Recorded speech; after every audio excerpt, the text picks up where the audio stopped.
right, Mr. Jackson, whenever you were ready. Thank you, Your Honor. Ms. McCabe, as a matter of housekeeping, I wanted to show you a quick set of documents that you saw yesterday, but I just want to make sure that we're talking about the same thing with the court's permission. Sure. Same 10-page document you saw yesterday. Can you just take a look at that and tell me if that appears to be the same set of documents that we talked about yesterday that included the group chats, for lack of a better phrase? Yes. Okay. May I approach, Your Honor? Yes. I don't mean to rush you. That's okay. Your Honor, with the court's permission, I would ask that this set of group chats that have been authenticated be marked and moved into evidence. Is there any objection? No, Your Honor. May I approach? Yes. Exhibit 98 from the record. Does that cover more than what you covered yesterday? Exact same document, I just failed to do it yesterday, my fault. All right. So is there still more? I'm just curious if my form's different then. Yours should be the exact same. Why don't I take a look at the exhibit, please? Why don't you come to sidebar, please?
Yes.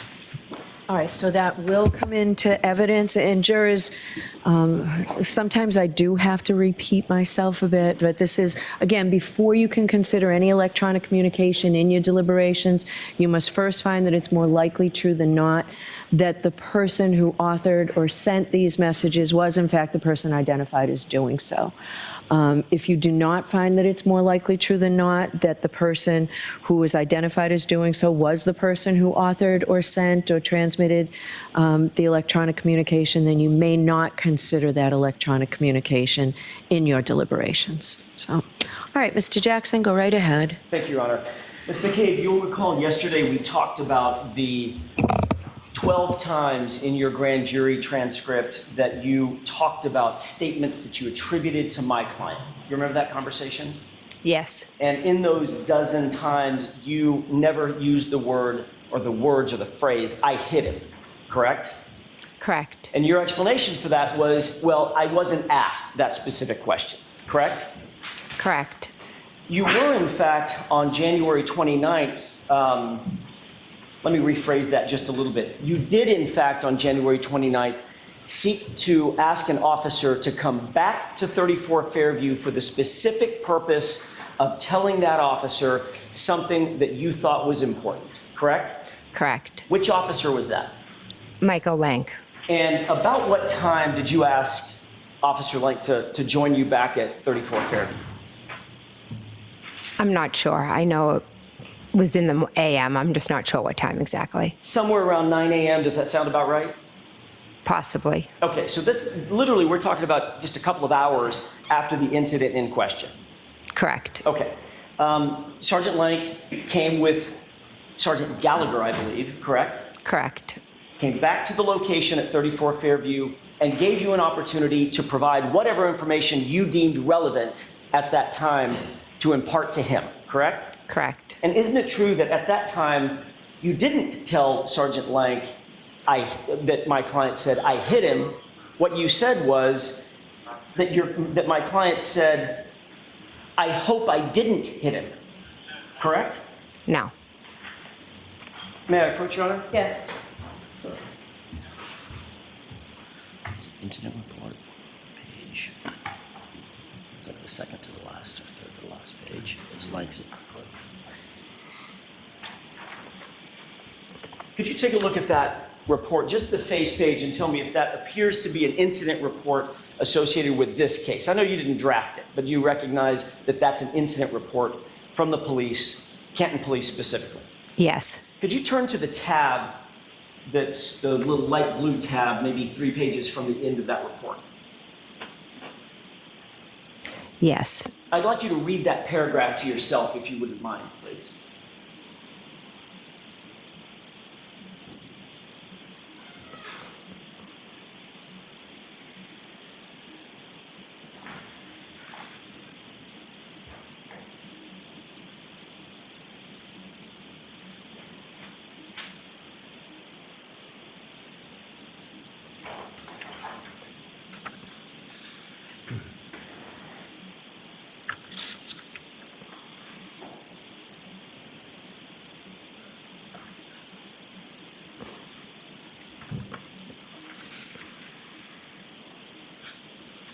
Do you have that in mind? I do, yes. Okay, may I approach, Your Honor? Yes. Thank you. What you read just now appears to be a report of the incident in which Sergeant Lank came back to 34 Fairview to give you an opportunity to tell him whatever it was that you thought was important, correct? Was that a full report, or is that just an excerpt from it, Well- that paragraph? That right there is a full report of that incident of Sergeant Lank going back to 34 Fairview. Would you agree? Well, that's not a full report of what I said, but if that's his full report, it's his full report. Okay. And in this report, what he writes that you said to him, Objection. The objection sustained. isn't it true that what you actually told Sergeant Lank when he returned is that while driving around with her and Roberts looking for the victim, Miss Reed said something to the effect of, quote, I hope I didn't hit him, end quote. Isn't that what you told him? Yes, because she said that when we were driving around. And then you went on to say that, quote, she, Karen Reed, made these statements again at the scene when the victim was discovered, correct? Correct. And then you went on to say, she, Karen Reed, that you thought that Reed may have made these same statements in front of a police officer, but she was not sure, meaning you were not sure, correct? I was not sure if she made what the police officers may have heard. That report is his recollection. My recollection is I told him that she said, I hit him, I hit him, I hit him. And I told him that he should ask the responders if they heard that, because it was a great possibility that they heard it as well. But none of that, you'll agree, you just read the report, none of that is in his report. That's a very brief report. I didn't ask you if it was brief, I asked you if it was in it, correct? Correct. And that's a report of a conversation that he had at 34 Fairview with you for the specific purpose of memorializing what you told him, correct? Correct. And what you told him, according to Sergeant Lank, is she said one phrase, I hope I didn't hit him, correct? That's what's in the report. All right. And again, this was 2.5, 3 hours after the incident, not 2.5 years later, correct? Correct. Ms. McCabe, we talked yesterday about this unrecorded meeting that you had in front of Sergeant Lank's home on January 30th. Do you remember that conversation? I remember the conversation, yes. Have you had any other home visits with any other police officers involved in this case? I went to drop off. It was not a visit. It was myself with Carrie Roberts dropping her daughter off. There was no involvement of Mike Lank on this day. Have you been to the home, the personal residence of any other police officer involved in this case? Ever? Yes. Tell me who? Kevin Albert. Who else? I went to Elizabeth Proctor, the wife of Michael Proctor's house. Who does Elizabeth Proctor live with? Michael Proctor. So you actually went to Michael Proctor's personal residence, didn't you? I did, yes. That was in September of what year? 23. I went over. 23. Yes.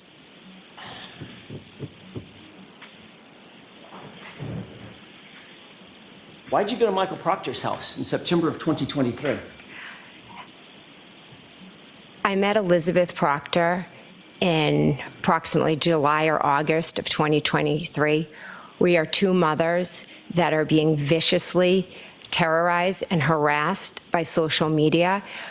Things that were stated in this courtroom and allegations that were made have torn our lives upside down. We receive hate letters saying that they I'm hope asking things. you why? I know you want to give a narrative. She gets to answer this, Mr. Jackson. The door's open.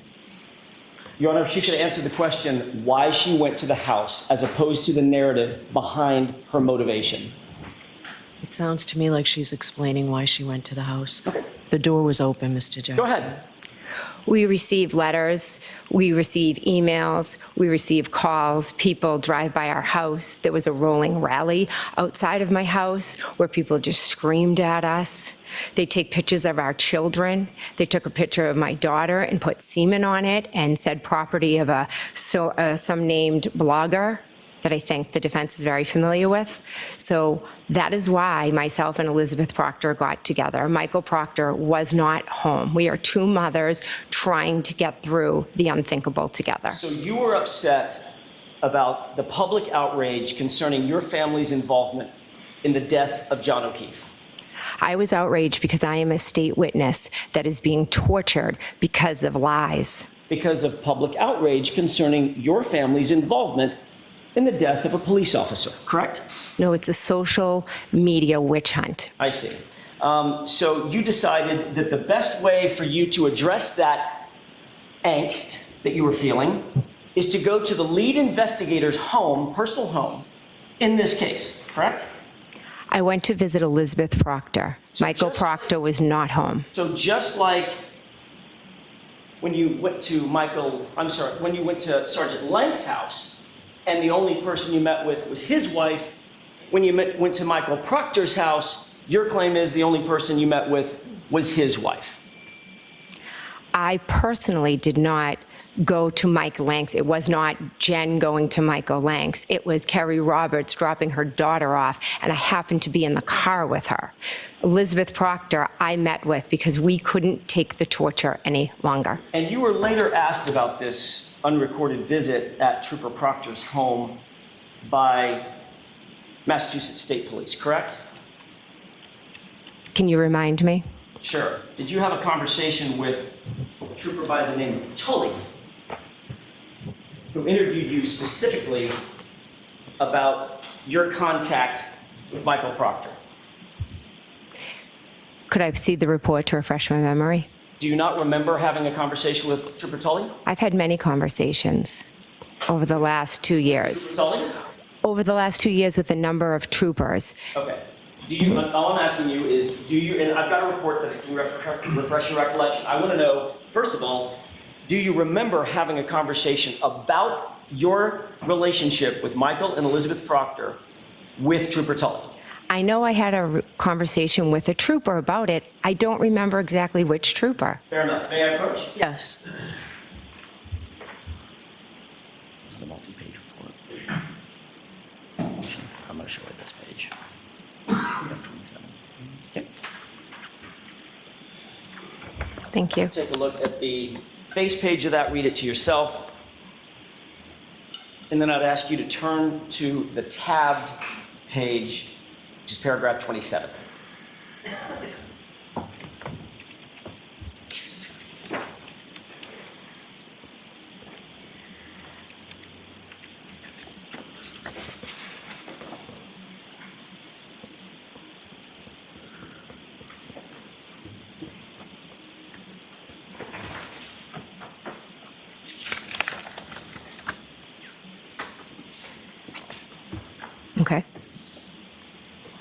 You have that in mind? Yes. May I approach, Your Honor? Yes. Thank you. Does that refresh your recollection, Ms. McCabe, that you had a conversation or an interview, formal interview, with Trooper Tully about your relationship with Elizabeth and Michael Proctor? Yes. And you told... Actually, let me back up for a second. Okay. Was that somewhere in the vicinity of September, late September, early October, when you had that conversation? Is there a date on it?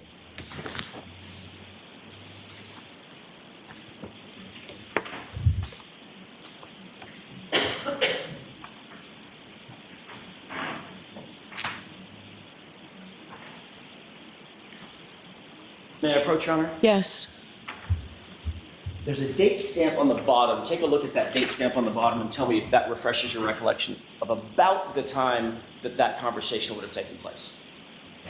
Well, the date stamp on the bottom is when it was, I'm assuming, entered into evidence. Right. But that doesn't say when the interview itself was. Right, so if you'll agree with me, you know that you had the meeting with at Elizabeth and Michael Proctor's home sometime in September 2023, correct? Correct. If that's dated October of 2023, that's what I'm trying to get to. I don't know the date because it's not dated. So I don't either. So do you think it was between September and October? It must have been. Had to have been, right? Correct. Okay, thank you.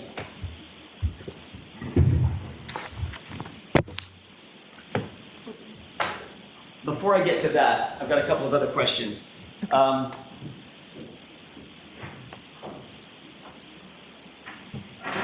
You had, at some point, multiple phone calls with Michael Proctor after January 29th, 2022, correct? I believe so. Okay. Do you remember all the phone calls that you had with him? No, I don't. Would it refresh your recollection to take a look at a log of your phone calls? Yes, that'd be great. Thank you. May I approach? Yes. Is this what was marked 00 or It's 00 not. this morning? That will be next. Okay. This is just a folder. The ones that are tabbed are highlighted.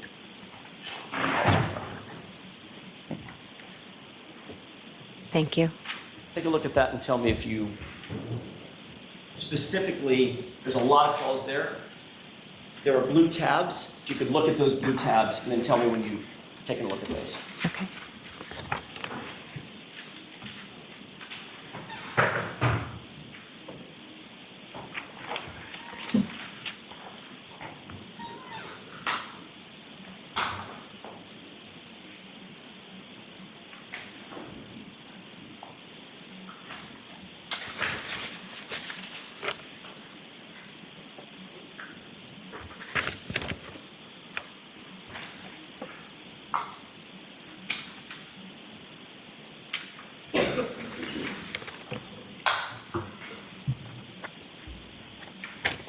Okay.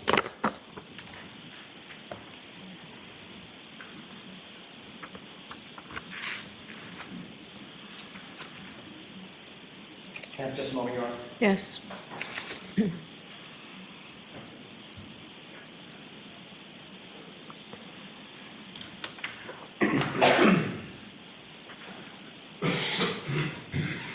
May I approach? Yes.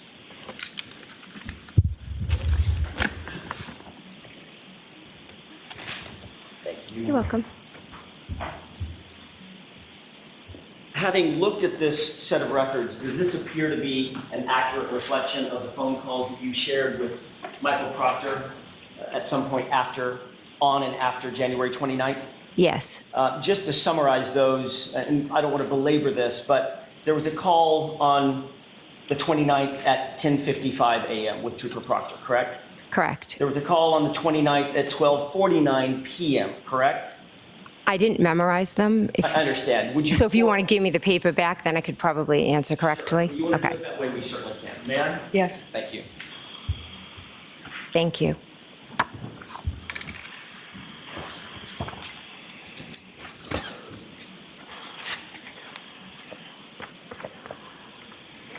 Okay, first call, January 29th, 10:55 a.m. Trooper Proctor calls you for 1 minute and 17 seconds. Correct. Next tab, January 29th, 12:49 p.m. Trooper Proctor calls you for 1 minute and 8 seconds. Correct. January 30th at 9:51 a.m. You called Trooper Proctor, 4-second call, probably a voicemail or something. Correct. January 30th, a minute later, 9:52 a.m., you then call Trooper Proctor again, 21 minutes and 31 seconds for that call. Correct. January 30th, same day, 4:45 p.m., Trooper Proctor calls you for 9 minutes and 43 seconds. Correct. January 31st, the next day, at 11:51 a.m., you call Trooper Proctor for 2 minutes and 53 seconds. Correct. That is the sum of those call logs, correct? Correct. Can I approach? Yes.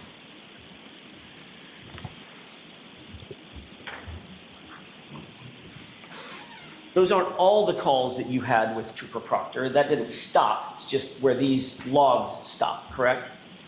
I'd have to see my further call logs. Do you believe that you've had additional phone calls with Trooper Proctor after that last call on the 31st? I know I did in 2023. Okay. In 2022, did you have additional phone calls with her? I'm not sure. I'd have to look at phone records.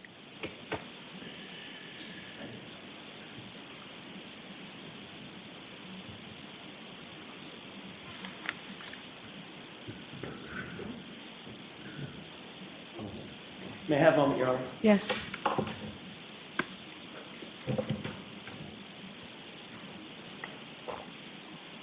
May we approach briefly? Okay.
Thank you, Tori.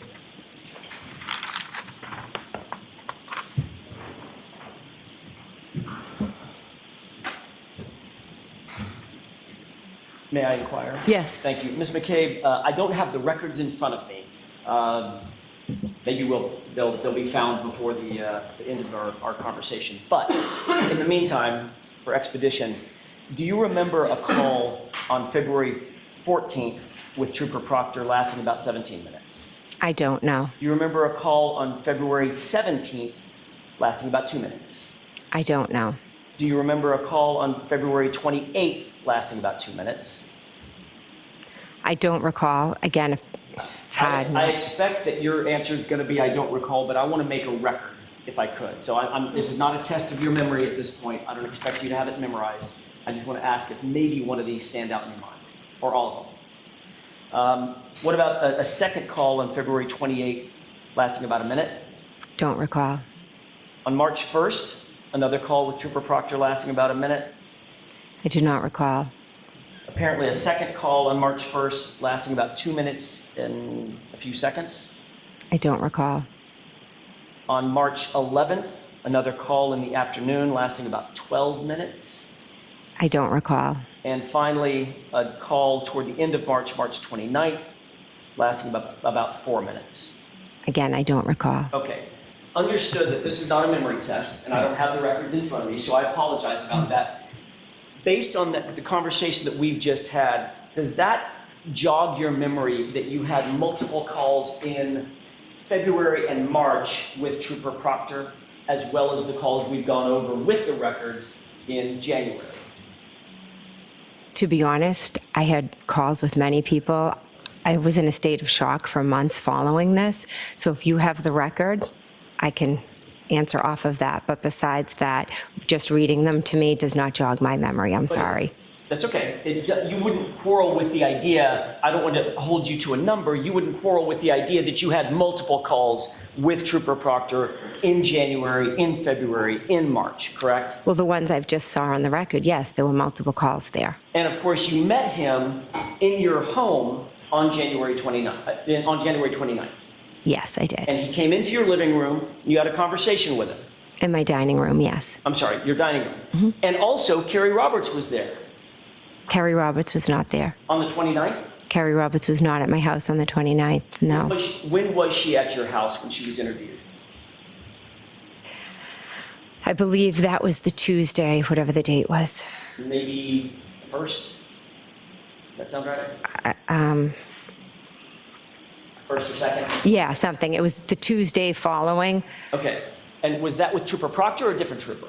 A different trooper. And with Trooper Proctor on the 29th, when he was interviewing you in your dining room, that was the day that Brian Albert was also there. Correct. And was Brian Albert also interviewed on that day? I believe so. So Trooper Proctor was in your house for, gosh, it had to have been an hour. I'm not sure. After I interviewed, I went upstairs, and then my children started waking up, and I was tied upstairs for a while. I'm not sure when or how long he was there. But your memory is clear that not only did you meet Trooper Proctor on that day, you had a full conversation with him. It was in your house, that was in your kitchen, in your dining room, and another witness was interviewed by Trooper Proctor in your home as well. Correct. And then you had multiple conversations with him in January on that day, the day after, and the day after that. You've already seen those records, correct? Yes, correct. Then in either September or October, you were interviewed by Lieutenant Tully. That's the report that you've already seen. Correct. And in that interview, you were asked specifically whether or not you had a relationship with Trooper Proctor and when that relationship started, correct? Correct. And you said, quote, you had never met Elizabeth Proctor or Michael Proctor prior to September 2023, correct?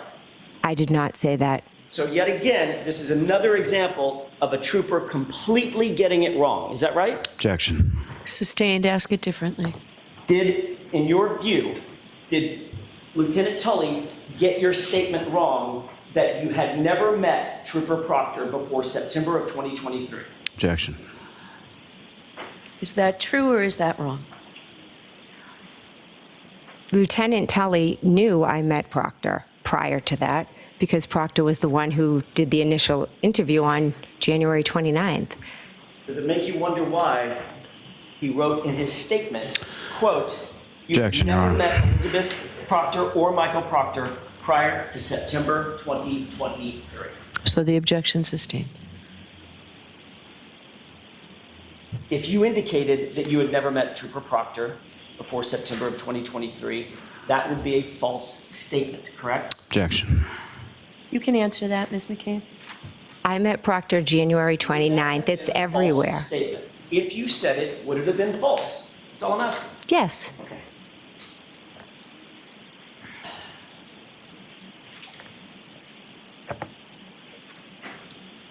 On January 29th,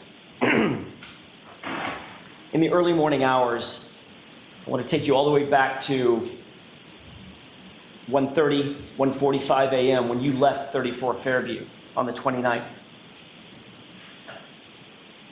After you dropped off the girls, where did you and Matt McCabe go?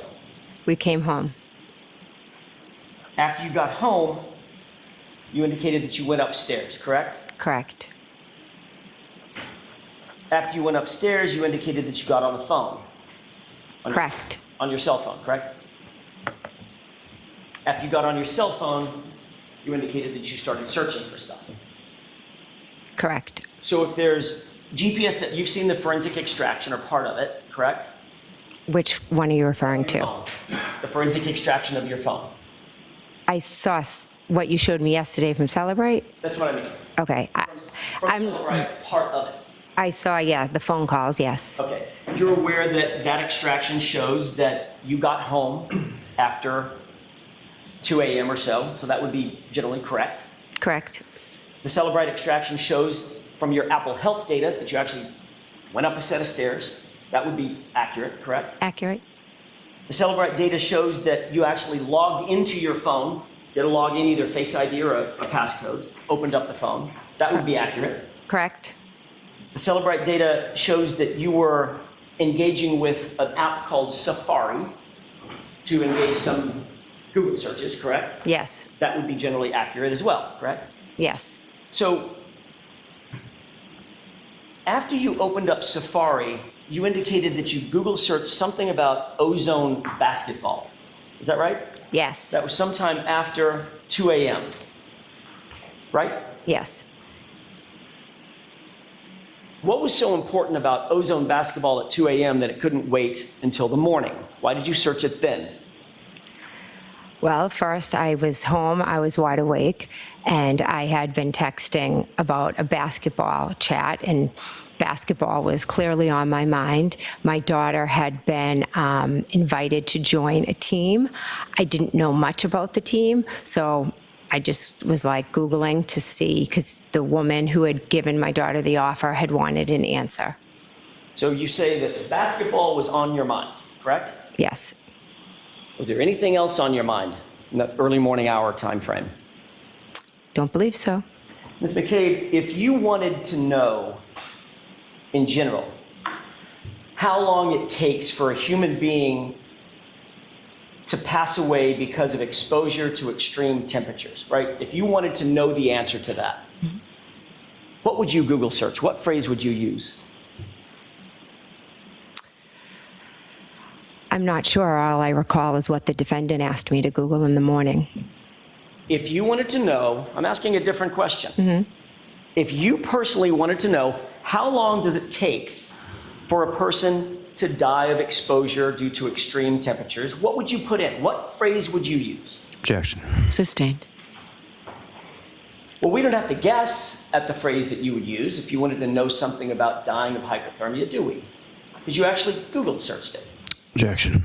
Sustained. Ask that differently, please. Did you, in fact, use a phrase to Google search how long it takes for someone to die of extreme temperatures? I did in the morning at the request of your client. Okay. And what phrase did you use? I'm not sure. Really? Correct. I was. 2.5 years of this, you don't know the phrase that you used? Objection, Your Honor. Sustained. There's so many lies and There's no misconceptions question. on social media. Question. Oh, I apologize. Okay. Are you telling me you don't remember what Google search you put in? Karen was screaming. My hands were shaking, and she was saying, Google hypothermia, how long does it take to die in the cold? And what phrase did you put in your phone? I'm just asking you to say it. Why don't you show me it? You literally don't remember? Again, she was screaming, Google hypothermia, how long does it take to die in the cold? How about? And I picked up my phone and I started Googling. And you literally, to this day, right now, under oath, you're saying you don't remember that phrase that you used. Objection. I'll allow it. Is that what you're saying? I'm saying that at her. Do you remember it or do you not, Ms. McCabe? That's a simple question. That morning, I don't remember specifically what I Googled, but I do know what you've put out to the social media. How about this? Hoss long to die in cold. Does that sound familiar? Yeah, it's been Why everywhere does that sound so familiar? because you've put it out in social media. Well, I haven't put anything out in social media because I don't personally have social media. I'm sorry, Turtle Boy did. So if the world happens to know it, that's not on me, is it? I guess not. I guess not. Hoss long to die in cold is what you put in to the Google search, right? If you say so. Is there a reason that you don't want to admit to that? Absolutely not. It's a simple question, right? No reason. So say it. What Google search did you use? Objection. Sustained.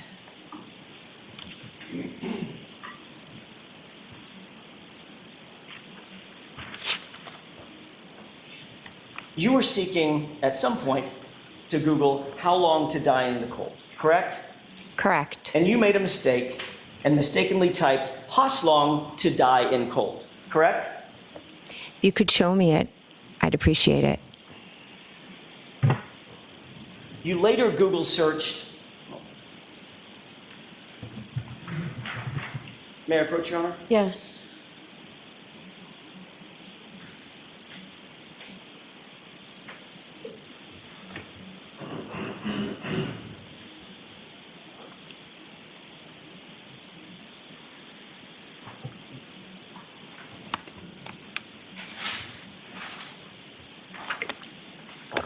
Thank you.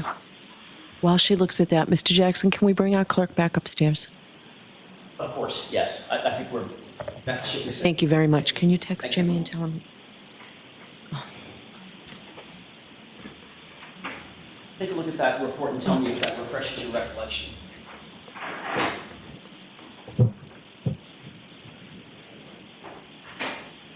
Yes, it does. Does that appear to be an accurate page from a Celebrite extraction from your phone? It does. Okay. May I have that back? I'm sorry, may I approach? Yes. May I have that back for a second? Yes. Did you see this, the actual search phrase? Yes. Does that now refresh your recollection? Yes. But I'd like to have this marked as next in order. Exhibit, please. Is there an objection, Mr. Lally? No, Your Honor. Jim? 99. Yes. Yeah. May I? Yes. Is that, Madam Court Reporter? I'm sorry. Exhibit 99. Thank you. Thank you. Move to publish this, Your Honor. Okay.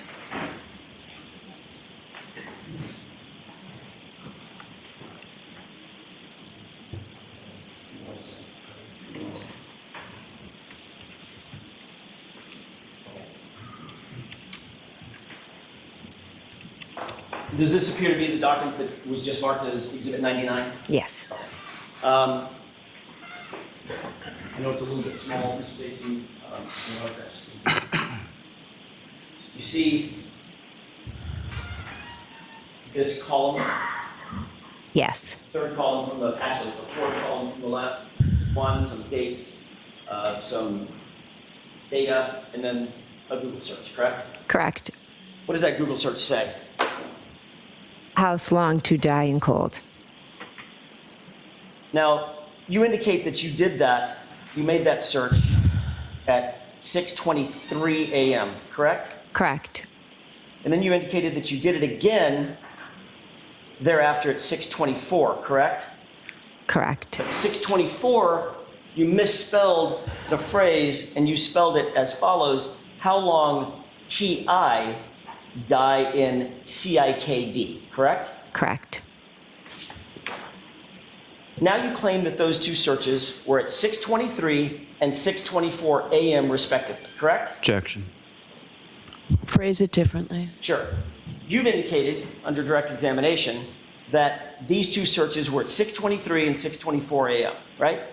I don't know if I gave exact times, but I said it was in the morning and Karen had asked me to do it. And exactly, you claimed that you searched it because Karen was screaming at you and yelling at you, Google hypothermia, and you Googled how long does it take for a person to die? I'm sorry, she said something like, how long does it take for a person to die of hypothermia? And you Google searched it at 6:23 and 6:24. Is that right? Again, I'm not sure about the exact times. I just did it after Karen asked me to do it. Would you quarrel with the idea that those were about 30 seconds apart? Okay. And you're aware, Ms. McCabe, that both spellings, both misspellings of that phrase result in the exact same search results, don't they? I'm not aware of that, no. Well, you Googled them, ma'am. You're looking on your phone and you Googled them. How long to die in cold and how long to die in CIKD. Both of those. You Googled them, right? I did, yes. And they result in the exact same search results, don't they? I have no idea. So my question to you is,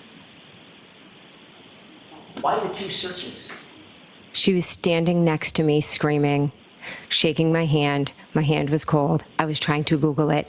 Obviously, maybe whatever came up first didn't make sense because I had some misspellings, so I did it again. So Hoslong to die in cold results in articles concerning dying of exposure, doesn't it? We never got the chance to read it. Well, you're the one, when you say we, who's we? Karen and myself. Well, you're the one holding the phone, Ms. McCabe. Correct. So you're looking down at your phone and you see exactly what comes up, correct? I don't remember exactly what came up. Well, what came up was something about dying of hypothermia, didn't it? That's what she asked. So why do it again? Why do it again, Ms. McCabe? You had the result. Why the second search? I cannot answer that beyond telling you that my hands were frozen. She was shaking me and screaming at me. And you see the time, let me scroll up, please. According to the Celebrate data, you see this first search that says Hoslong to die in cold? I do. What's that time? You've got the, it's right over at 2:27 AM or PM? a.m. Ms. McCabe, you made that search at 2:27 a.m. because you knew that John O'Keefe was outside in your sister's lawn dying in the cold, didn't you? Absolutely not. I did not make that search at that time, no. Realized the next morning, after John was discovered, after 6 a.m., that you had an incriminating search on your phone, didn't you? Absolutely not. To cover your tracks, you searched it again in order to overwrite the original search at 2:27, correct? Again, absolutely not. But you were nervous and you screwed it up. So the first search you made at 6:23 was Hoslong to die in CIKD, wasn't it? No. Well, you see the search right there, correct? I see the search, but I disagree with your narrative. And what's the time frame of that search? 6:23. And you agree that that time frame is accurate, right? Again, it's what the report says. And that comports with your memory of that morning, about 6:23 in the morning in 51 seconds. Correct. There's a second search, correct? Correct. And this one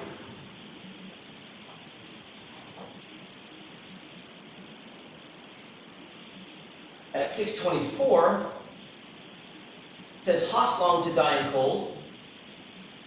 6:24:16, correct? Correct. I'm sorry, 18. I was not that great. And that comports with your memory as well. I remember Googling it at the request of the defendant, yes. About 27 seconds apart, correct? Yes. But the reality is, your first search didn't comport with the 2:27 a.m. search, did it? It was a different spelling, wasn't it? I never searched a 2:27. That is not reality. But the 6:24 search did exactly mirror the search that, according to this report, took place at 2:27, correct? I'm sure Celebrate will be able to explain it to you. I can't. And then of those 3 searches, one of them ended up deleted. Isn't that right? I never deleted any search. Take a look at the Celebrate report, top search, and the column marked deleted. What do you see? I see a yes. Let me take this down.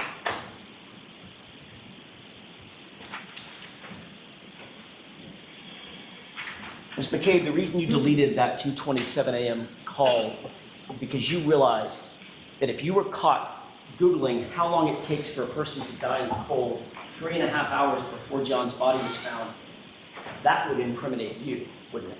Objection. The objection sustained. Did you delete that search because you knew that you would be implicated in John O'Keefe's death if that search was found on your phone? Objection. I'll let you. Could you answer that, please? I did not delete that search. I never made that search at 2:23. I never would have left John O'Keefe out in the cold to die because he was my friend that I loved. But he's not your family, is he? Family and friends. Is he Objection. not your... Sustained. You acknowledge that you made the search at 6:23, don't you? In the morning I did, yes. Acknowledge that you made the search at 6:24. Multiple times in the morning, yes. Of the 3 searches that show up that were all found on your phone, the one that you disavow is the one that took place at 2:27 a.m., which would implicate you and exonerate my client, correct? Objection. Sustained. Can I ask it differently, Mr. Jackson? Of those 3 searches, there was only one marked deleted. Isn't that right? Correct. That was the one at 2:27 a.m., correct? I wouldn't even know how to go in and delete a That's not what I search. asked you. The one according to the Celebrate report that was deleted, the one at 2:27 a.m., correct? Correct.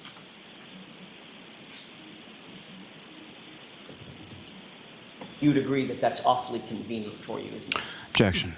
Sustained.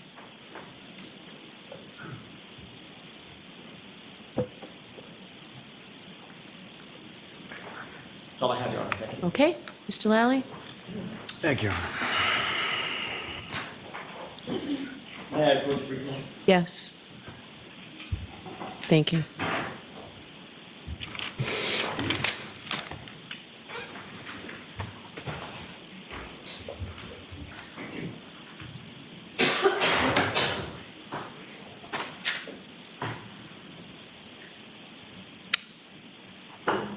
Good morning, ma'am. Good morning. Going back a little bit, you were asked some questions about Life 360 application that you had on your phone, is that right? Yes. And you're familiar with that app and familiar with sort of using that app to see where your children are at various times, is that correct? Yes. And from your experience using that app, how accurate is it as far as location or time or anything in regard to it? Pretty accurate, varying some of their locations and sometimes weather. Have you ever had instances in which you were told someone was somewhere and they were not there? Yes.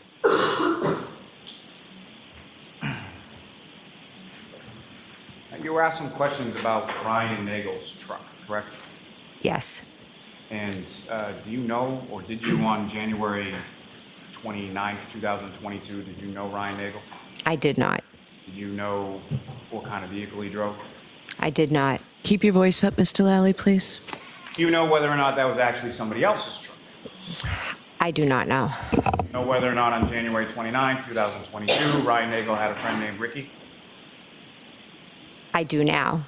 But on the 29th, did you? No. On the 29th, did you have any idea what kind of vehicle he drove? No. This person you didn't know. Right. Correct. Now, when you looked outside as far as the truck was concerned, did you even see a truck? I just saw lights, vehicle. I didn't focus much attention to what was over there. So fair to say you weren't paying attention to a truck you didn't see from a person you didn't know that you had never seen before, correct? Objection. Sustained as to that form. Now, you were asked some questions about text between Ryan Nagel and Julie Nagel, correct? Yes. And as far as when those texts were sent, you don't know that, do you? Can you clarify? Sure. Do you know whether or not Ryan Nagel texted his sister Julie before he had even pulled onto Fairview Road? They were texting at, about his arrival. Texting about his arrival, but do you know where Ryan Nagel was when he was texting Julie about his arrival? I believe he was outside. But you don't know. Is that fair to say? Objection. Sustained. Do you know whether or not Ryan Nagel was on Cedar Crest or somewhere else when he texted Julie that he was about to arrive or that he was there? Objection. No, I'll allow it. Do you know that? I don't know that, no. As far as the defendant's motor vehicle and the truck that Mr. Nagel was in, did you see either of those vehicles arrive in front of Fairview? Yes. You saw them pull up? No, actually, are you asking if I saw them pulling up or if I saw when they arrived? I did not see them pulling up. So at some point after they arrived, your attention was drawn outside. Yes.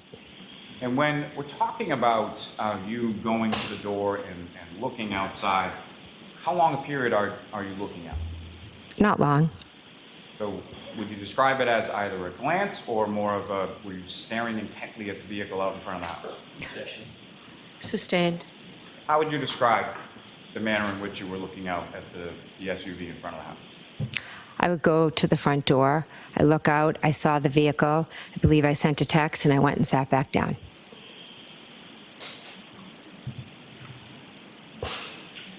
Now, in any of those times that you went to the door, and do you know how many times you went to the door?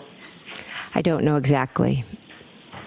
At least twice, is that correct? At least, yes. Now, in those at least twice that you, well, at least twice that you saw the vehicle and once that you saw that the vehicle was gone, correct? Yeah, so I guess actually it was more than twice because I saw the vehicle move as well. And when you say as far as you saw the vehicle move, did you see the vehicle physically move, or it was in one place and then you came back later and it was in a different place? It was in one place, and then when I came back, it was further up. Now, at any of those points in time that you took a glance out the storm door, did you see anybody outside of the vehicle? No, Did you see inside of the vehicle? no, Did you see anybody outside other than Julie Nagel on the front lawn or front walkway or anything else? no, At any point in time while you were at 34 Fairview that night, did you see John O'Keefe? no, At any point in time when you texted John O'Keefe after you arrived at Fairview, did John O'Keefe respond? no, At any point in time after you arrived at Fairview, or after you hung up from the 12:18 a.m. call in which you were describing where 34 Fairview was in reference to Bella's house, did you ever hear from John O'Keefe ever again? no,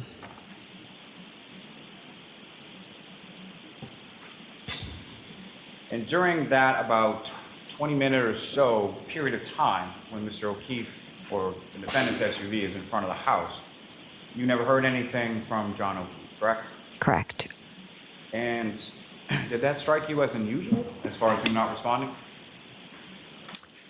I thought it was strange, but then I thought that they just might have decided to go home or had gotten into a fight or Kaylee wanted him home. Now, you're looking out through the storm door and you see the Lexus with its lights on, right? Correct.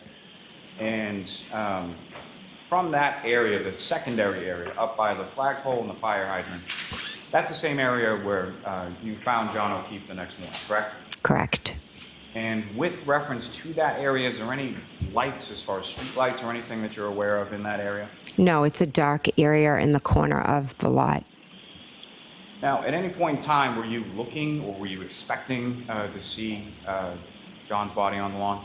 Absolutely not. And fair to say that when you're looking in the dark, in the snow, from a storm door out towards a vehicle,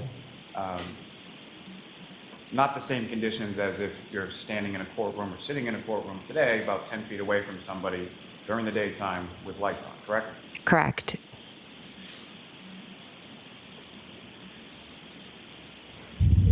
fact, when you go back to Fairview the next morning, and again, who was the person who requested or directed to go to Fairview?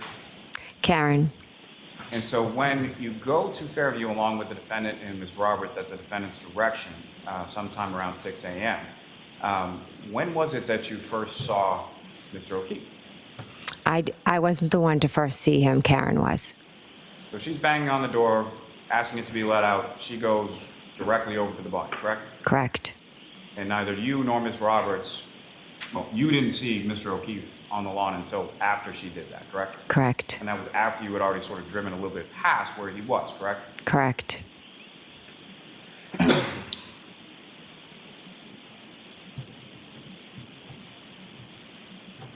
Now, with reference to you get home from Fairview around 2 a.m. or somewhere in that time frame, you go up to bed and you do some searches on your phone, correct? Correct. And so there's a Safari tab or an application on your phone. That's where you access Google. Yes. Is that typically where you would access Google? Yes. And you were looking at Ozone basketball. You're also looking at Hockomock, is that right? Objection. Sustained. What, if anything else, were you looking at beyond the Ozone basketball you talked about? We had an exciting game earlier in the night against a local town that has a very good basketball program. So I went on Hockomock Sports to look at the recap, and typically I'll do that to see how other teams did, etc. And around that same time, is that correct? Correct. Now, within, when you did that, as far as looking things up on Google, were you opening up new tabs within Safari as you were looking at different websites or different topics? No. And when you went to bed or you went to sleep that evening, at some point you turned off your phone, right? Correct. And did you X out that box, that Safari tab that you were doing those searches with regard to Ozone and Hockomock? No, I used to always leave my tabs open and my kids would yell at me. As far as having multiple tabs open, is that correct? Drains my battery, etc. Yes. So then, flash forward to sometime after 6 a.m., you're on the side of the road and the defendant asks you to conduct or look up something with regard to hypothermia or how long to die in the pool, correct? Correct. So when you open that up and you go into Google, did you open up a new tab or did you just sort of go into what you had already open in the Safari tab? I went to what I already had opened. And that's where you performed the search, is that right? Excuse me? That's where you performed the search that you were just being asked about? Yes. And you never made any search like that at 2:27 in the morning, correct? I did not know. Now,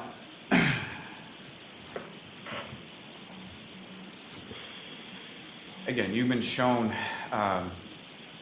what's been called a Cellbrite extraction report, correct? Yes. Are you familiar with how many Cellbrite extraction reports were conducted in reference to your phone? I think a couple. I'm actually not sure. And prior to January 29th, 2022, had you ever seen a Cellbrite extraction report? No. As you sit here today, do you even really know what that is? Not really, no. Do you know what a wall file is? No. Do you know what an SQLite database is? No. Do you know what a knowledge profile C database is? No. Do you know how information is stored and kept within your cell phone? No. Now, as far as, let me ask you this. You had 4 children and you were a mom, a homemaker, correct? Correct. At some point you did work though, right? Yes. What did you do for work? I was an elementary school teacher. What grade did you teach? 5th. One question, and we'll see where this goes. What grade did you teach? 5th. And how long did you teach 5th grade? Objection. Yeah, I'm going to see counsel at sidebar. Folks, feel free to stand up.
If I could take you back to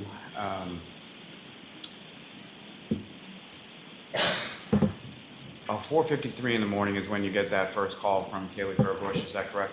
Correct. You answer that call and then the defendant is put on the line, correct? Yes. And so what is the first sort of iteration of the story that the defendant tells you happened the night before? That they got into a fight, she left him at the waterfall, and he never came home. And at some point later, you confront her with that you saw the vehicle out front of the house, correct? Correct. And so then what is the defendant's story changed at that point? That they went there, and it changed multiple times. I'm not sure exactly. She said at one point, "Oh my God, I don't even remember going there." She was telling other people that he was dead, that a plow hit him. The story changed multiple times that morning. Now, on cross-examination, you were played a voicemail. Do you know whose phone that voicemail was from? They never said no. Fair to say that you're on 911 in the background of that phone call, correct? Correct. So it wasn't your phone. Correct. And there's two other people beyond that as far as Ms. Roberts and the defendant there, correct? Correct. Was Carrie on the phone at all that you saw? No. Okay. And so with reference to the timing of that phone, you had called 911 and you were on the phone with 911 at the time that recording starts, right? Correct. So you had gotten out of the car, you had gone around and then seen where the defendant had run over to Mr. O'Keefe, correct? Objection. As to the form, it's sustained. What had you done before you placed that 911 call? I got out of the car. I ran behind the car over to the body. I was in a state of shock for a couple of seconds. Carrie and I looked at each other, and I said, "I'm going to call 911." And there was a period of time when you made the call before it connected, and you said you got bounced around to different agencies, correct? Yes.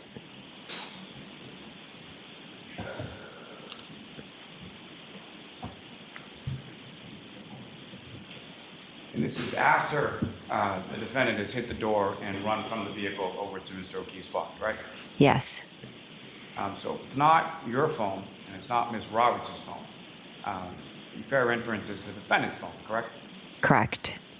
And so this phone call had been made or started recording at some point before you had even gotten out of the car, made your way over to Mr. O'Keefe, been in a state of shock for a few seconds, called 911, connected to 911. So at some point, it had to have been made in the car, correct? Objection.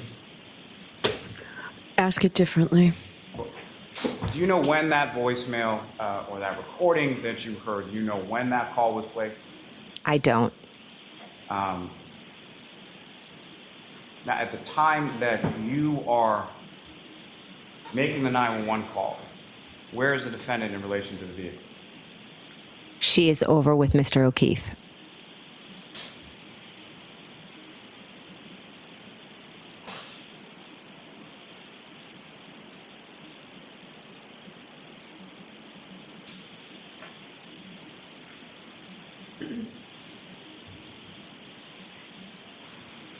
You mentioned that the part beyond the 911 call where you heard yourself talking, you're at the rear of Ms. Roberts' vehicle?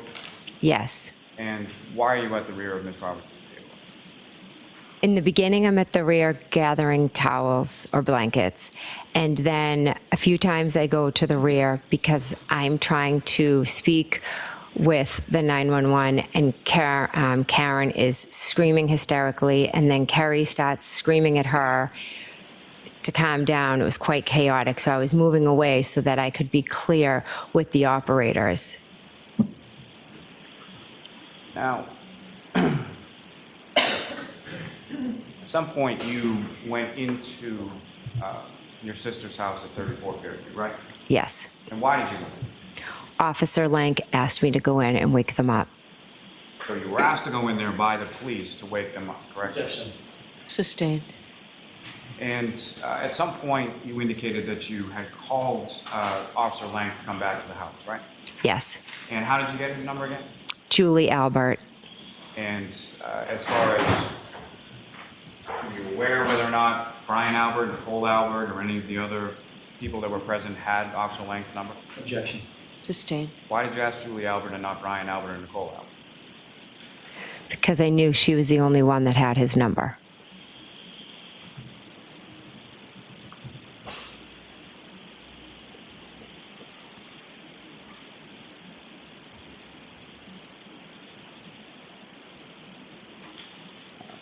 You were asked some questions about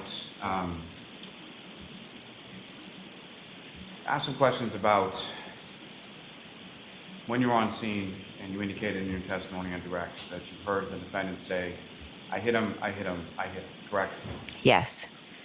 You were also, early in your testimony, had indicated that earlier in the morning, the defendant had phrased that differently as far as could I have hit him or did I, correct? Objection. Sustained as to the form. You heard the defendant make a variety of statements over the course of the morning, correct? Yes. And more to my point, as far as you recall testifying at another hearing under oath in June of 2023, correct? Yes. And do you recall being asked some questions specifically about this topic? Objection. Allowed. Okay.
See, John? Yes, go ahead.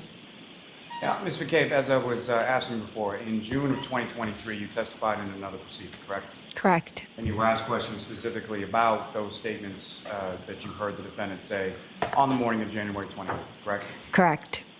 And do you recall specifically what your testimony was in regard to that portion of in regard to those statements? I don't recall specifics. I know what I know what I know. I know what happened. Can I approach, John? Yes.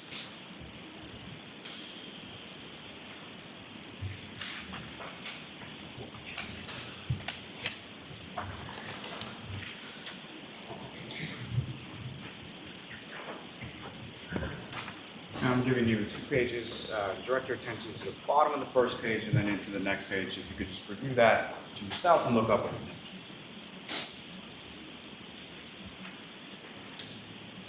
The page again, Mr. Lally? You're on 816 and 817. Thank you.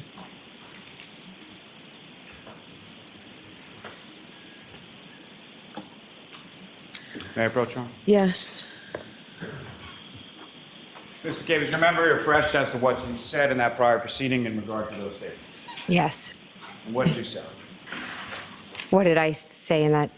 I told them that Karen looked straight at me and said, I hit him, I hit him, I hit him. And I said that there was, I believe, an EMT that overheard as well. Now, do you recall in that same prior proceeding being asked any questions sort of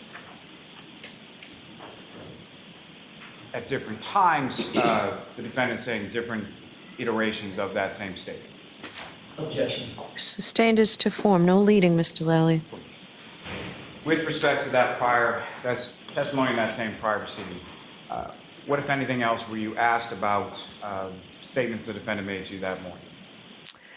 I was asked what were some of the statements that Ms. Reed had made, and it was like, repeat, did I hit him? Could I have hit him? Is he dead? Is he dead?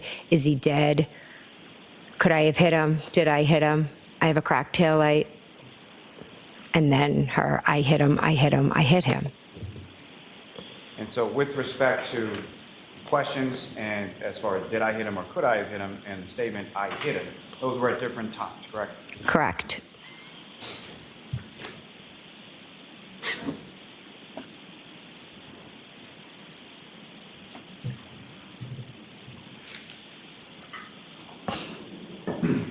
Now, you met with Trooper Proctor on January 29th, is that correct? Correct. Was that the first time that you had met him? Correct. And who, if anyone, was with him when you met? I believe it was Trooper Yuri. And subsequent to that day, did you meet with other troopers from the state? Yes. And by other troopers, I mean not Trooper Proctor and not Trooper Yuri. Yes. And with respect to meeting with other troopers, was it at that point that they had talked to you about taking your phone? Correct. And they asked you for your phone, is that correct? I had shared my Life 360 and my texts, and they asked if they could take a copy of my phone. And did you agree to that? I agreed to it, yes. And were you presented a form at all in regard to your agreeing to hand over your phone? Yes. And beyond what you had testified to earlier as far as things to do, were there any limitations that you put on what they could look at or take from your phone? No limitations. May I approach, Your Honor? Yes.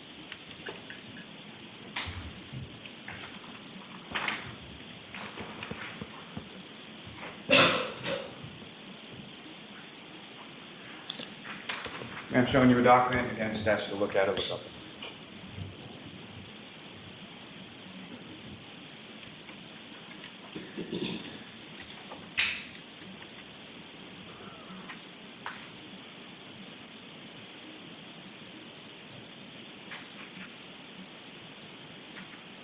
And just in general, ma'am, do you recognize that?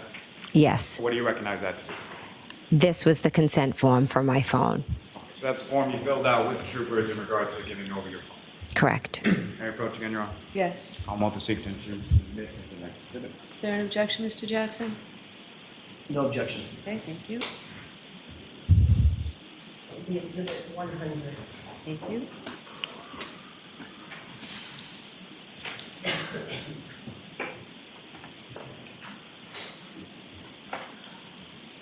Now, again, Ms. McCabe, initially following that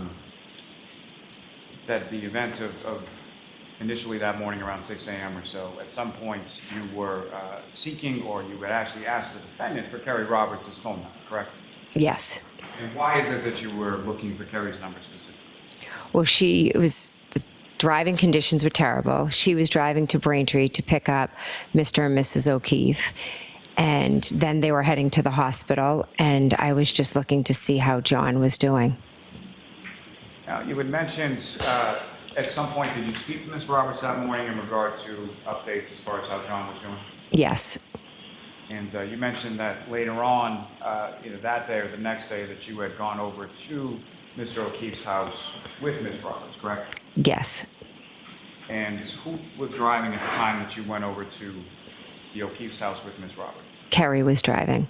And so when you left the O'Keefe's house, where was it that you went? Carrie went to drop her daughter off at her friend's house, the daughter of Mike Lank. And you were just in the front passenger seat of that vehicle, correct? Yes. You had mentioned as far as getting together with Ms. Roberts at the request of someone to talk about a timeline, correct? Yes. And can you explain to the jury sort of how that came about or who was making that request? Carrie called me and she told me that she had talked to Peggy, and Peggy had... No, I'm going to allow it. And Peggy had suggested to Carrie, you guys should write a timeline. You don't want to forget anything, when the time comes, meaning when the trial comes, you don't want to forget anything that happened. And just to be clear, when you say Peggy, who are you referring to? Mrs. O'Keefe, So John's mother? John's mother, correct.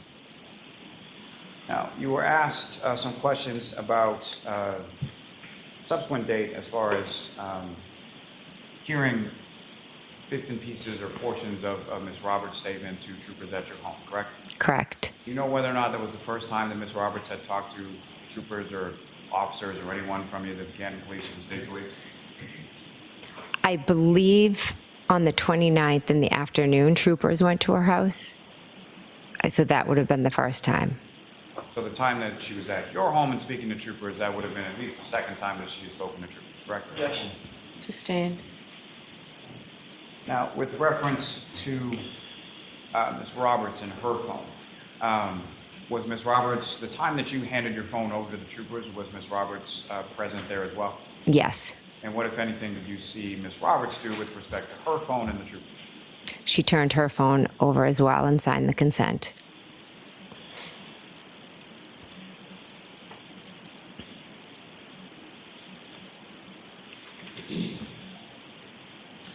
Now, during that time, you had indicated that you had heard a statement that you said was horrified you in some way. Is that correct?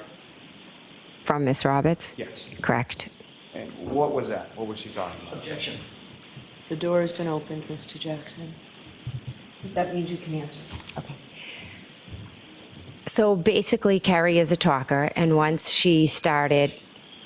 I think just focus on Okay. what she said. Okay. She said something like, John really loved Amy, and in my eyes, Karen was just a babysitter with benefits. And is that what made it memorable to you as far as what had transpired at that time? Yes. At any point in time, did you ever coordinate your statement or Ms. Roberts' statements with her prior to testifying at any hearing or any proceeding at any point in time? No.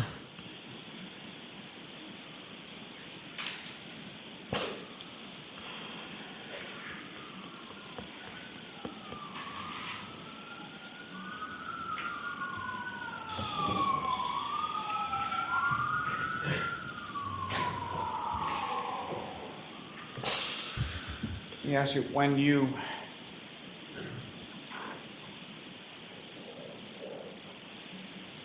came to the area of 34 Fairview Road around 6 a.m., and you saw Mr. O'Keefe, was he in the same clothes that you had seen him in earlier?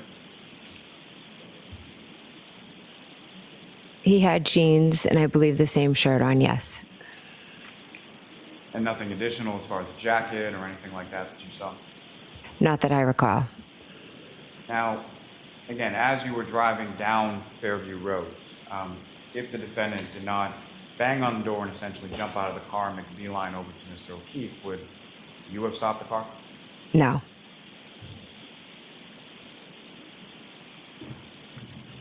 Recall when you were leaving 34 Fairview Road earlier, as far as sometime between 1:30 and 1:45 when Mr. McCabe is driving.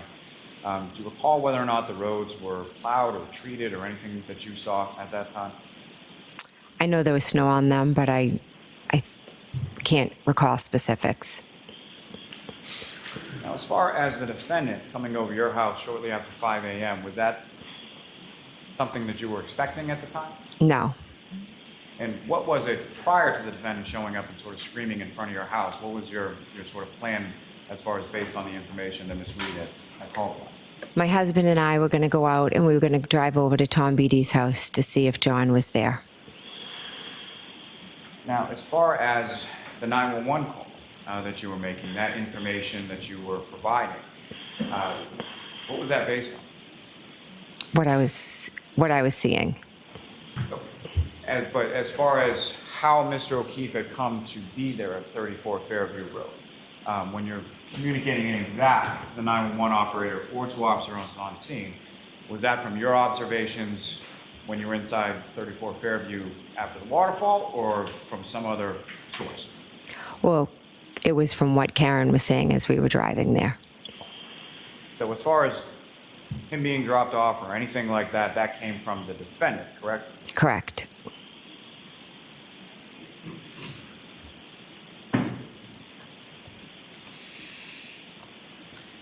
Now, as far as you had been asked and you had testified about going over to Trooper Proctor's house to meet with his wife, correct? Correct.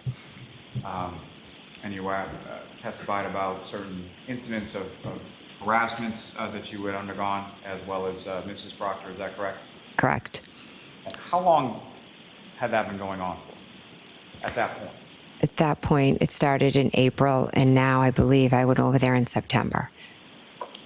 And what, if anything, was the frequency of the harassment? Was it sporadic, or how often were you experiencing that? Daily, sometimes hourly.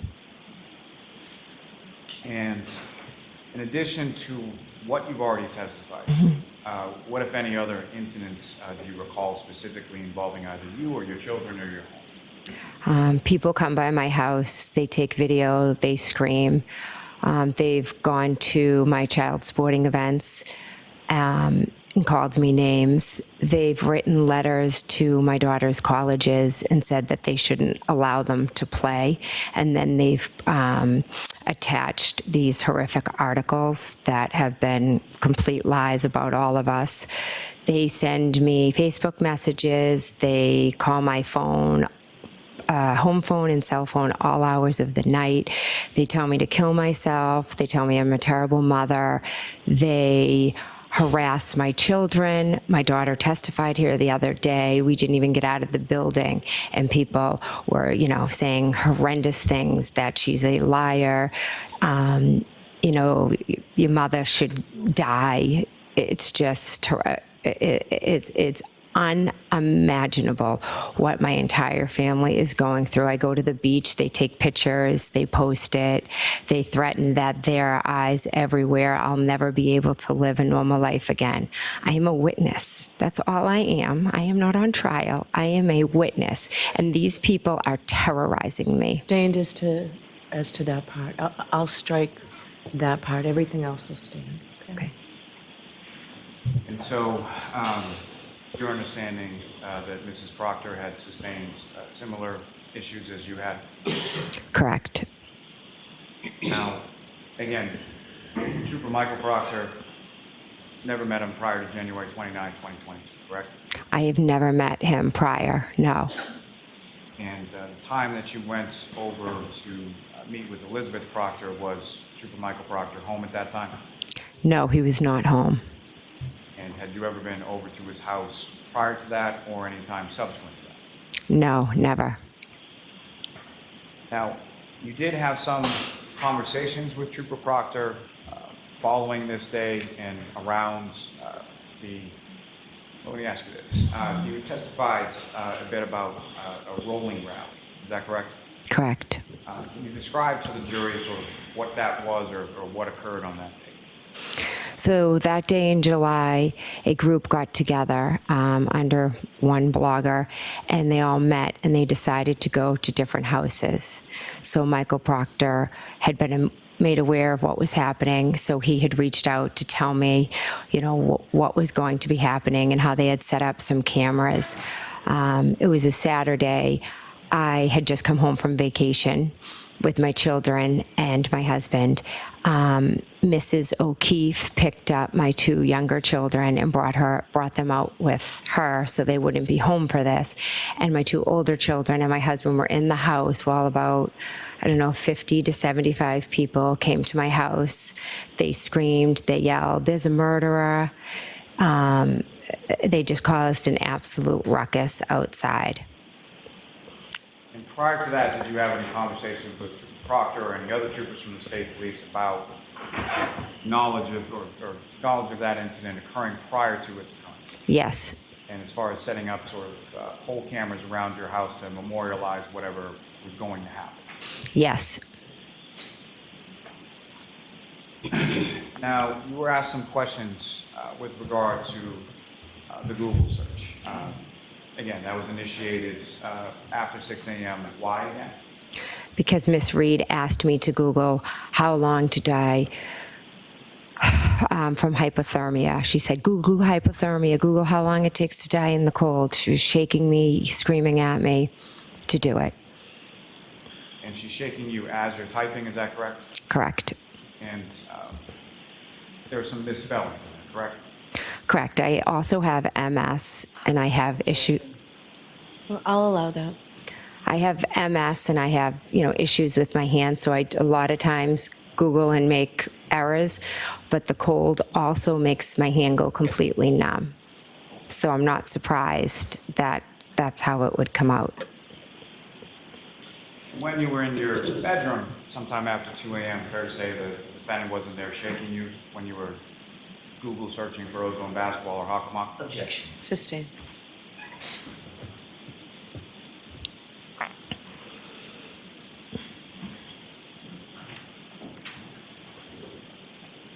One moment, Your Honor. Yes.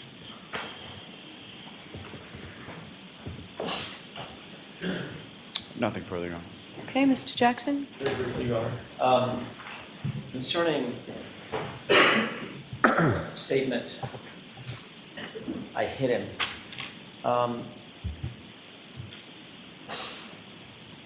You gave a statement on January 29th to Sergeant Light. Called him over to specifically give him a statement, correct? Correct. Gave a statement the next day, later that day, Trooper Proctor, correct? Correct. You were also met with, on that following Tuesday, with a trooper named Prince, correct? Correct. And then you testified in April of 2022, no fewer than 12 times about statements that you attributed to Ms. Reed, correct? Correct. And in not one of those instances, not one, is there a report that says you said, she said, I hit him, correct? Correct, although I told Mike Lank. Oh, we already know that the officers all got it wrong. Objection, Your Honor. Sustained as to that. Next question, please, Mr. Jackson. So you indicate that you were, the harassment that you just described, this terrible harassment that you just described, started in about April 2023, correct? Correct. That was around the time that there were public hearings concerning this Google search. Is that right? Objection. I'll allow that. Is that right? I'm not sure exactly when the Google search came out. But you do know that you started suffering this harassment that you claimed is awful and terrible, et cetera, around April of 2023. Is that right? I didn't claim it's awful. It is awful. Okay, I'm sure it is awful, Ms. McCabe. I'm sure it's terrible. It is. It sucks to be harassed. It really does. Yeah, I'm sure it does. Objection, Your Honor. All right, so that's sustained, and I'll strike it. Go ahead and ask a question, Mr. Jackson. You were upset by April of 2023 that there was public outrage about your family being involved in the death of John O'Keefe. That's what you were upset about, correct? I was upset that we as witnesses were being harassed. You were upset about public outrage concerning this case, correct? Objection. Sustained, that was answered. Next question. And 2 months later, in June of 2023, for the first time, you testified at another proceeding, and lo and behold, you attributed the words, "I hit him," to my client, right? Objection. So ask that without the objectionable phrase. 2 months later, at another proceeding, in June of 2023, you attributed the statement, "I hit him," to my client for the first time under oath, correct? Under oath, correct.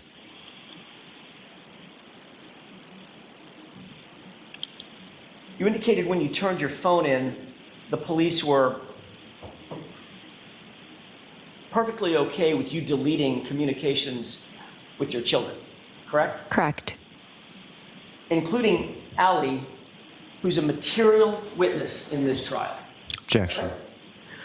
So part of that is objectionable, and I'll sustain that, so. You're aware that your daughter Allie was a witness in this case. At the time, I was not aware of that, no. No, but you did know that ultimately she was going to indicate that she drove Colin home, correct? You knew that at the time. Objection.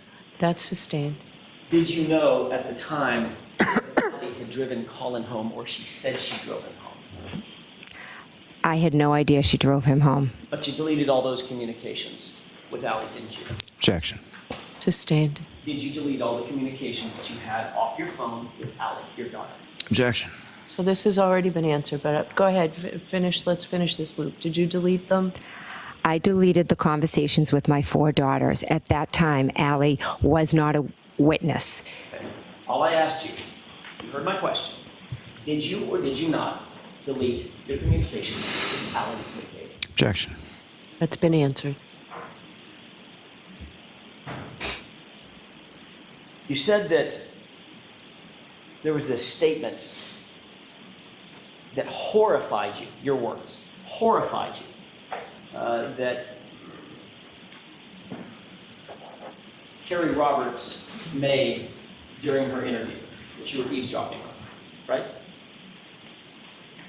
I'm not sure if she made it during that interview. I'd have to look back to see when I said she told them everything in bold, because I know she had said it to me multiple times. So I'm not sure if it's when she said it in the interview or just in general, when she said, I told them everything, I told them, etc.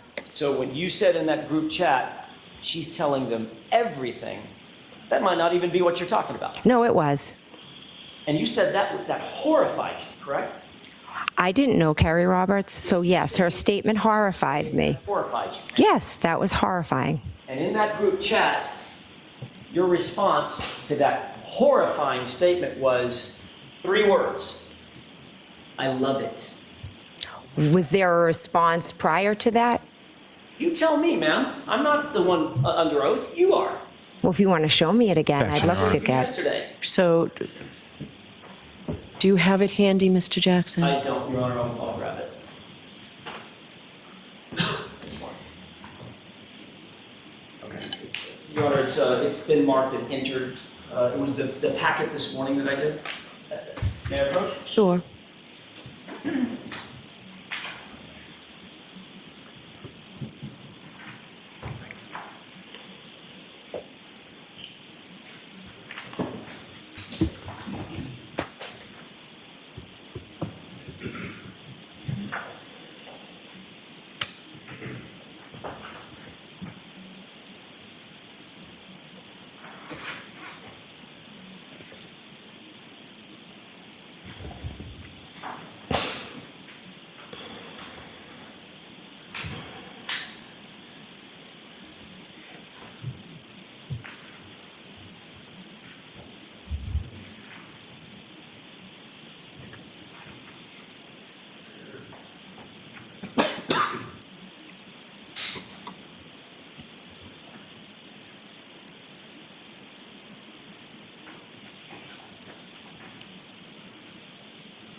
May I, Your Honor? Yes.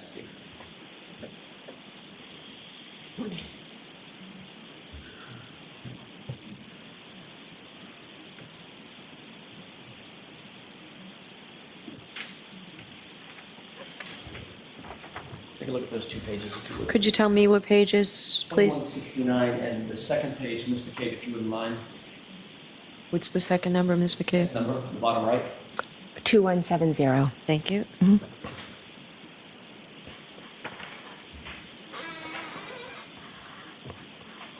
You have that in mind? Yes, I do. May I, Your Honor? Yes. Thank you. During that conversation, when you said she's telling them everything, that came right on the heels of your husband saying, this girl could write a book, or this woman could write a book, or something like that, correct? Correct. She talks nonstop. Right. And then you said, 2 texts down, she's telling them everything. Correct. The text just before that was, I love it. That was in response to my husband saying this girl could write a book. What's the next thing that you wrote to that group within a second of that? She is telling them everything. Right.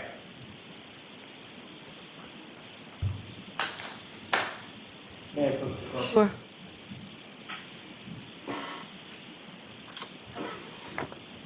Nowhere in that text chain did you say something along the lines of, oh my goodness, I'm so horrified, did you? Those were on phone conversations. Nowhere in those texts that you just saw did you say the words or write the words, I'm so horrified, did you? No, because it was already spoken about.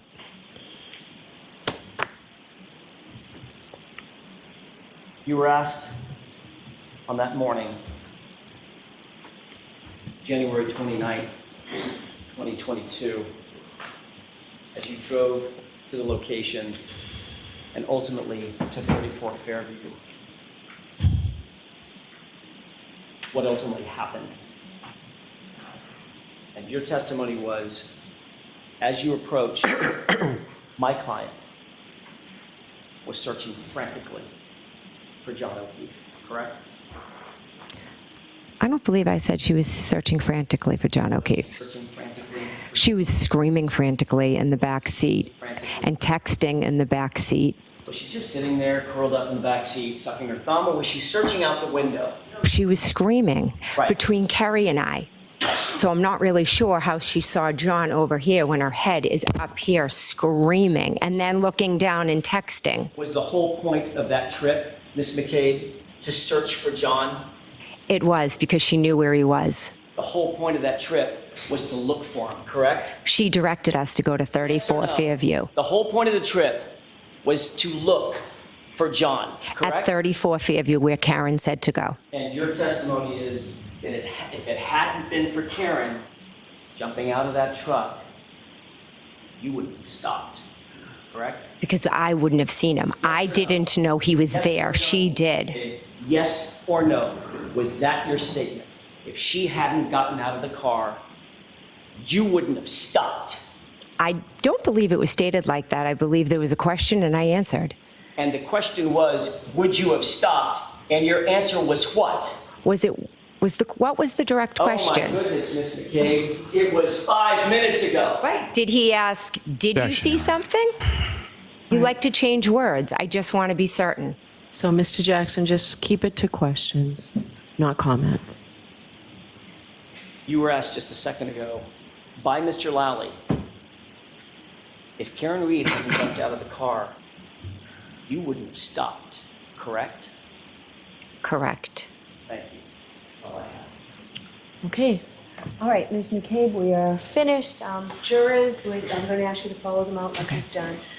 We'll take a recess, and this one might be a little longer. I may need to see the words. Jurors folding and leaving your notebooks on the chairs. All rise. Follow me, jury out.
Welcome back. I'm Anna Myler. The Department of Homeland Security is raising the red flag about the threat AI technology poses to the upcoming election. A new federal bulletin warns bad actors could use AI to try and influence discord this fall.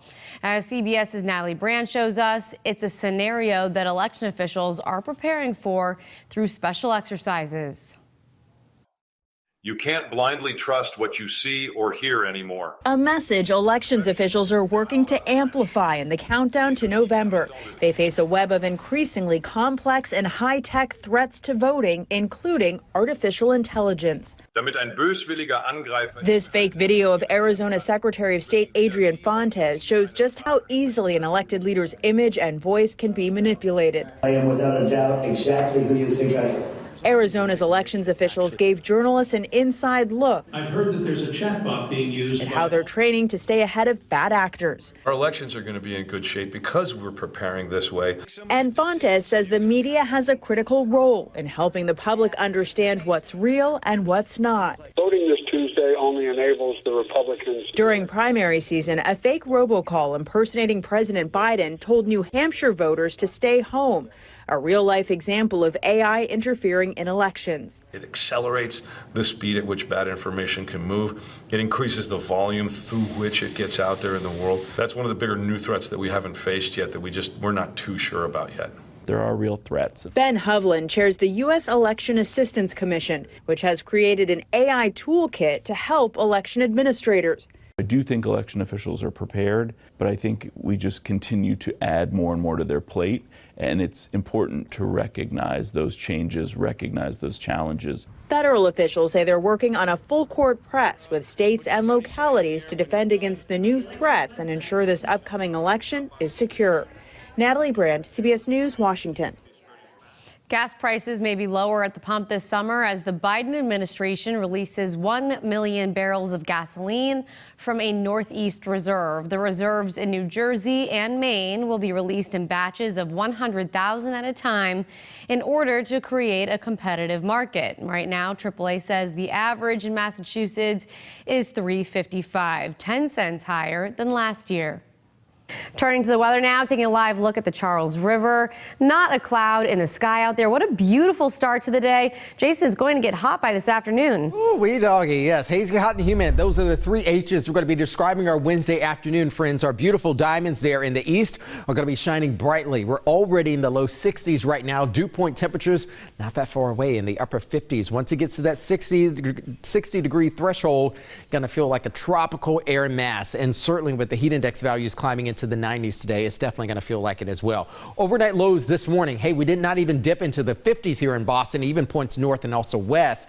In the upper 50s, you can see west on the Mass Pike, 64 degrees for the morning low in Worcester this morning, 3 degrees warmer than even Boston. 58 in Norwood, 62 degrees there in Lawrence. And again, our temperatures are climbing into the mid to low 60s already this morning. Some fog is still developing and also just kind of lingering. I should say less of develop, more of a linger along the south shore of the Cape and even the islands this morning. But again, the race towards 70s are just about a couple hours away. Even around noon today, we'll also be in the mid to low 80s. With the forecast high temperatures, that bubble, just like yesterday, just going to cruise right on up 495 into the Merrimack Valley. Well, that's likely remaining in the upper 80s as far as Boston is concerned. National temperatures this morning are also reflecting that ridge building in the east. That heat dome is still expanding down in Mexico, but it's also throwing a lot of that energy right even through the country east of the Mississippi, which is landing right into our neck of the woods. As far as our severe weather outlook, at least for today. So yesterday it was right centered over Iowa region. Now it's pushing over towards the east. We have a marginal risk for severe weather activity tomorrow. I'll tell you exactly what that means and what our impacts could be coming up in the full forecast. Anna? All right, Jason, thank you. A Massachusetts man is recovering after being attacked by a grizzly bear in Wyoming. This happened Sunday in Grand Teton National Park. Officials say he was mauled in a surprise encounter with two bears. He was rushed to the hospital and is expected to make a full recovery.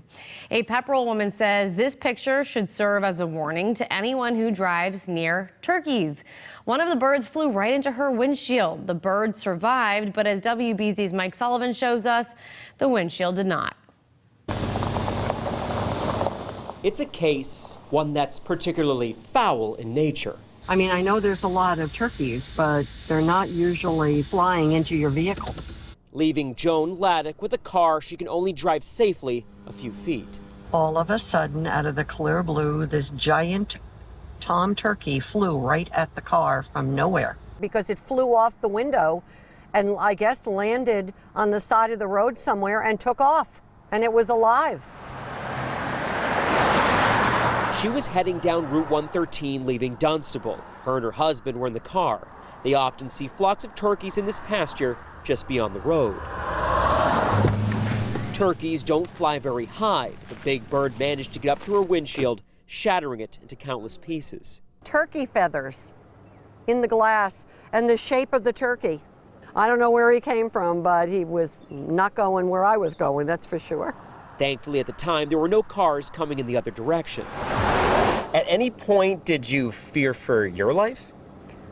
No, but I kind of feared that we would have an accident. The Laddicks drove to their nearby home with little visibility. Somehow, only the windshield was impacted. We were fortunate it actually didn't break and hit the driver. Now she wants other people to pay attention. Turkeys are not only a danger when you're on foot. If it had hit maybe higher, it might have gone through. Because right there is the impact, and then there looks like blood right in there. In Pepperell, I'm Mike Sullivan, WBZ News. Well, an FDA-approved artificial intelligence used to detect breast cancer is making mistakes. A new study from Duke University shows the AI used to screen mammograms was more likely to diagnose false positives for Black and older patients. The study's lead author suggests healthcare institutions understand their patient population and ask vendors about the diversity of the AI's data. Memorial Day weekend signals the start of the summer driving season, which leads to an increase in accidents. Teenage drivers are especially at a high risk, but a new report identifies vehicles that can help keep young drivers safe. Christine Lazar reports. A car crash can happen in seconds, and drivers ages 16 to 19 are nearly 4 times more likely to be in an accident than older drivers. Teenagers are more likely to lose control of their vehicle or to be driving too fast for conditions or to make choices that an experienced driver wouldn't make, and that exposes them to risk. Rebecca Wiest is a research scientist at the Insurance Institute for Highway Safety and says that's why it's important for young drivers to have a safe car. The IIHS teamed up with Consumer Reports to create a list of recommended used vehicles for teens. There are 58 to choose from, ranging in price from $5,800 to almost $20,000. All the cars made the grade in a variety of crash tests. Every vehicle also comes with automatic emergency braking. We find that teenagers especially benefit from having these systems that can intervene in the event of an imminent crash. Things parents should absolutely be looking for are the newest safety features. Consumer Reports' Jennifer Stockberger says parents should steer clear of sports cars and extra-large vehicles that can be hard to maneuver. We talk a lot about the Goldilocks. These are the vehicles that aren't too fast, aren't too slow, aren't too big, actually aren't too small. Used car prices skyrocketed during the pandemic, but here's some good news. A recent report showed prices are down nearly 7% from last year. Christine Lazar, CBS News, Los Angeles. There's a new interactive exhibit at the Boston Children's Museum. 100 Acre Wood, a Winnie the Pooh experience, lets kids take a journey through the beloved forest that's home to Pooh, Tigger, Eeyore, and Piglet. You can explore the animals' homes and work together to complete a puzzle challenge. The exhibit will be at the museum until the end of June.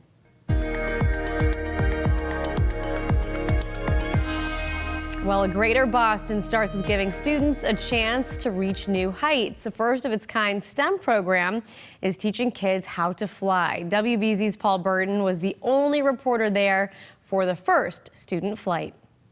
We're going to check the propeller. If you want to learn a lesson in courage and going after a dream, look no further than 17-year-old Fahad Yassin. He's part of the STEM aviation program at the Jeremiah Burke High School in Boston. You'll do most of the flying. And he's about to become BPS's first student to take flight as part of its program. When I was younger, I really wanted to fly, but I never had the opportunities to do it, but now I can, so I'm gonna do it. And after a comprehensive safety check with his instructor, Harry Scales, it was engine start and sky's the limit. Yassin has been a part of Burke's Pathway program since September. For the past 9 months, he's been taking aviation classes twice a week. Now it's time for the real thing. Taking off at Norwood Memorial Airport. You feel the motion, you feel the wind, you feel the plane shake when there's turbulence. This is something awesome. The program is doing exactly what it was intended to do, exactly. Getting the kids from the classroom doing simulation into the aircraft. He flew for about 45 minutes over Gillette Stadium and back. The goal of these programs is to help students connect with what they're passionate about, and hopefully help them develop skills within those passions and help them decide what they want to do after high school. It was surreal, it was something else. My favorite part about it was like when we took off, there's nothing underneath you, it was just you, the plane, and everything just became small. And after a perfect landing, there's no question what Yassin wants to become.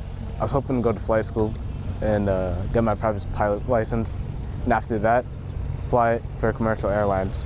What is your lesson to your classmates? It does take a lot of work, but if you really want to do it, there's nothing stopping you. The opportunity is right there. Just go for it.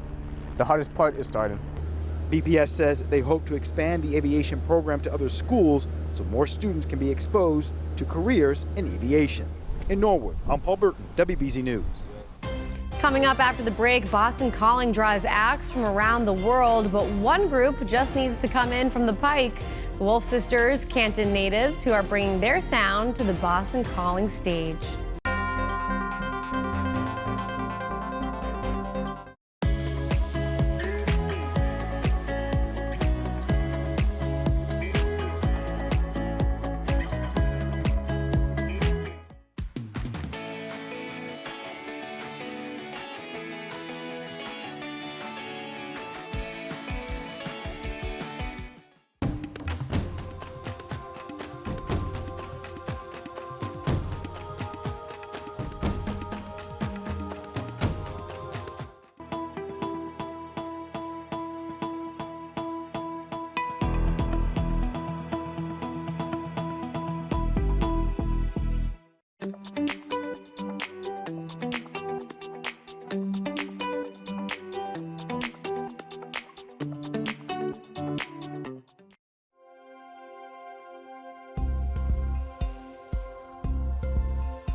All right, taking a live look outside. It looks absolutely beautiful out there. Feels a lot like summer. But Jason, we are dealing with some air quality issues today. What's going on? Oh my goodness, yes, we have that air quality alert. It came down from National Weather Service yesterday afternoon because of the hazy, hot and humid conditions. Stuffy air is what we'll have across southern New England for yet another afternoon. It's going to feel like the warmest temperatures we've had going back to late September, okay? A foggy start yet again, but that fog is beginning to lift and we have nothing, and I do mean nothing, but beautiful sunshine expected for the rest of the afternoon. So that was our school board forecast this morning. Air quality is going to be our weather word of the day. We're going to work it into the forecast. Let's get right into it right now. Every area see shaded there in green, or excuse me, gray, okay, is going to be the air quality alert. And so what does that mean? That means that we're also going to have a lot of dust and particulates kind of hoisted in the atmosphere that's just kind of linger, okay? It's going to be very much so an inversion layer in the atmosphere that's keeping everything kind of lofted up. So some added reminders for you on your Wednesday afternoon. If you're going to be driving in and around, doing some errands or whatnot, just try to limit the idling. I know it's tough to do, especially on our New England roadways with a lot of traffic. If you have to also apply a little bit of gas in your tank as well, just stop at the click. Don't run over, okay? So any sort of running over could also cause some issues there with some gasoline on the surfaces. No burning of any materials, please. And also sensitive groups like myself, yeah, you're definitely going to have some issues there in terms of asthma and perhaps even some of the dust maybe kind of getting your track there. So some lingering fog, mainly along the south shore of the Cape and even the islands. But again, we're going to hoist a lot of that warm weather right into our neck of the woods. The trigger mechanism, though, for tomorrow's stormy activity, this guy right here, this is going to be a fairly strong cold front. And by strong, I mean there's going to be a noticeable difference in air mass as well as humidity levels by the time we get to Friday of this week. Here we go. South winds 5 to 10 miles per hour right now, mainly out of the south-southwest. If you're sort of in this pocket of region, it is going to be extremely humid for you because, again, look at that south wind. We don't have anything to really sort of counteract that. So we're going to be pulling in a lot of moisture off the ocean. Low 60s is where we began the morning this morning. We're going to be in the upper 60s, around the 9 a.m. hour, and perhaps even some of the 70s there. And even around the peak heat hours of the day, let's say between 2 p.m. and 5 p.m. That is going to be the warmest temperatures, and the heat index values will likely loom right around 90 degrees. Same goes with some of the surface high temperatures expected today. It's going to be riding right up along the 495 corridor, northern interior there, right into the Merrimack Valley. So here's the big picture on satellite and radar. We still have a little bit of a light sprinkle there, mainly along the south coast with some of those clouds just lingering there. We get rid of that activity later this afternoon. We have beautiful sunny skies, feeling like a July day, in fact, with a little bit of pops happening in the atmosphere, roaring through the great state of New York. Once we get into the overnight hours tonight, we're going to start to begin to see some changes afoot in our atmosphere. Clouds are going to be increasing from western Mass over to the Berkshires, moving through the Worcester Hills, eventually landing in the Boston area afternoon tomorrow. And this is going to be a straight, almost a linear line of strong to severe thunderstorms. Some of the peak wind gusts we can expect tomorrow will likely be around 40 to 50 plus miles per hour. And certainly if it gets near 60 miles per hour, we now get into the severe thunderstorm territory. But hopefully that doesn't happen, and we just kind of cruise into the end of the week. Friday going to be a big travel day, certainly Saturday and Sunday as people are preparing for Memorial Day. There's a spot rain chance on Monday afternoon for Memorial Day on it, but even by Tuesday there's a better rain chance, but still likely going to be balmy in the low 70s. All right, Jason, thank you. Well, one of the best parts of the Boston Calling Music Festival is the focus on local artists. This year, a dozen groups will take the orange stage, and one of those groups is a trio of sisters whose music combines the comfort of home with the beauty of New England. WBZ's Penny Commit is introducing us to the Wolf Sisters.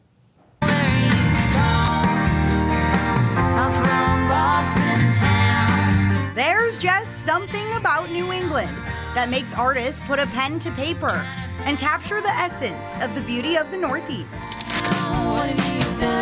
For the Wolf Sisters, it's practically part of their genes. Taking in all of that scenery of different parts of New England, it just ended up in the lyrics of our songs, and it's sort of the fabric of like the imagery of what we lay into all of our songs and music. So we like to think that we're like New England Americana, and all of the storytelling in it is the basis of it is just New England. Rebecca, Rachel, and Kat Wolf grew up honing their musical talents at their home in Canton, rehearsing in their father's wood shop and listening to musical icons like Bob Dylan and the Rolling Stones.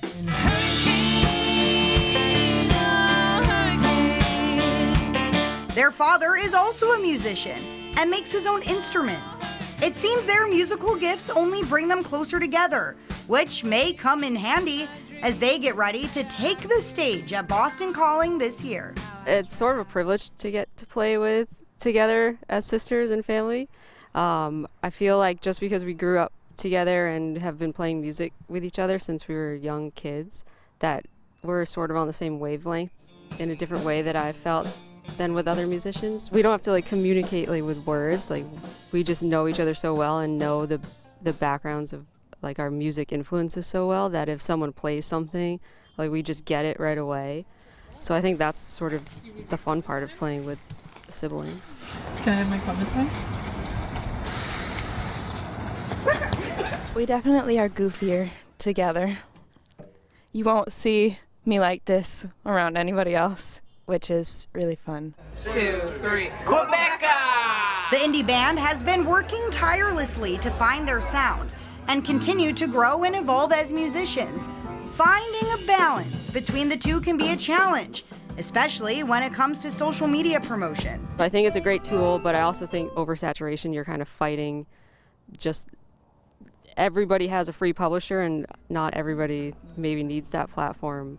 But everyone should have a chance to follow their dreams. So what is true will prosper, and if you just are honest and authentic, then someone's going to connect with it. In 2023, rising star and fellow New England native Noah Kahan saw immense success following his portrayal of New England in his album Stick Season.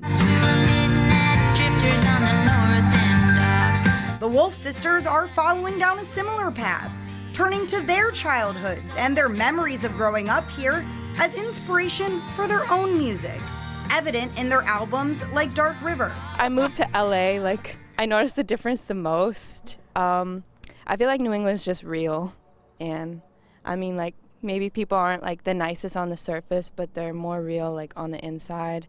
And I don't want to say are kinder on the inside, but I feel like we have a hard surface and it's no BS, and I've been to a lot of other places and I haven't really, I don't know, there's just a certain feeling, but you only feel it if you're from here.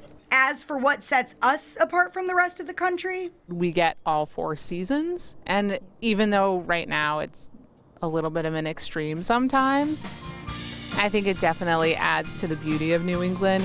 You get to experience a little bit of everything, which of course goes with kind of us. You get a little taste of this, a little taste of that in our music.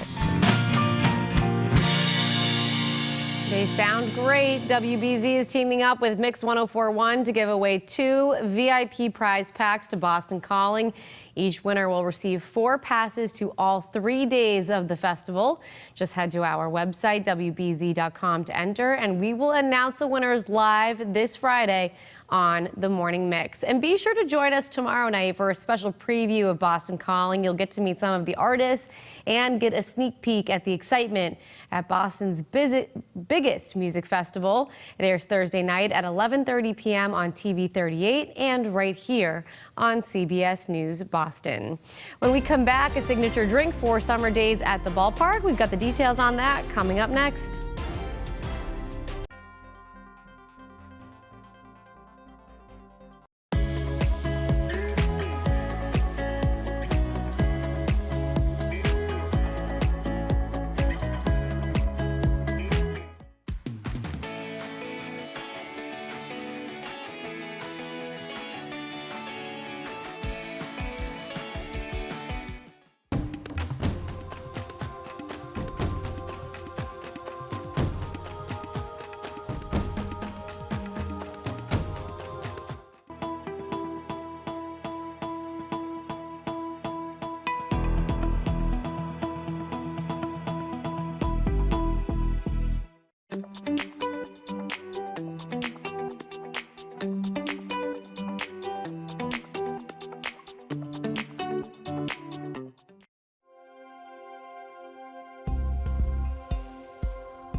There's a new brew at the ballpark this summer. Harpoon Brewery just created the Woo Sox Lager, which will be available all season long at Polar Park, and it will also be on draft at some Worcester restaurants and bars.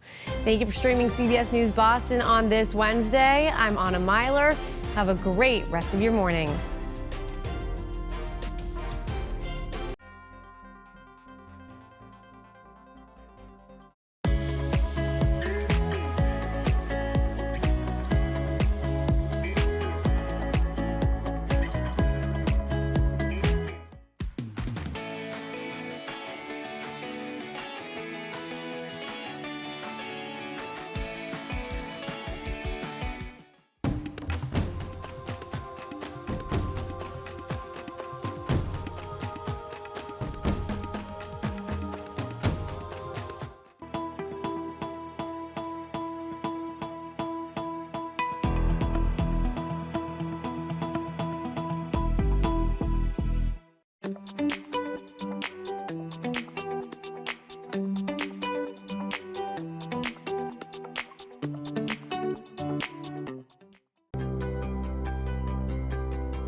Now from WBZ News, this is the Morning Mix. Good morning, everyone. Welcome into the Morning Mix. Young drivers hitting the roads for the first time. We got more on which cars will keep your teen the safest. And the local teenager looking for a family to call her own. We'll introduce you to this week's Wednesday's Child. But first, the Celtics stealing a win in Game 1 of the Eastern Conference Finals. It was an overtime classic at the Garden. The C's were down by 3 with 8 seconds left to play. Jaylen Brown gets the ball in the corner and buries a clutch 3. That sent the game into overtime. The Celtics would go on to beat the Pacers 133-128. Fans at the Garden stressed but overjoyed. My heart was beating out of my chest the whole time. Best game of my life. Saw Drake May, Celtics in 4. Drake May wasn't the only celebrity in the house last night. David Ortiz was there to cheer on the C's, as well as Donnie Wahlberg. Well, breaking overnight, Ireland, Norway, and Spain announcing that they will formally recognize a Palestinian state, drawing quick condemnation from Israel, which ordered back its ambassadors from Norway and Ireland. The 3 nations will officially recognize Palestine as an independent state on May 28th. Norway's prime minister says there cannot be peace in the Middle East unless Palestine is recognized. Israel says the move could hurt efforts to return hostages being held in Gaza and reduce the chances of a ceasefire. In response, Israel's far-right national security minister visited the contested holy site in Jerusalem, declaring it belongs only to the state of Israel. Meanwhile, a crowd of pro-Palestinian protesters greeted President Biden's motorcade as it passed South Station last night. He was heading to a fundraiser in the seaport at the time. Protesters booed the commander-in-chief and they blocked traffic during the evening commute. Memorial Day weekend is the start of the summer driving season. It's also known as the 100 deadliest days. Drivers ages 16 to 19 are nearly 4 times more likely to be in an accident than older drivers. That's why the Insurance Institute for Highway Safety teamed up with Consumer Reports to create this list of recommended used vehicles for teens. There are 58 to choose from, ranging in price from $5,800 to almost $20,000. All the cars made the grade in a variety of crash tests. Every vehicle also comes with automatic emergency braking. The IIHS noting it's important for young drivers to have the newest safety features. Experts also recommend parents steer clear of sports cars and extra large vehicles that can be hard to maneuver. Teenagers are more likely to lose control of their vehicle or to be driving too fast for conditions or to make choices that an experienced driver wouldn't make, and that exposes them to risk. Used car prices skyrocketed during the pandemic, but a recent report shows that prices are down nearly 7% from last year. My convertible was my first car, a convertible. Wow. Yes. That's risky. I know. Sorry. not happening for my daughter. No, something a little bit, now with the safety features, maybe they've got something for the convertible. Maybe the Who knows? convertible would be okay. All right, well, it's also a good reminder to have your teen stay safe on the road, especially now because it's prom season. And for one New Jersey teen, he was able to pull off a promposal with the help from the Phillies. Carrie from CBS News Philadelphia explains.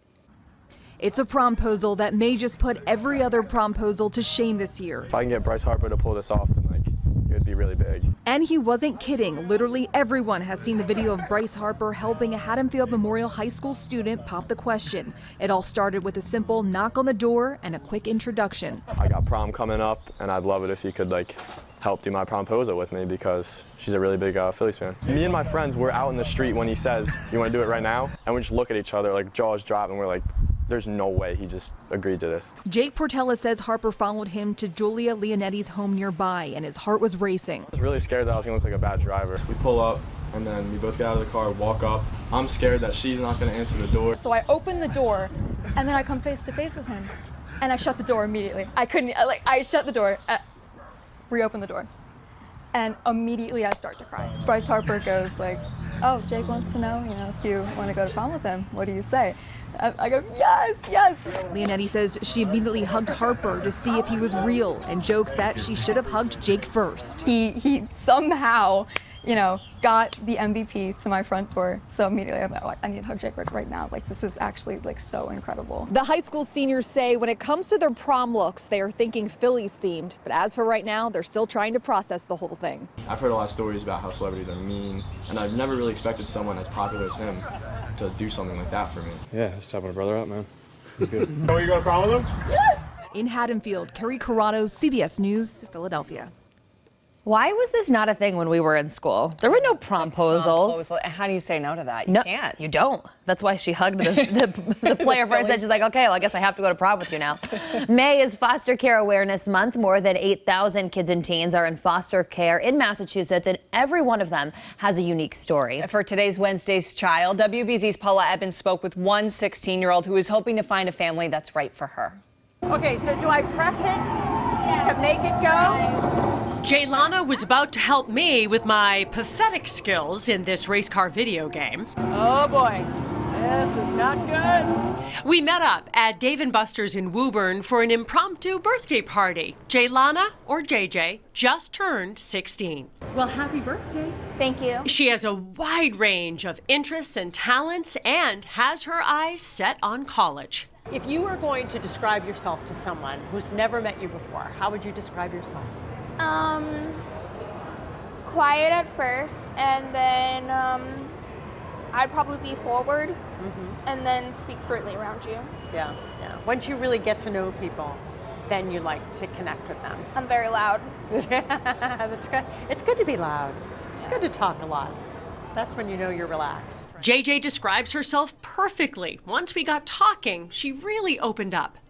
I like to draw. I like to write. I like making collages. I like to read. I like playing video games. And you definitely have that artistic side. Yeah, I like to swim. Yeah. I like riding bikes. She's looking forward to studying graphic design in college, but what she needs first is a family that could lead her toward a bright future. She is a wonderful young woman with so much potential, and there's so much opportunity if we can get her the stability and support that she deserves. Right. Bridget Sharatini is the executive director of the Massachusetts Adoption Resource Exchange. She says 600 children are in need of homes in Massachusetts right now, and half are 12 and older. And there's not a perfect family for any child, right? Each child has their own individual needs, wants, desires, and challenges. And so which is all any young person asks. Paula Eben, WBZ News. And we partner with MARE, that's the Massachusetts Adoption Resource Exchange, for Wednesday's Child. You can learn more about Jaylana, MARE, and the adoption process on our website, WBZ.com. And still ahead, it's a family affair for one of the acts at this weekend's Boston Calling. Coming up, the Wolf Sisters from Canton, how their childhood in Massachusetts inspired their music.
Mind. So Ms. McCabe's state of mind, and that is to the extent it explains Ms. McCabe's conduct or statements or actions at any particular time. And ultimately, the testimony may be used by you only as it goes to the witness's credibility. Okay? Thank you very much. So, Mr. Lally, your next witness, please. Yes, Your Honor. The Commonwealth to call Ms. Carrie Roberts to the stand. Okay.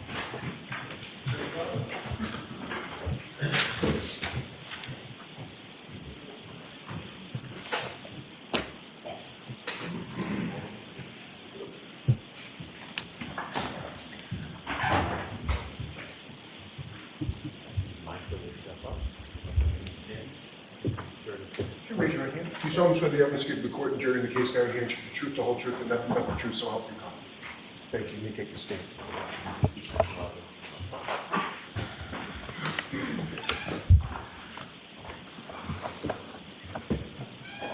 All right, Mr. Lally.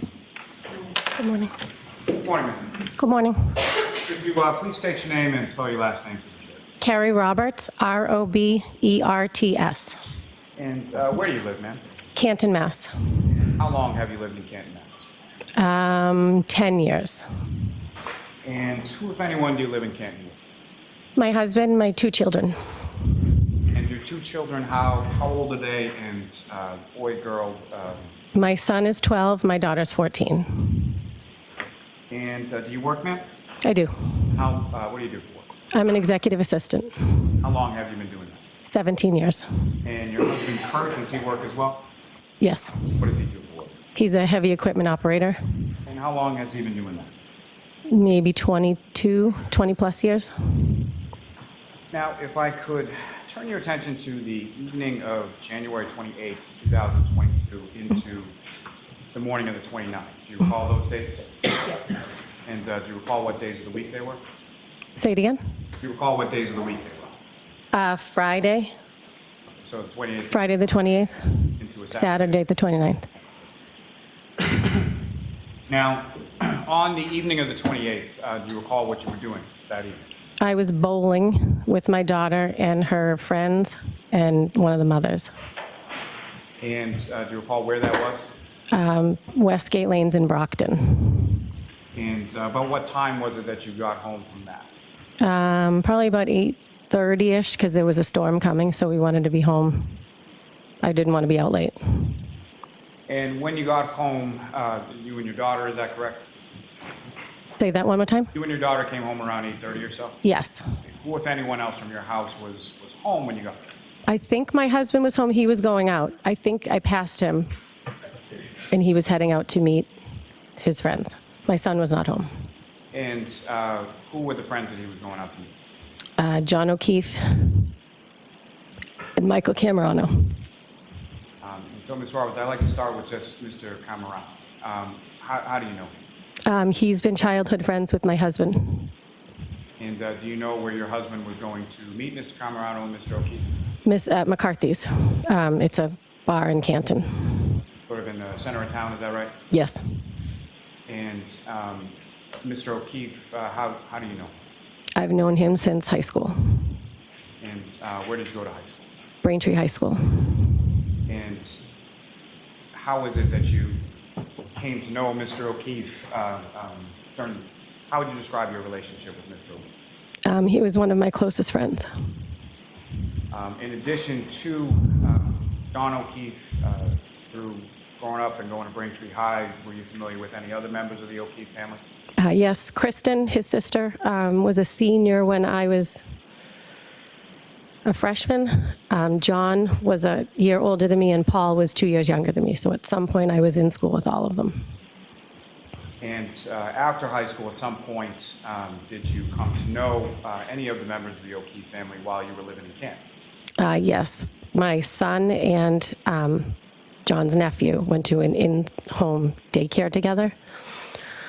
So I went to go pick up my son at one point, and Kristen was there, and we kind of figured out that we lived in the same neighborhood that we were going to be moving into. And then Kristen got sick. And during that time, sort of when you first reconnected with Kristen, about how old was your son and her son? My son was 18 months. Patrick was, he's almost a year older. And your son and Patrick Furbush, did they end up going to the same school in Canton? Yes, they went to home daycare, they went to preschool, pre-K, and by the time they got to elementary school, they got separated because they were troublemakers. But did they go to the same school all throughout? Yes. And what, if any, other activities did your son do along with Kristen's son, Patrick? Well, Patrick wanted to try hockey, so they did hockey together, and then he didn't like that. And they've played baseball together since they were T-ball, like 4 or 5. Now, you mentioned that Kristen O'Keefe, or Kristen Furbush at that point, at some point after you had met her, she got sick, is that right? Correct. Eventually she passed away, is that right? Correct. And after she passed away, her husband also passed away? Correct. And at some point after that, what, if any, role did John O'Keefe have with reference to his case? Well, when Kristen passed away, I was in touch with John, just seeing if they needed help with the kids, getting them to and from wherever, because I was down the street. Kristen passed away, and then he said, I might move in. Steve's got to figure out finances, but I might move into your neighborhood. I said, oh, okay. And then when Steve died, John did move in, and he took over raising the kids. And fair to say that you were, with reference to your son being friends with his nephew Patrick, you would see him fairly often, and by him I mean John O'Keefe? Oh, yes, daily. Mm-hmm. And what, if any, sort of, at some point did John and his niece and nephew move from down the street from your house? Yes, they moved across town. So I live on the Milton side. He moved over sort of near the Stoughton side.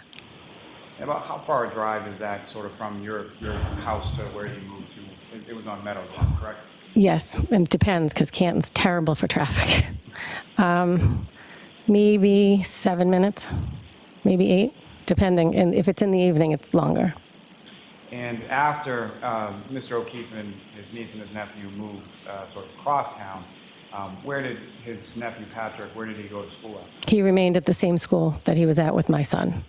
So on Wednesdays, when John couldn't grab him in time because he'd be working in the city, Patrick would come home with me. You familiar with what Mr. O'Keefe did for a living? He was a Boston police officer, but at the time he was working in an office registering sex offenders. And so you would help out as far as picking up his son. What, if any, assistance did you have with regard to his niece Kaylee as well? Say that one more time. What, if any, assistance did you have with regard to Mr. O'Keefe and his schedule with regard to his niece Kaylee as well? I didn't take care of Kaylee as much. That was sort of, there was other women, Jen McCabe, one of them. She sort of really took hold of caring for Kaylee because her daughter was friends with Kaylee, and I sort of got Patrick. So Ms. Lally, you have to keep your voice up. I'm really sorry. I didn't mean to interrupt you. Sorry. And if you could keep your voice up too, okay? My apologies.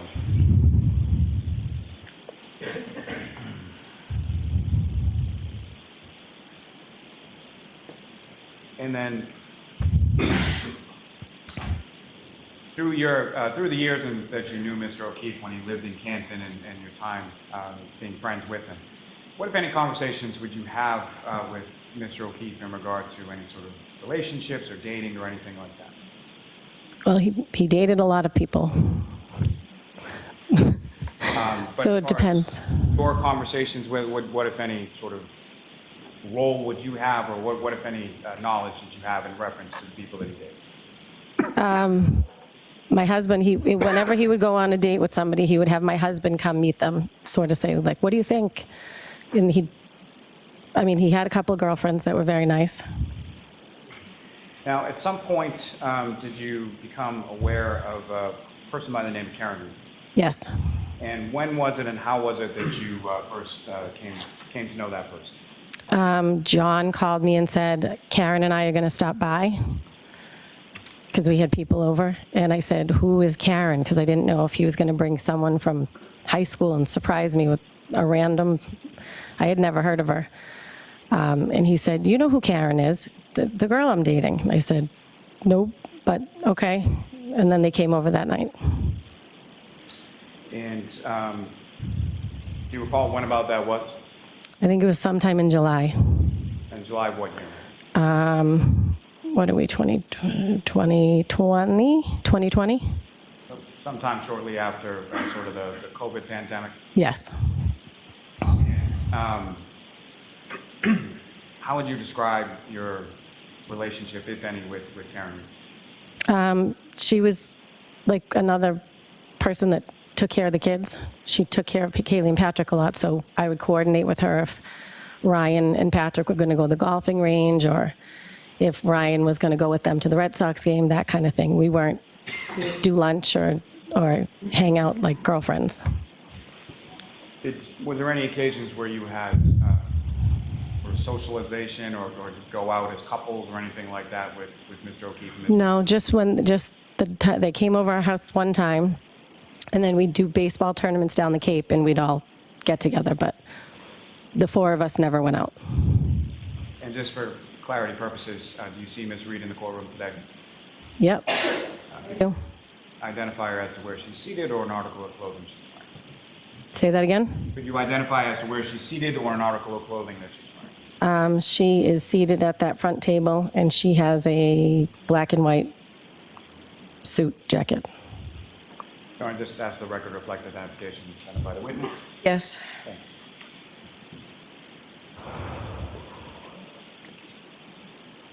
Now, coming back to that evening of the 28th, your husband went out to meet Mr. Camerano and Mr. O'Keefe, correct? Yes. And do you know about what time it was that your husband Kurt arrived home that night?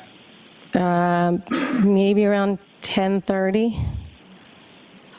And after he arrived home, what, if anything, specifically do you recall the two of you doing or anything before going off to bed?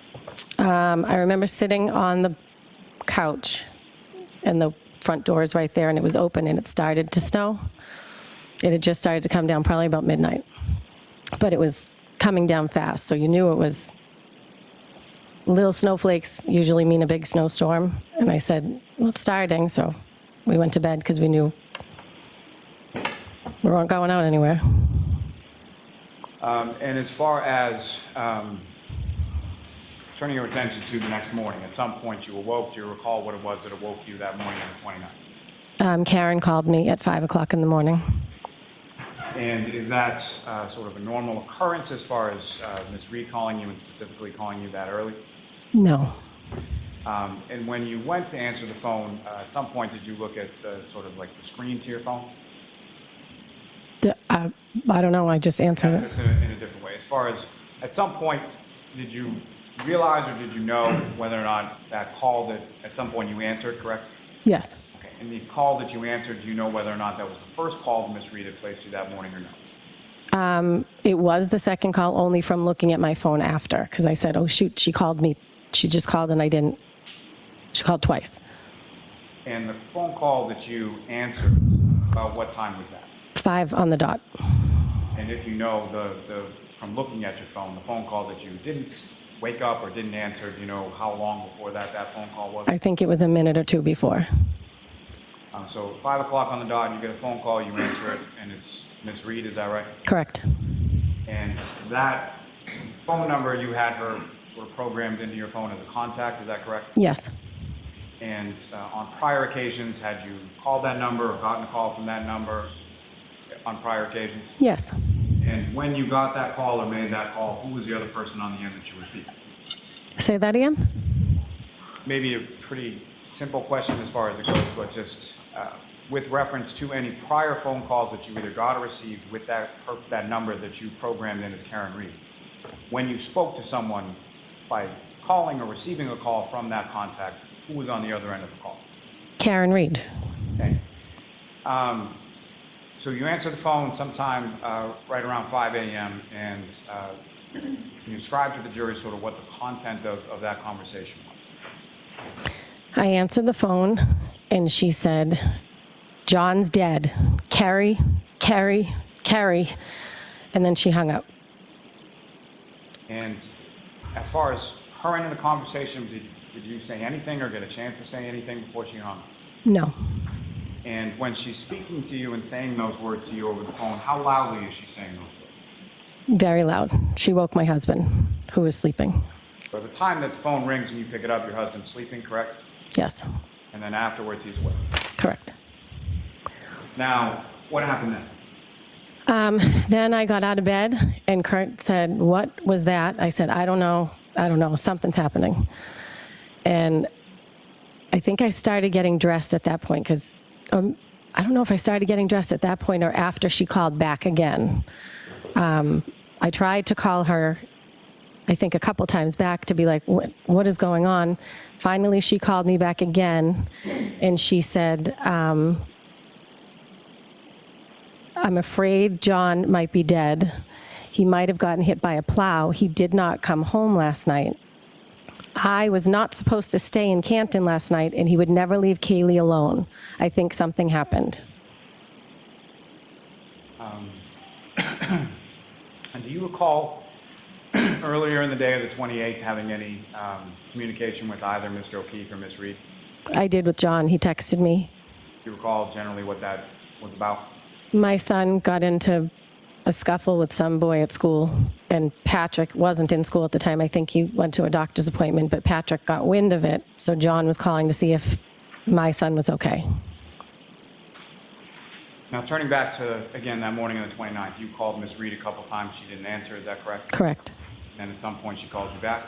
Correct. And about how long was it after that initial phone call that you had where she hung up? How much time it elapsed between that call and the next one? I don't know, maybe 5 minutes. And so when she calls back, she makes those statements to you that you just testified about, and upon her making those statements, what, if anything, was your response? I said, then she said she checked Kaylee's phone to see if John had called, and I said, okay, where are you now? And she said, I'm driving. Can I come to your house? Will you drive my car? I don't remember anything from last night. We drank so much, I don't remember anything. And I said, you need to go home and be with Kaylee if she's there by herself. I'll go look for him or something of that nature. Because I said, you're going to get a DUI. If you were drinking all night last night and you don't remember anything, you shouldn't be driving. All right, so next question, please.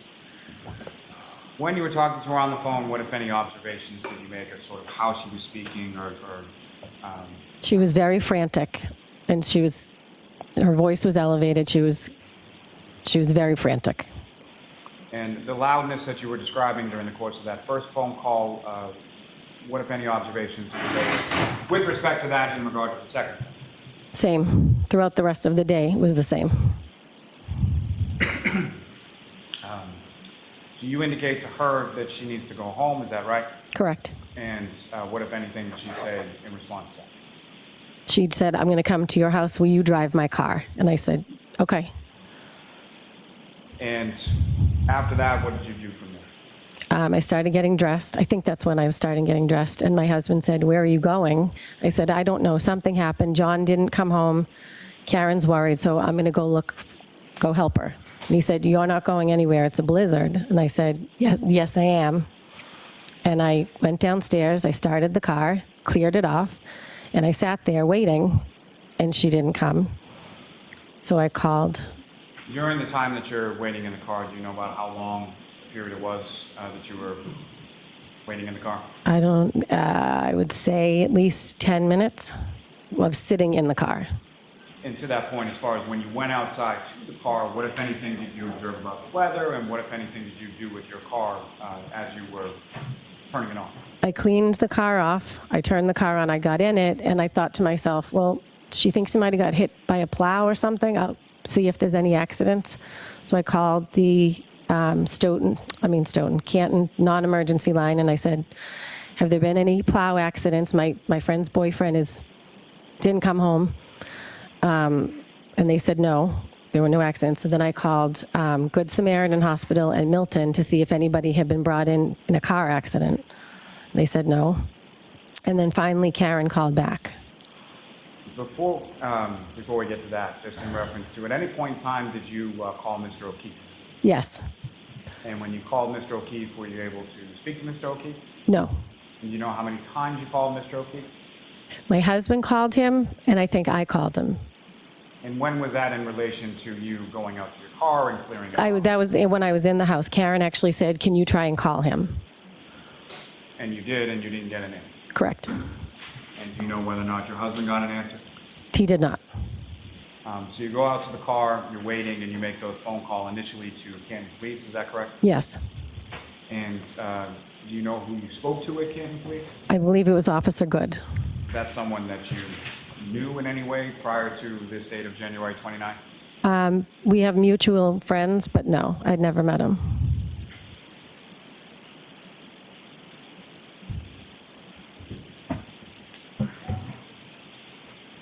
Now, you call the hospitals, and then at some point after you finish speaking to the hospitals, the defendant then calls you back, correct? Yes. And what, if anything, can you describe to the jury sort of what was the content of that conversation that third time? She said, I said, where are you? I'm in the car. And she said, I'm at Jen's house. And I said, Jen who?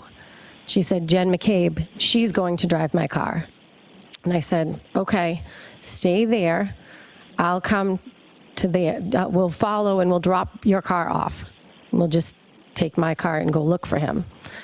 And I drove to Jen's, and I pulled in the driveway behind them. I was still on speakerphone. Jen is driving. Karen's in the passenger seat, and we drove. I said, do you remember, did you look through the house? Could he be passed out somewhere in the house? She said, I don't know. I didn't look.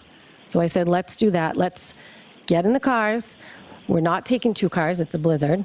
We're going to go back to Meadows, and we're going to go look in the house first. He could be passed out behind the couch or on the floor, or who knows. So we went to the house. Yeah, I'm sorry, before you get into that, just as far as directionality and where you're going at this initial stage, you're sort of directing what's going to happen and where you're going to go, correct? Correct. Now, you had mentioned that the defendant said she was at Jen's house. You asked Jen who, and she said Jennifer McCabe, correct? Objection. I'll allow it. With regard to Ms. McCabe, did you know her, or how did you know her prior to this morning of January 29th? I had met her once when John took her and I to Reebok because he got a 50% discount, so we would go periodically and get the kids' shoes. So she, John, and myself went to Reebok, got shoes, and then we went to the Hillside for lunch. That was it. I wasn't friends with her. Is that someone that you had programmed in your phone as a contact? Did you have her information prior to January 29th? No. And when you went to Ms. McCabe's house that morning, how was it that you knew where Ms. McCabe's house was at that point? I've picked up Kaylee there a time or two for John and brought her home if I was heading that way, because Jen's house is on the way to John's. And so you go to Ms. McCabe's house, and can you describe for the jury sort of what you observe or what you see when you're first coming up to Ms. McCabe? I pulled in the driveway behind Karen's car, and Karen and Jen are in the car talking. I'm still on Bluetooth so I can hear them. And Karen said that she remembered leaving him at Waterfall. And Jen said, no, I saw you pull up to my sister's house. And then at some point in the conversation, she said, what about my taillight? What about my taillight? And I looked, and there was a piece missing, but it was caked on with snow. You could tell there was a little black hole, but there was snow like caked on it, and it was a blizzard at this point. Now, just as far as over the course of this early morning when you're making that drive from your house to Ms. McCabe's house, correct? Yes. So during that time, can you describe sort of what the lighting conditions were, what the roadway conditions were, what you observed as you were driving over there? It was not light out yet, and it was really bad driving. And bad driving in reference to snow, is that correct? Yes. And so you get to Ms. McCabe's house, and during the drive from your house to Ms. McCabe's house, you're speaking to both Ms. McCabe and Ms. Reed? Yes. And with reference, I think you've said a couple times as far as a Bluetooth. So as far as what you're hearing on the other side of the conversation, is it just one person, or are you able to hear sort of everything that's going on in the car? I could hear everything. It was like a regular phone call in the car. From where you were, your impression was it was hooked up to the speaker of the car? Correct. And when you get to Ms. McCabe's house, or what you were just testifying about as far as the taillight, when is it that you're making those observations? In Jen's driveway. And so about how far away from the defendant's car are you the first time that you see or your attention is drawn to this taillight? I was parked right behind them in the driveway. And can you describe which part of the vehicle you're looking at as far as which taillight that you're observing this damaged? The right passenger. And so from there, as far as Ms. McCabe's driveway, you make these observations. Where is it that you go from there? Say it again? Sure. So after you're making those observations and you're overhearing that conversation, or you're having that conversation over the Bluetooth, where did the three of you go? We went to Meadows, to John's house. And how was it that each of you sort of got from Ms. McCabe's house to John's house on Meadows? Jen drove Karen's car, and I followed behind in my car. And when you arrived there, where did you go? Where did you park? I pulled in, I think I pulled in right behind. She pulled her car sort of in front of the garage bays, and I pulled in the driveway behind her. And when you say she, do you know who was driving? Jen McCabe, sorry. Driving, and Ms. Reed's in the front passenger seat? Correct. And you're driving your car behind? Correct. And what kind of car did you have? A Ford Explorer. Do you recall what color it was? Dark gray. And as far as Ms. Reed, do you recall what kind of vehicle she had at that point? A Lexus SUV. Do you recall what color that was? Black.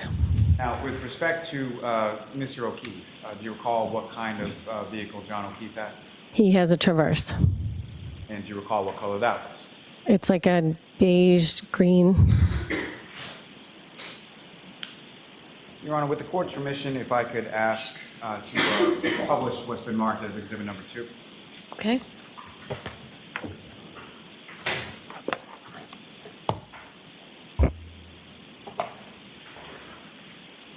Ms. Roberts, directing your attention to the screen over here, do you recognize what is up on the screen? That's John's house. And does that seem like a fair and accurate portrayal of what John's house looked like at around the time of January 29th when you went over that morning? Much snowier, but yes. Sorry, I can't hear you over the coughing. If you could repeat. Oh, I said it was much more snow, but yes. Now, not visible in this particular photograph, or the driveway that you're talking about, facing Mr. O'Keefe's house at Meadows Ave, as we are in this picture, whereabouts would the driveway be? To the left, or the right, or something? To the right. And, Your Honor, with the court's permission, if I could ask to publish what's been marked as Exhibit 91. Okay.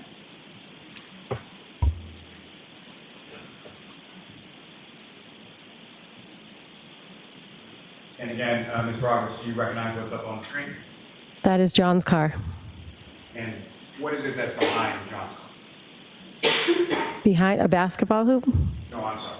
That's correct. Not the rear of the vehicle, but sort of in the photograph behind on the other side of the passenger side of the vehicle. Oh, the garage doors? And there are two garage doors, one on the left, one on the right. Is that correct? You're familiar with this house? We've been over it a number of times when Mr. O'Keefe lived there. Correct. And as far as, what, if anything, were you familiar with as far as Mr. O'Keefe having regarding sort of security around his house?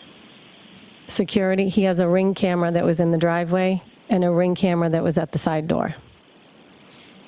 And with regard to the garage itself, as far as you've been in there as well? Yes. And so what is behind the left door of the garage? His big old blue convertible. And on the right side of the garage, what, if anything, is in behind it? Nothing. He's got all organized stuff and kids sporting. I don't know if he parked in there or not. Now, as far as how Mr. O'Keefe kept his garage, kept his home, was there a particular way in which he kept it when he lived there, you know? Neat freak. I'm sorry, what was that? He was a neat freak. Okay. And as you enter into this garage, what, if any, access would you then have to inside the home? There's a set of stairs, and it brings you right into like the mudroom, which leads into the kitchen. Now, when you would go over to Mr. O'Keefe's house on this occasion or any other occasion, what, if any, rules or preferences would Mr. O'Keefe have with regard to footwear? You did not wear footwear in the house. You took your shoes off. And is that something that applied to people that live there as well as people that were visiting? Yes. And how would you describe, is that a relatively strict rule? Yes. Now, Your Honor, with the court's permission, if I could, I'd like to publish a portion of Exhibit 6, ring video. Okay. Gentlemen, if I could have from the driveway video number 154. I'd like to ask you to just pause after this. So, Ms. Roberts, do you recognize what's up on the screen? Yes, that's Karen's car and my car, and John's is in the background. Now, in front of you on the desk, there should be a laser pointer. It's not just. Oh, thank you very much. Thank you. So, pressing on that button and pointing sort of at the screen, if I could ask you just direct the jury's attention to where you see Ms. Reed's vehicle, where you see your vehicle, and where you see Mr. O'Keefe's vehicle, if at all.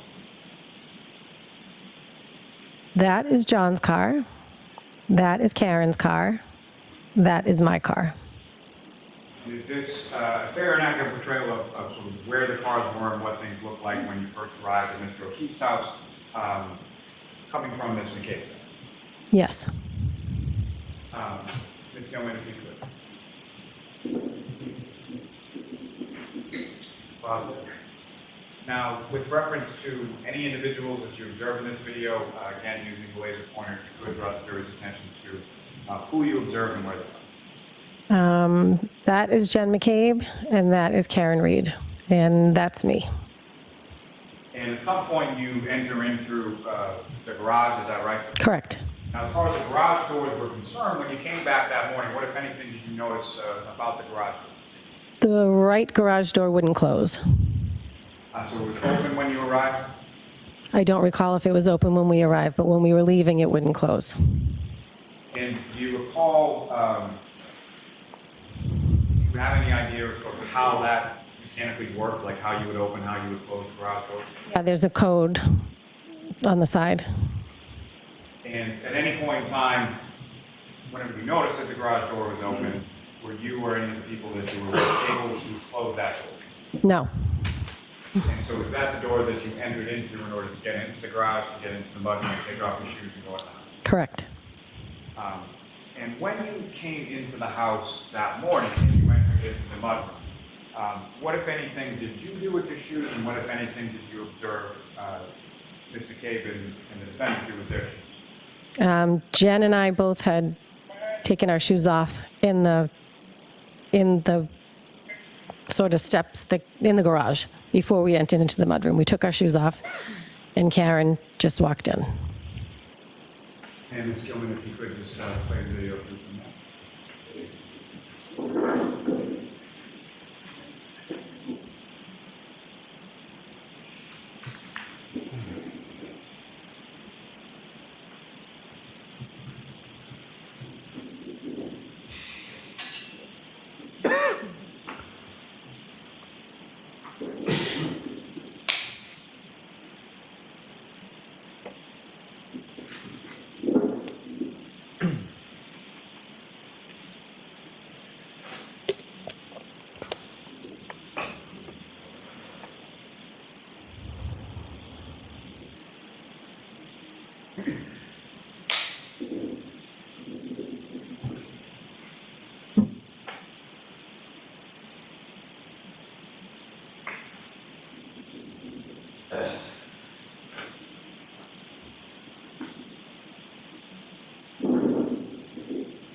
Now, Ms. Roberts, with reference to the Ring video security system that Mr. O'Keefe had at his home, if you know who had access to that?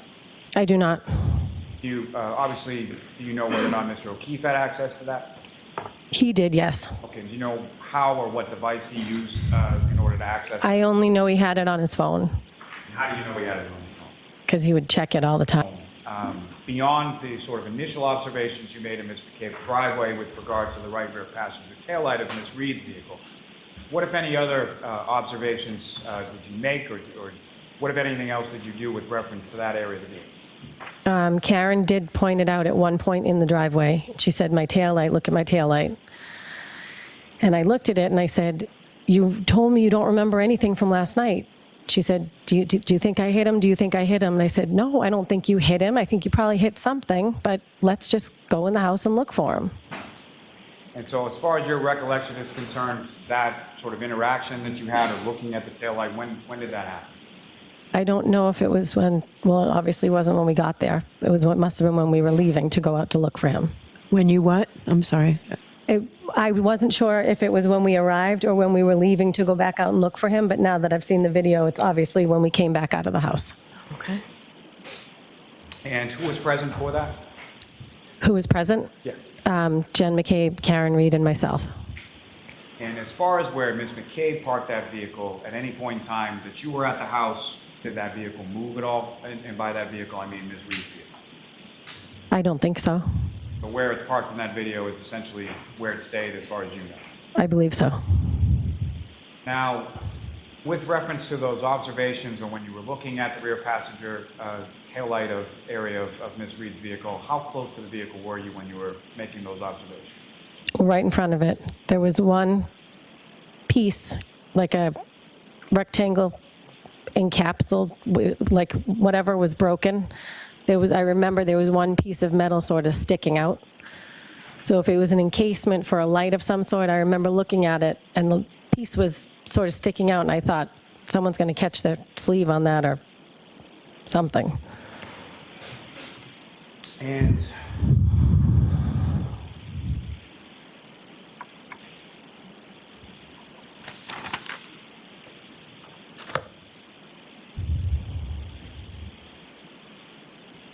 now, from there,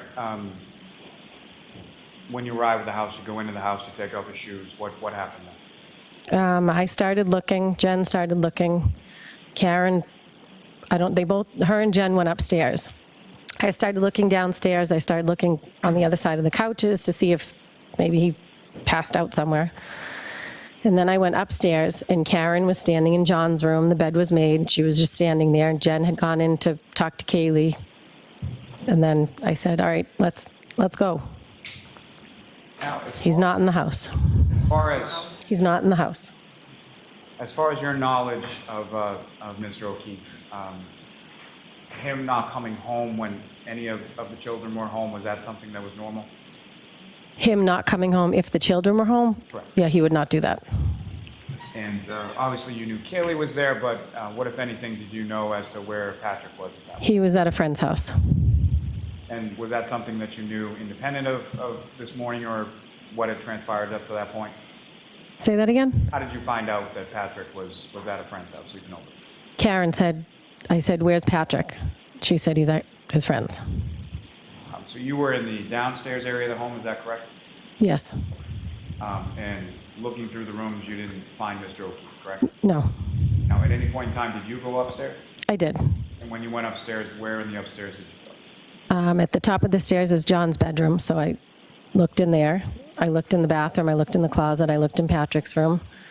I looked in the other two bedrooms, and Kaylee was in her room. So Jen was in there, but I was looking through the house. And as far as Mr. O'Keefe's bedroom, when you looked in there, what, if anything, did you observe as far as the condition of the bed? The bed was made. You mentioned you looked in a variety of different rooms on the second floor. You said sort of two other rooms. What, if anything, were those other rooms used for, if you know? I think one of them was a computer room. It was the room that faced the front of the house, and the back room had a bed in it that Mrs. O'Keefe would stay in when she would stay over.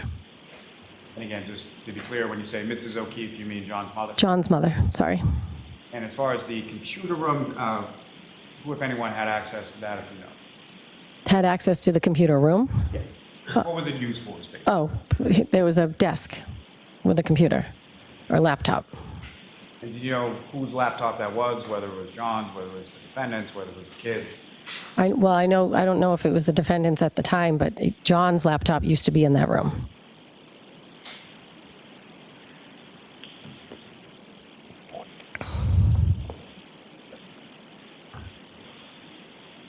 Your Honor, with the court's permission, would ask if I could publish just a couple more photos on the screen for Ms. Roberts. Okay. Ms. Gilman, if I could start with Exhibit 92.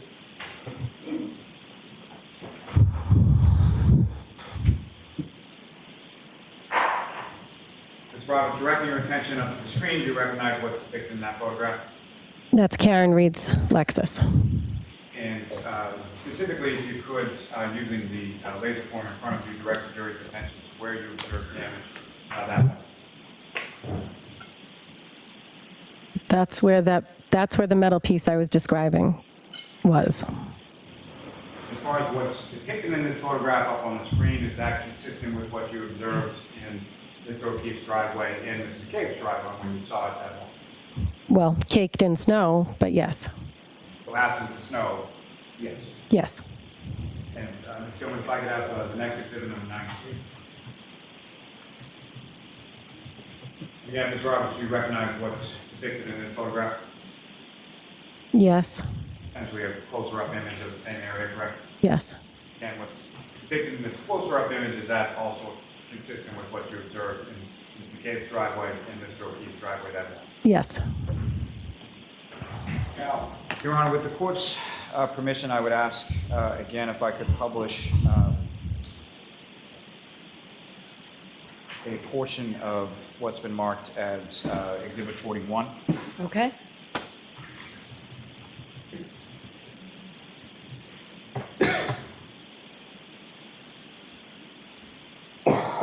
And Ms. Gilman, if I could ask you to fast forward to about 2 hours, 9 minutes, and 30 seconds.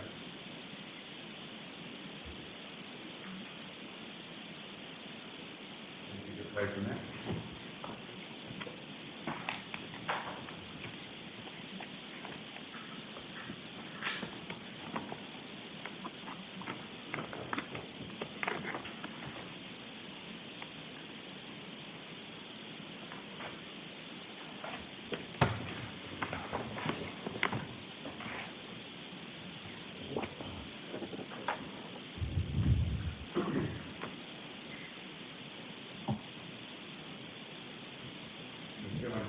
There.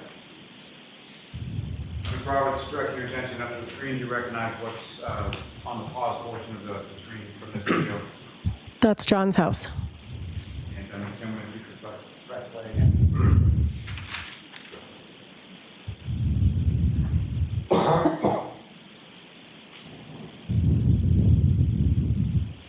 Ms. Gilman, if you could pause it.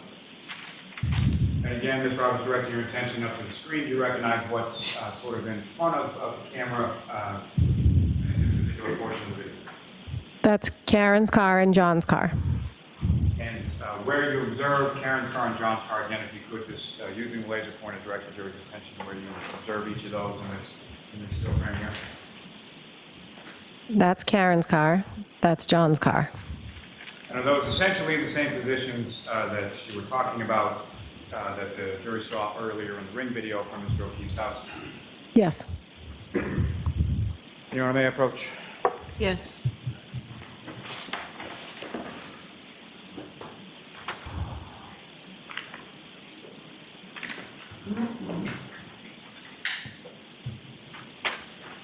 Do you want this up on the screen or down? Up for now. Okay. But just for a moment.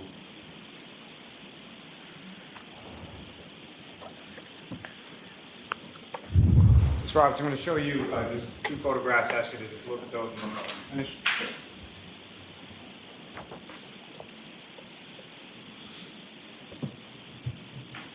Okay. And do you recognize those? Or do you recognize what's depicted in them? Do I recognize what? What's depicted in each of those photographs? Karen's car. May I approach, Your Honor? Yes. I will proceed to introduce and admit as the next exhibits. Okay, is there any objection? No objection. All right, thank you. Your Honor, while those are being marked, may we approach? Hold on. Sidebar. Yes, please. Okay.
Your Honor, with court's permission, I would ask to publish first what's been marked as Exhibit 101. Okay.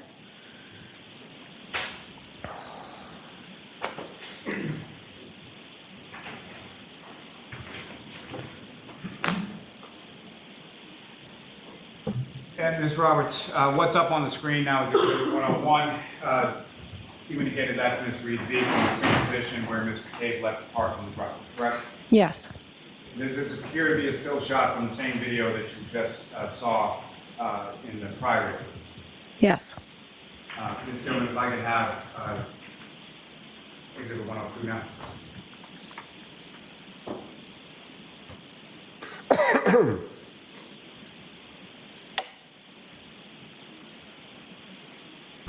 And Ms. Roberts, what's up on the screen, that's the second photograph that I showed you just a moment ago. Yes. And that's essentially a closer up or zoomed in image of what's in the same still image that you saw in the prior, correct? Yes. And again, if you could, using the laser pointer, just direct the jury's attention to the damage that you observed on the right rear passenger taillight of Ms. Reed's vehicle that morning. Thank you. Ms. Cummings, you can take it.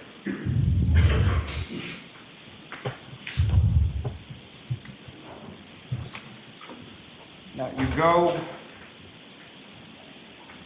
look through the home, you don't find Mr. O'Keefe, and what happens? Then I said, let's go look for him. If he might be walking home, or if you thought he got hit by a plow, let's just, and Jen and Karen wanted to go back to 34 Fairview where they were at. Jen said she saw her pull up to 34 Fairview the night before. So Karen really wanted to go back there. I was the one that said, no, let's drop a car off, go to Meadows and look through the house, and then we'll start looking if he's not in the house. So that's what we did. We got in the car and we were going to head back to Jen's sister's house. And so this conversation, as far as the defendant, as you're testifying, really wanting to go to Fairview, when did that occur in relation to when you got to Mr. O'Keefe's? On the way from Jen McCabe's house to John's house in the car. So this is over the Bluetooth as you're driving? Yes, Karen said I left him at Waterfall, and Jen said, no, I saw you pull up in front of my sister's. And so after coming out of Mr. O'Keefe's house, do you exit the same way that you entered? Yes. Come out the garage door, get into your car? Yes. And if you could describe to the jury sort of where was everybody seated in your car when you get it? I was driving, Karen was in the back seat, and Jen was in the passenger seat. And as far as Ms. McCabe's sister's house, at the time, did you know where that was or who her sister was or anything like that? I didn't even know she had a sister. And you know about how long a drive or how far a drive or what the route was that you took going from Meadows to her sister's house? I think we went main roads because we were looking to see, I mean, I don't know what we were looking for, but we were looking for him. I don't know if we thought he was walking home or if he got hit by a plow, so we went main roads. We pulled out, I think we went Bolivar Street, and then Jen was giving directions because I didn't know where we were going. And to be clear, Bolivar Street you're talking about, that's B-O-L-I-V-A-R? Yes. And so then Ms. McCabe is then giving you directions as you're driving, correct? Correct. Now, as you're driving, again, as far as what, if anything, did you see as far as plows or how were the roads treated at that time? What, if anything, did you observe in reference to that? It was bad driving. There were plows out, but it was really bad driving. And the visibility as you were driving from Mr. O'Keefe's house to Ms. McCabe's sister's house, how would you describe the visibility? It was very poor. It was in the middle of a blizzard. Now, when you get to the street, at some point you're directed by Ms. McCabe to Fairview Road, correct? Correct. And when you get to Fairview Road, do you recall whether or not you took a left or a right, or how did you come on to Fairview Road? Off of Chapman Street, I took a right onto Fairview. You took a right from Chapman onto Fairview? Correct. And as you're coming down Fairview Road, what, if anything, did you note or observe as far as the sort of elevation of the roadway? You go downhill. Do you go down a hill? Yes. This particular area of Canton, obviously you've lived in Canton for several years. Are you somewhat familiar with this area of Canton? Yeah. And how is it that you were familiar with the area of Canton prior to this date if you've never been to Ms. McCabe's sister's house? The commuter rail is right near there that I would take to work. Are there any schools in that area as well? Yes, the John F. Kennedy School. And you mentioned that your son played baseball, correct? Yes, and my son and John's nephew also went to the home daycare across the street from the JFK. Now, Your Honor, with the court's permission, I would ask to just publish a brief portion of what's been marked as Exhibit 12. Okay.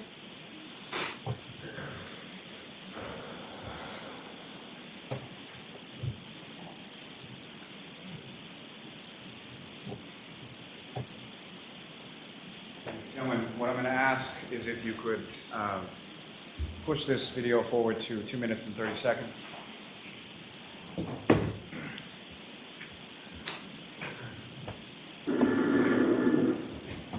I'm sorry, if you could play from there.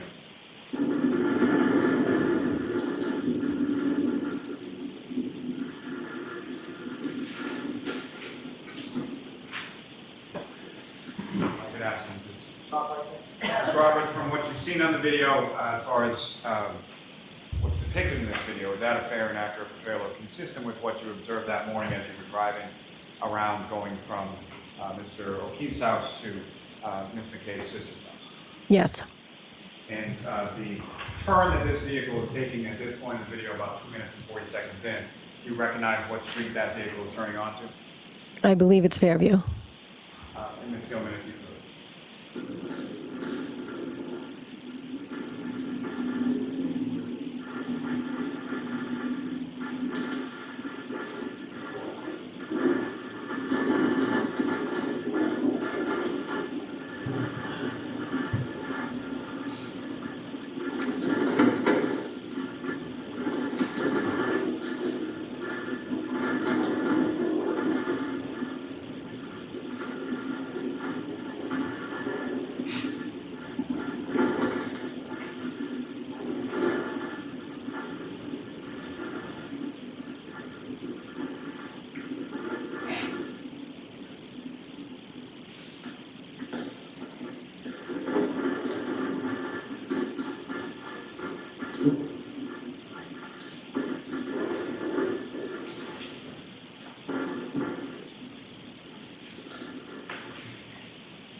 Now, Ms. Roberts, as you're driving from Mr. O'Keefe's house to this address on Fairview Road that you've never been to before, what's going on inside the car? Karen was frantic. She wouldn't put her seatbelt on, and I was getting nervous because we're driving in a blizzard. She kept leaning in between the two seats. I think at some point she was texting in the back seat, and then she'd be leaning. She was just frantic the whole morning. And as far as her screaming, do you recall anything specifically that she was screaming, or what, if any, sort of conversation was going on in the car as you were driving? There was some conversation about a woman I didn't know that was Bella's mom, and she said Bella's mom never liked me.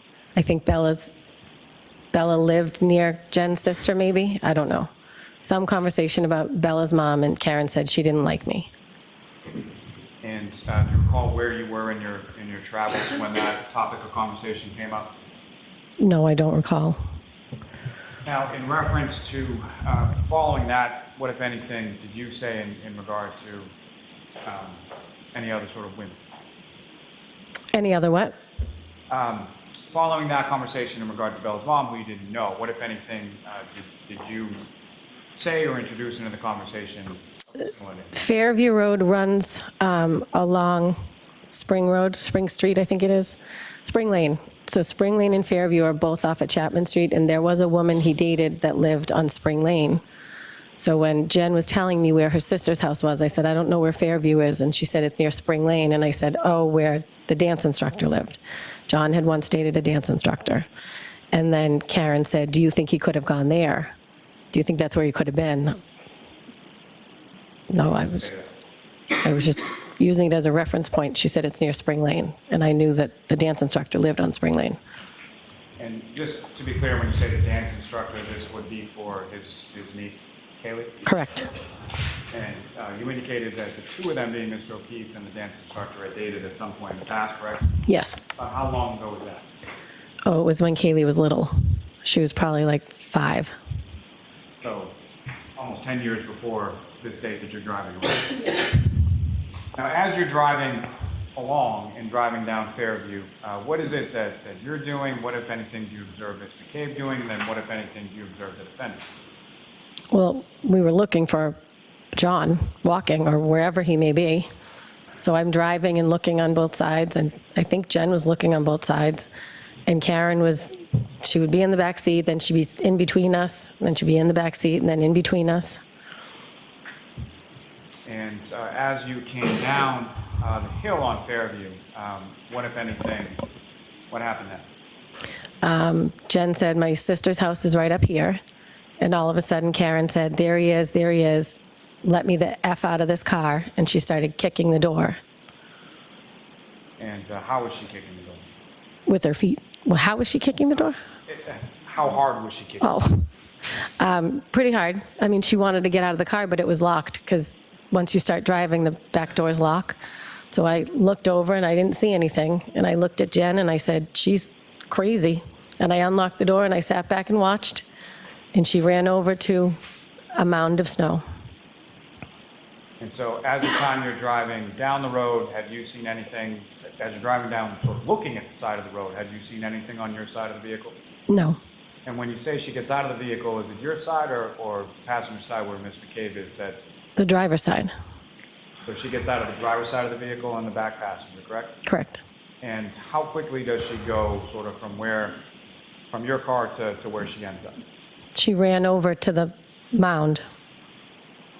And at that point in time, even when she runs over, could you see what she was running over to? At some point, I realized it was the shape of a body. And when was that you realized? When in this sort of sequence were you able to realize that?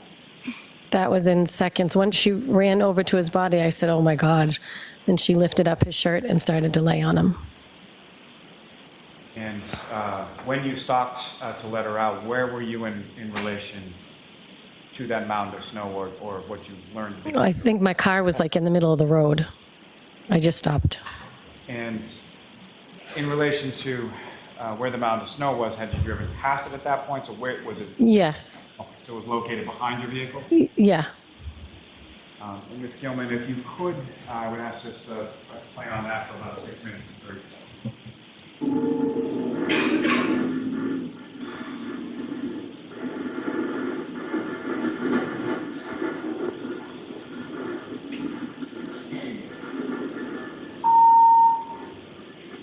Pause it right there.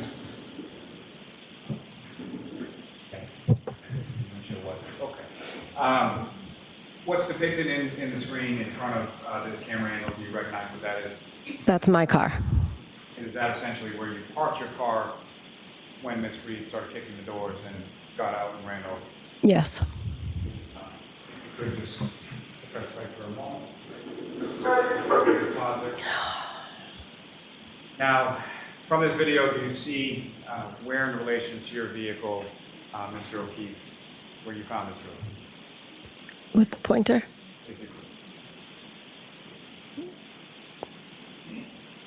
Okay. And Ms. Gilman, if you could, again, just play for about the 6.5 minutes.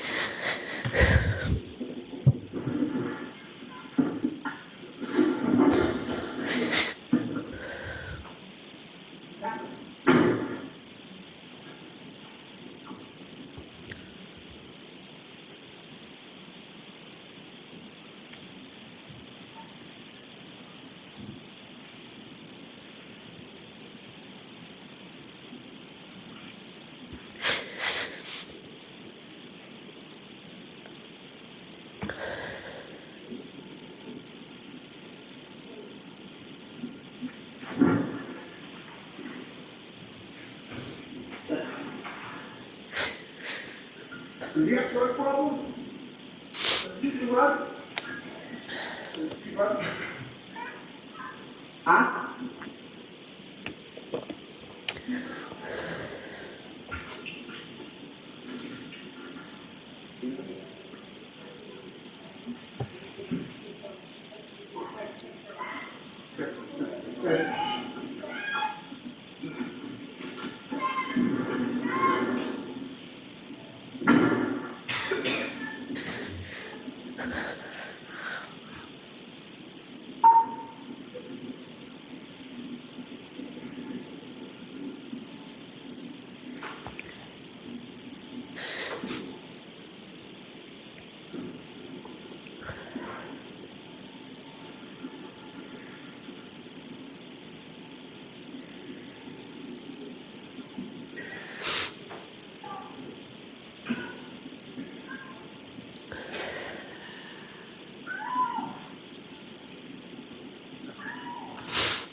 Visuals on the screen again.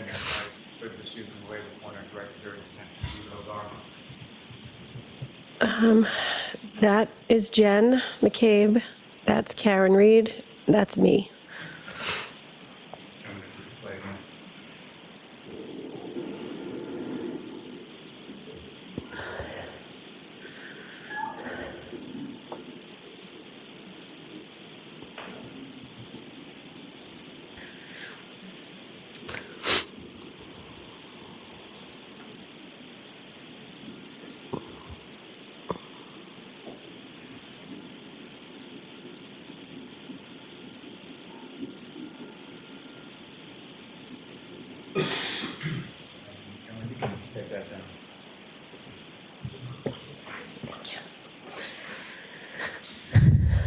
Ms. Roberts, in relation to what you just saw in the video, as far as at some point the rear sort of tailgate or hatchback on your SUV, that was in the up position, is that correct? Yes, And do you recall why that was?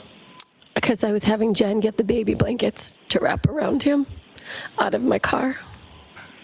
And is that something that you just sort of have in the back of your car at all times? Yeah. Now, at any point in time in that sequence, did you call anybody or have any sort of phone calls that you made that went to voicemail at that time? Did I? Yes. I don't know. And so nothing that you recall, is that correct? Correct. And did you observe Ms. McCabe make any phone calls that just sort of went to voicemail and she left her phone in your car? Objection. Sustained. Let me take you back sort of when you're pulling.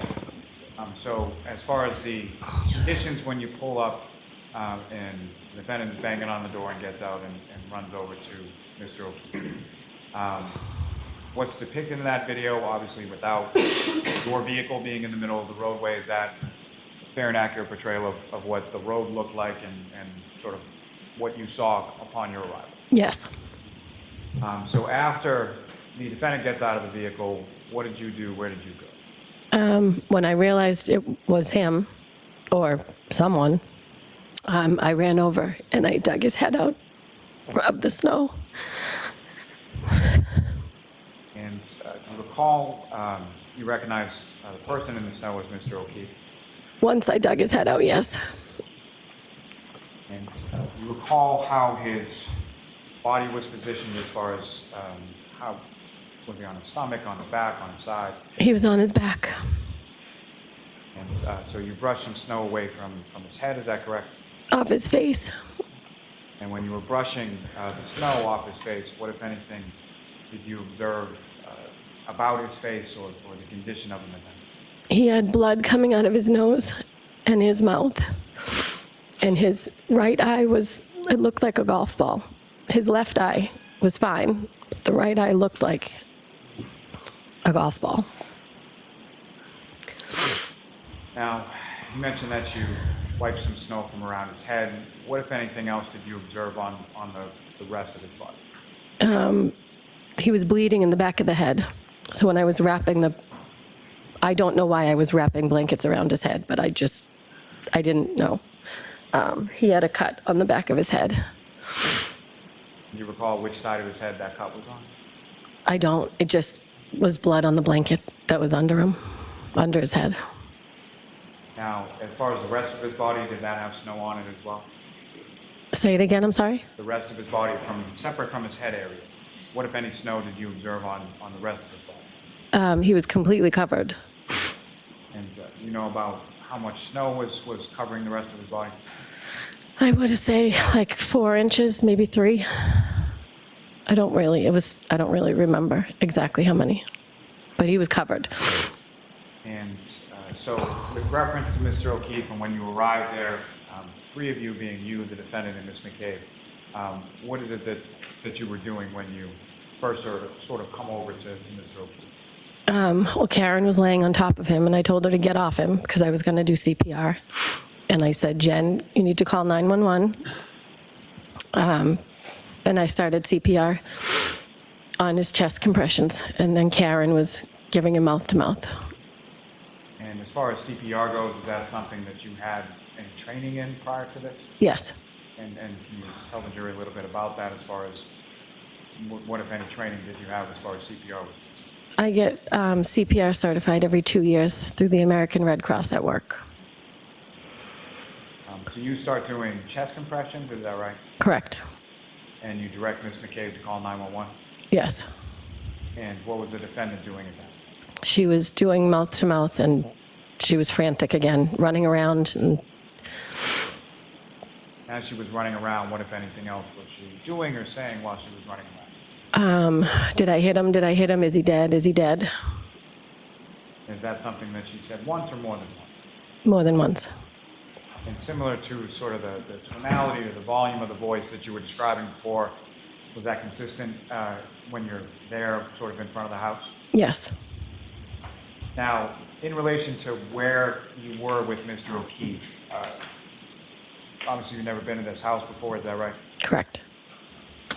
What, if anything, did you observe as far as overhead lights or street lights or anything like that around that area where you found Mr. O'Keefe? There was a fire hydrant, and there was some weird, like, electrical box thing sticking out of the ground.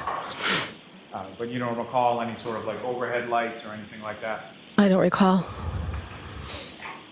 Now, this process of you sort of doing compressions and Ms. Reed is doing mouth-to-mouth and then running around, is the mouth-to-mouth that she's doing, is that sort of consistent, or is it intermittent between, when is the running around in relation to the mouth-to-mouth? I don't remember which was first. Or I was concentrating on doing chest compressions.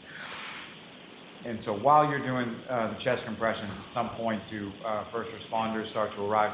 Correct.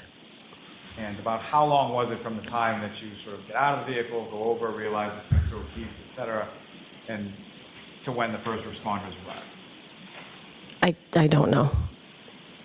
Wasn't long. Maybe under 10 minutes. During that time, or during any of the amount of time that you were there, did you see anybody from any of the houses on the street come out of the house, or any neighbors come out or anything like that? No. Once, if you recall, do you recall whether it was police or fire or ambulance or who showed up first? I don't know. I think the police showed up first, or the EMTs. I just know the EMTs came over and said, we'll take it from here. I wasn't paying attention to what else was going on. So you're sort of focused on the chest compressions, and at some point, some paramedic comes over and tells you they've got this. Yes. And so after that, where did you go? After that, where did I go? I stayed in the area. I think I went back over to the car. And as the paramedics are working on John, you're over by your vehicle, correct? I think so. And so where was, what were you doing, and where was Ms. McCabe, and where was the defendant at that point? Karen was running around the body while the EMTs were trying to work on him. She was just frantic. And so you're over by the car, and Ms. Reed is running around over where Mr. O'Keefe is? Yes. Where was Ms. McCabe? I don't know. She was somewhere around the car. So closer to you than to where Mr. O'Keefe was? I don't know. Now, where Mr. O'Keefe was, if you know, where was he in relation to the roadway or the paved sort of pathway of Fairview Road? I don't know, because you couldn't tell which was the road and which was the grass. Like, you couldn't tell where the road began and ended. So I don't know. Now, you described the defendant sort of running around Mr. O'Keefe frantically. What, if anything, was she saying at that point? Is he dead? Is he dead? Is he dead? And that sort of phraseology, or the way she put that, was that consistent throughout? Is that how she stated it? Yes. And again, in that same sort of loud volume voice at the time? Yes. Now, at some point, Mr. O'Keefe is taken from where he is by the paramedics to an ambulance, correct? Yes. And as he's being taken off the ground, what, if anything, did you observe in that area? His phone was under him, and it was grass. Now, as far as the grass that you observed, how was that in relation to sort of the rest of the area where Mr. O'Keefe was? Everything else had snow. So everything else is covered in snow, and when he's lifted off the ground underneath his body, is that where the grass is? Yes. And his phone was where in relation to his body? As far as when he's lifted up, what part of his body had been open? Like maybe his shoulder, maybe it was like his back. So when they lifted him up, it was under where, like, his, whatever the right side of his back. And what I'm asking is basically sort of up towards the shoulder blade or down towards his lower back, if you In the middle. And when you saw the phone on the grass, what, if anything, did you do with Mr. O'Keefe's phone? I picked it up, I put it in my pocket, and at some point, one of the first responders asked if I had it. I handed it over. Do you recall who that first responder was? No. Do you recall even whether it was a police officer, a firefighter, or a paramedic? Or... No. Now, as Mr. O'Keefe is being taken from where he was located when you found him to the ambulance, what happens then? What goes on from that? At some point, Officer Good told Karen to calm down because she was frantic. And at some point, Jen and Karen were in the back of a police cruiser to warm up. I was standing outside watching the ambulance because I could see in through the ambulance that they were moving things and working on them. And so what, if any, conversation did you have with the defendant or Ms. McCabe in reference to what you were seeing through the back of the ambulance? I said, they're working on him, they're working on him. And at one point, Karen grabbed the front of my jacket and screamed in my face and said, are they working on him? Is he alive? And I said, they're working on him, they're working on him. They wouldn't be working on him if he was dead.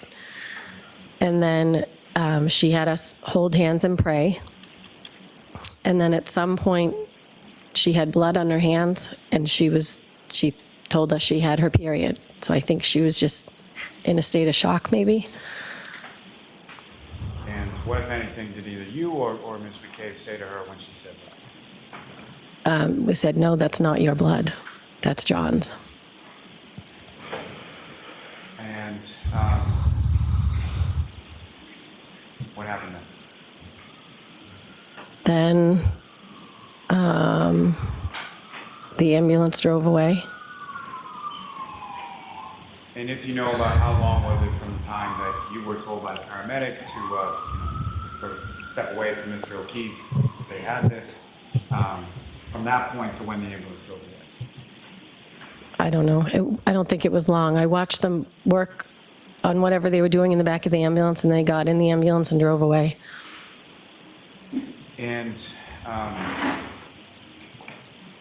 after the ambulance left, where did the three of you go, or where did you go? Where did Ms. Reed go? Where did Ms. McCabe? Karen, I had her in my car. Jen was going up to the door to her sister's house, and I said to the police, I had been on the phone now. I had called Mrs. O'Keefe, I had called John's mother, I had called John's father. At some point, Karen was on the phone with John's sister-in-law, Erin, telling him John's dead. So I grabbed the phone from her. I said, he's not dead, he's in the back of an ambulance, he's been in an accident. And she said that Paul was gonna go, John's brother, to the hospital that they were bringing John to. So I spoke to I called Mr. O'Keefe, he didn't answer. Next question. That'll stand, but next question. So you call Mr. O'Keefe and Mrs. O'Keefe John's parents? Correct. At some point you have a conversation with them, correct? Correct. And do you know why it was that Ms. McCabe was going into the house on Fairview? Objection. Do you know why? To wake her sister, I think. And after those conversations, so you grab the phone from the defendant, you speak to Erin O'Keefe, correct? Yes. And following those conversations with members of the O'Keefe family, where is it that you were going from there? I asked Mrs. O'Keefe if she had four-wheel drive, and she said no, and Mr. O'Keefe had a van that didn't have four-wheel drive. So I said, I'm going to come get you, and I'll take you to the hospital. All right, so why don't we end this now for lunch, okay? All right, jurors will take the luncheon. Ms. Roberts, when the jurors will vote, if you can just... Yep. Good, if you can close and leave your books on your chairs. All rise, jury out.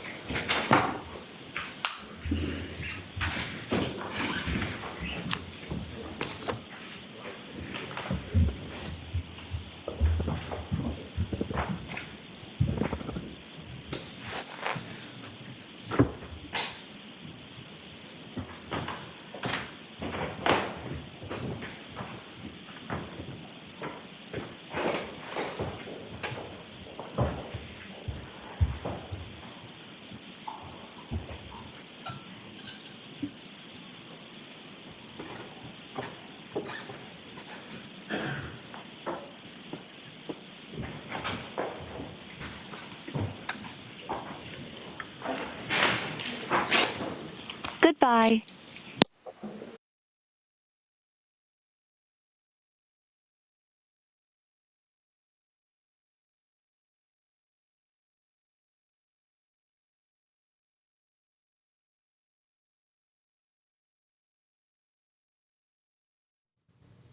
We've been hearing from the second woman who was with Karen Reed when she found John O'Keefe in the snow. Good afternoon. Thanks for joining us. I'm Paula Eben.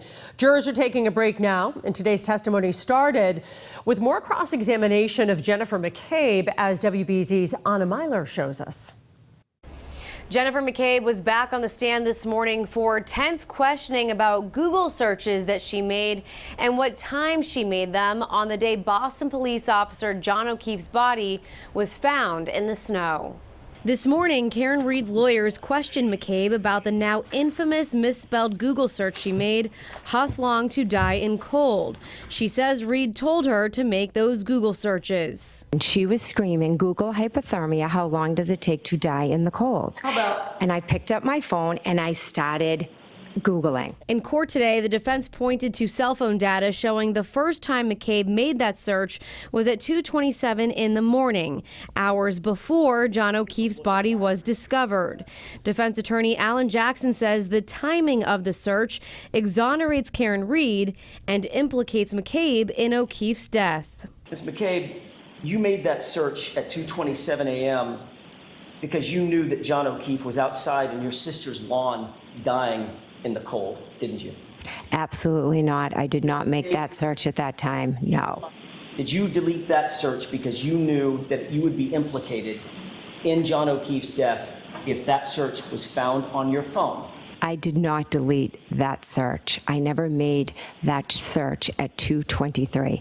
I never would have left John O'Keefe out in the cold to die because he was my friend that I loved. In court filings, the prosecution has said the defense is misinterpreting that cell phone data. Reed's lawyers are trying to convince the jury that McCabe is part of a scheme to frame Reed for O'Keefe's death. Reed is accused of hitting O'Keefe, her boyfriend, with her SUV and leaving him to die in the snow in January 2022. McCabe was on the stand for a total of 5.5 hours. The next witness is Carrie Roberts, who was with Karen Reed and Jen McCabe the morning John O'Keefe's body was found. Anna Myler, WBZ News. Now, after McCabe took the stand, the prosecution began questioning another key witness in the case. This is Carrie Roberts. She's the second woman who was with Karen Reed when Reed found John O'Keefe in the snow. She told jurors what she saw the night they found O'Keefe's body in snow in front of 34 Fairview Road that night. We were looking for John, walking or wherever he may be. So I'm driving and looking on both sides, and I think Jen was looking on both sides. And Karen she would be in the back seat, then she'd be in between us, then she'd be in the back seat, and then in between us. How quickly does she go sort of from your car to where she ends up? She ran over to the mound. And at that point in time, even when she runs over, could you see what she was running over to? At some point, I realized it was the shape of a body. And when was that you realized? When in this sort of sequence were you able to realize that? That was in seconds. Once she ran over to his body, I said, "Oh my God." And she lifted up his shirt and started to lay on him. Roberts became emotional as she watched car surveillance video of the moments when O'Keefe was found. She also told jurors she heard Karen Reed ask if she had hit O'Keefe with her car and if he was dead. Statements McCabe also told jurors she heard Karen Reed say. The jury will return at 2 o'clock, and when the trial resumes this afternoon, you can continue streaming it live right here on CBS News Boston. We have an update on breaking news in Malden. Police have now confirmed that a Malden police officer shot a man on Eastern Avenue. Police say they received multiple calls for a disturbance at 260 Eastern. When officers arrived, police say there was an altercation between a man and one of the officers, and that officer then shot the man. This is what witnesses told WBZ's Beth Germano.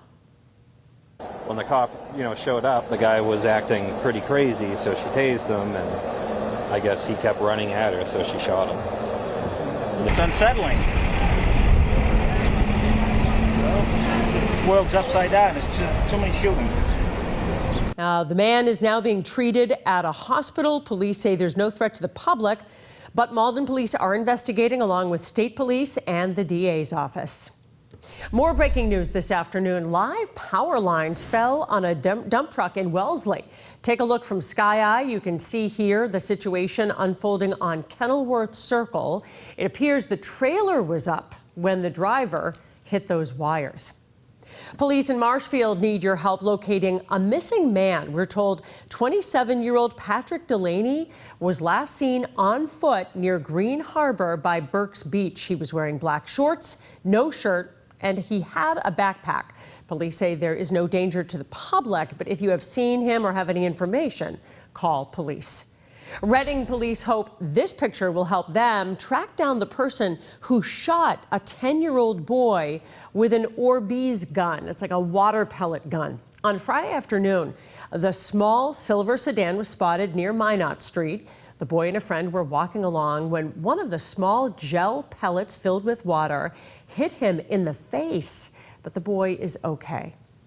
Boston police are investigating a dog attack that sent 4 people to the hospital with injuries. It happened last night on Faneuil Street in Brighton. We're told police were able to get the dog under control before animal control took over. We don't know the extent of the injuries of the people attacked or if the dog owner is going to face any charges.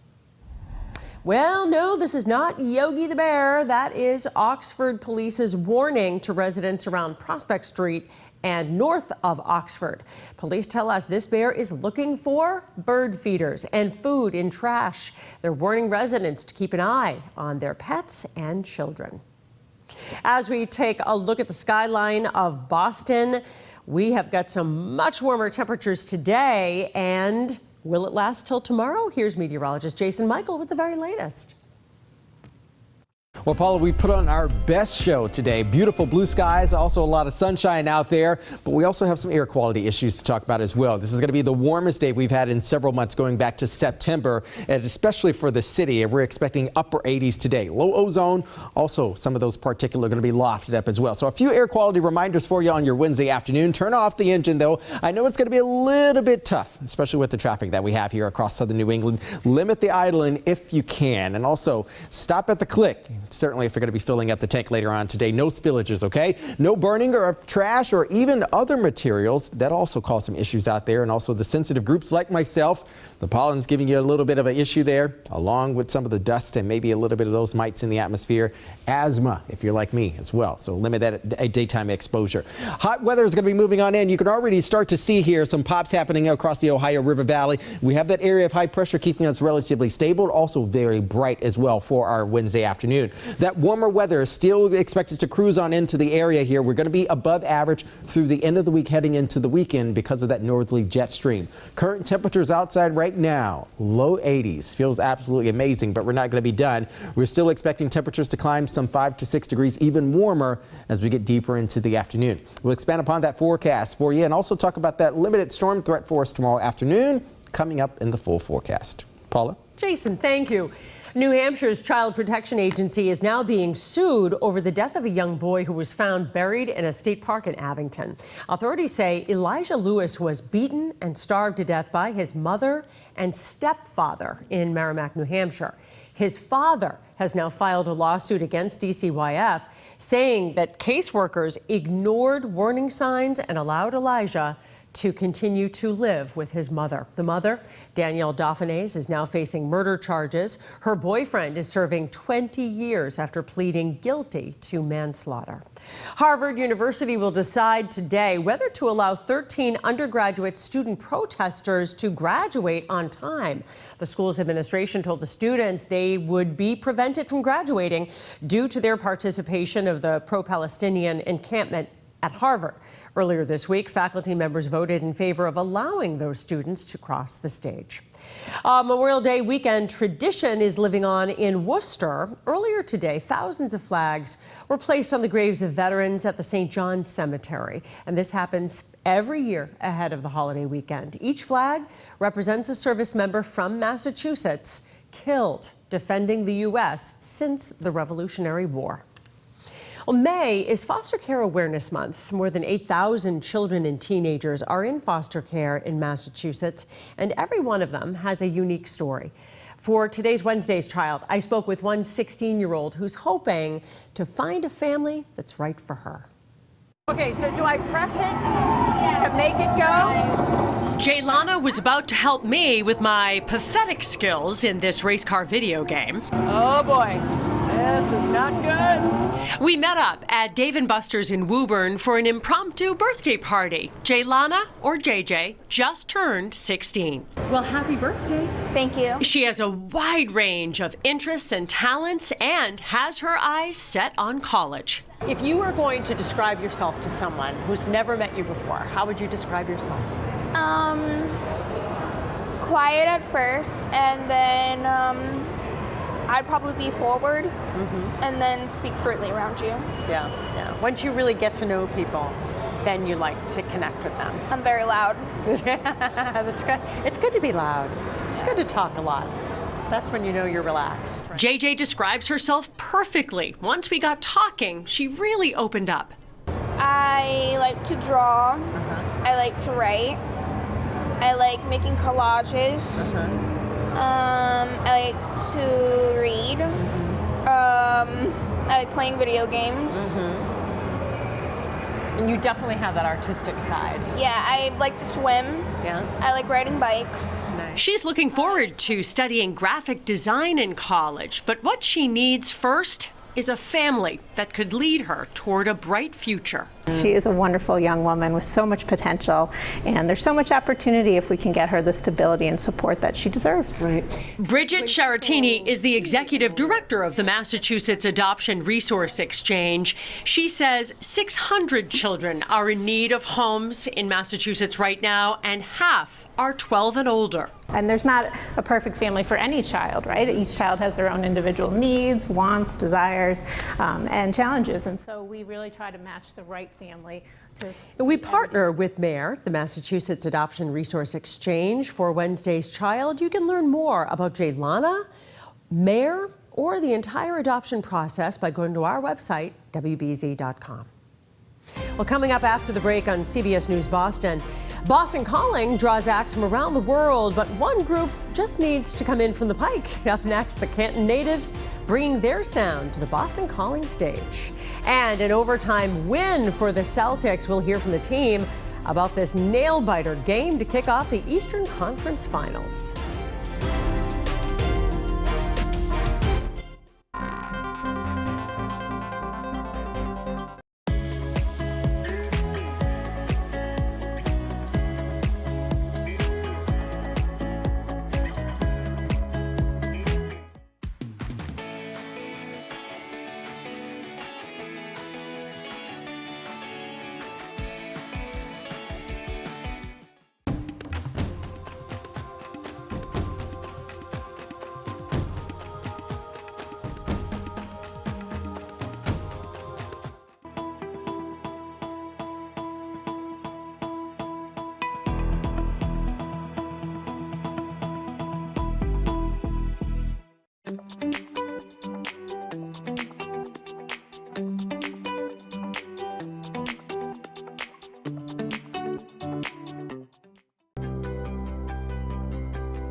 As we sit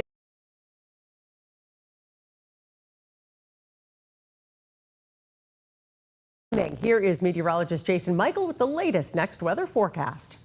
Paula, it's certainly been a very interesting past couple days here. We are getting summer-like temperatures, and it seems like we've done about face in terms of the seasons here, going from spring to summer. And look at this, almost a 30-degree spread between Nantucket and over towards Manchester and Fitchburg. Okay, more than 25 degrees difference there, and this is definitely going to be manifesting throughout the afternoon as we're going to get even some warmer weather moving back in, but still with some cooling conditions out towards the islands. Look at the beautiful blue skies that we have above us right now with beautiful sunshine. The 80s that we have across the vast majority of southern New England will likely flip over to near 90 degrees once we get into the afternoon hours, and you bet your bottom dollar we're likely going to have increased humidity move in as well. These are the two systems kind of working in tandem, allowing for that warmer air to really race up the I-95 corridor. That area of high pressure is going to be departing over towards the east, and this parent low is also going to be moving eastbound, dragging with it our trigger mechanism for the possibility of some thunderstorms tomorrow afternoon. Forecast highs, again, notice that bubble here in the upper 80s nearing 90 degrees, including Boston, points north there in the Merrimack Valley, even over towards northern Mass. 90 degrees expected later on this afternoon over in Fitchburg. And again, this is going to be unimpeded heat arriving in the areas. Still mild overnight tonight. We woke up this morning around 60, 61 degrees in Boston. We're set to do it again tomorrow morning. A little bit cooler tomorrow afternoon, but that's really going to be driven because some storm systems is happening here. Deep south, heat is going to be racing up through the Ohio River Valley eventually with that pattern moving over towards the east. Less of a severe weather threat for us today, more of a severe weather threat for us tomorrow. However, I will point out it is a marginal risk, which is a 1 out of 5. That's our legend at the top of the screen. So these are some of the issues that we could likely have happen tomorrow afternoon. Quick downpours, perhaps even some hail, wind gusts at least 50 miles per hour. Whether or not it makes into the upper 50s to near 60 miles per hour, that would be sort of that severe weather thunderstorm threshold. But hopefully we do not get to that point. We're still going to have a lot of heat moving in even throughout the afternoon. We'll also keep our temperatures hoisted into the 70s once we get past sunset this evening. So still fairly balmy out there.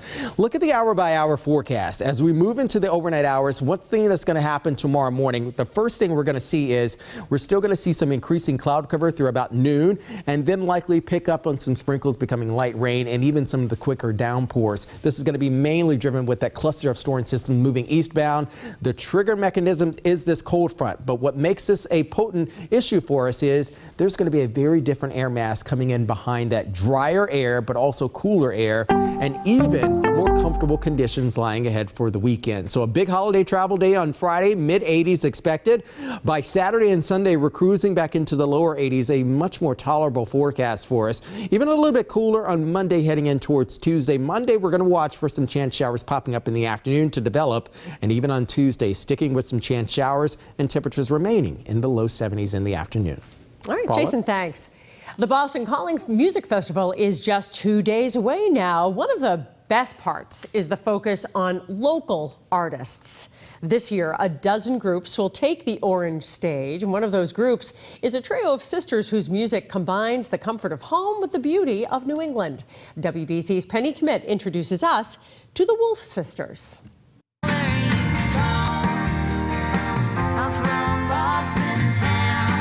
There's just something about New England that makes artists put a pen to paper and capture the essence of the beauty of the Northeast.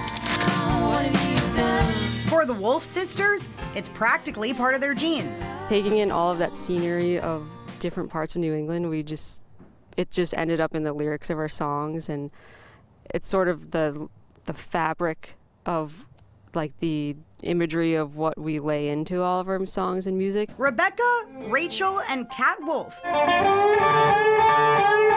grew up honing their musical talents at their home in Canton, rehearsing in their father's woodshop and listening to musical icons like Bob Dylan and the Rolling Stones.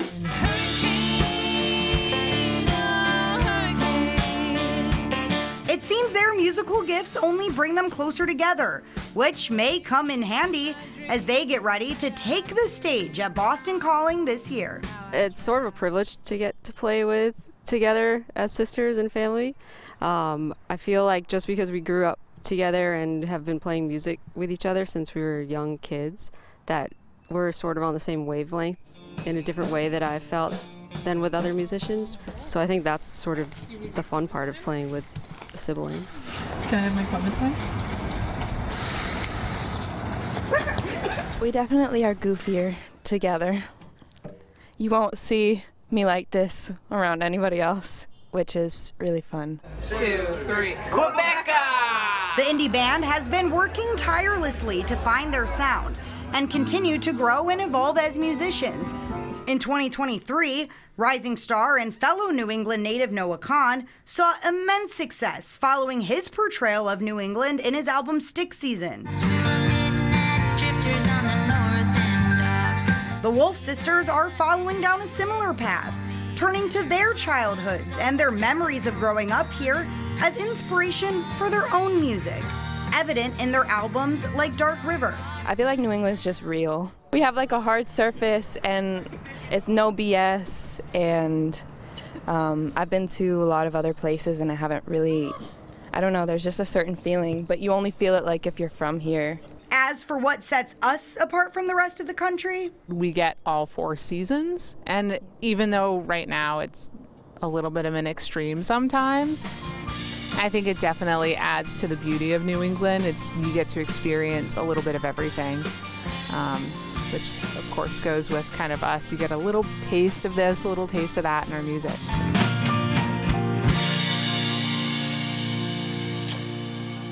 Now, WBZ is teaming up with Mix 104.1 to give away 2 VIP prize packs to Boston Calling. Each winner will receive 4 passes to all 3 days of the festival. Go to WBZ.com to enter. On Friday, we'll announce the winners live on the Morning Mix. And join us Thursday night for a special preview of Boston Calling. You'll meet some of the artists and get a sneak peek at the excitement at Boston's biggest music festival. It all airs Thursday night at 11:30 p.m. on TV 38 and on CBS News Boston. But they did it. The Celtics won Game 1 last night, and the Pacers lost it all at the same time. The Celtics beat the Pacers in overtime, 133-128. It is a loss Indy will never forget. WBZ's Levin Reed breaks down all the action from the Garden. Game 1 for the Celtics is in the books, and some would say that victory was too close for comfort. Boston was down late in the 4th, and Jaylen Brown hits a game-tying 3 to send this one to overtime. And in the extra frame, the C's took over. They outscored the Pacers 16-11 on the way to a 133-128 victory. Boston wins the first game of the series, but they know they need to improve. I think it's always great to come out with a win, but obviously we got to tighten up in some areas, and we're going to watch the film. I think majority of it was just transition. I think they just, we knew they were going to be fast. It didn't surprise us, but it's one thing watching it on film and then seeing it in person. They just got out of a dogfight with New York, and it just felt like they was just flying by us, getting easy layups. We got to be better. Game 2 tomorrow night at the Garden. Tip-off is at 8 p.m. For WBZ News, I'm Levin Reed. All right, thank you, Levin. Turning to the Red Sox, Rafael Devers' home run streak is over, ending at 6 straight games. But Reese McGuire did go deep against the Rays last night. Sox win it 5-2 for the 3-game sweep. This is the Sox' first series win at Tampa since July of 2019. Women's hockey in Lowell, Game 2 of the Walter Cup Finals for PWHL Boston and Minnesota. Sophie Jakes gave Minnesota a 2-0 lead and also tacked on an empty netter. So Boston loses 3-0. The series is now tied at 1. Game 3, Friday in Minnesota. The Patriots may start the season short-handed. The NFL Network's Ian Rappaport says offensive lineman Cole Strange is expected to miss the start of the season, but may be out until the middle of the season as he works his way back from a significant knee injury. Strange was hurt in the Pats' Week 15 loss to the Chiefs, and this is what Coach Gerard Mayo had to say about the 2022 first-round pick. That's an interesting one. He's another guy, normally we say, day by day. He's more of a, let's say, week by week, or you want to go month by month if you want to. But he's working hard. He's doing his rehab. He's here every day. He's in the meeting room, so I'm happy where he is. Patriots OTAs continue in Foxborough. Juju Smith-Schuster is starting his 2nd season with the team. He was a big free agent signing last year, but didn't put up the numbers everyone was hoping for. Only 29 catches and 1 score. Earlier this week, he said he was never fully healthy last season, and this year should be better. Bro, last year I was probably at like 60%. Right now, I'm like 100%, so it's a big difference. It's not easy coming off a knee injury and then, having a long season and coming back really short. But this year, I had a longer break and had more time to rest and recover. So, yeah. Still ahead on CBS News Boston, a Boston student taking flight, the special program helping his dreams soar.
Greater Boston starts with giving students a chance to reach new heights. A first-of-its-kind STEM program is teaching kids how to fly. WBZ's Paul Burton was the only reporter there for the very first student flight.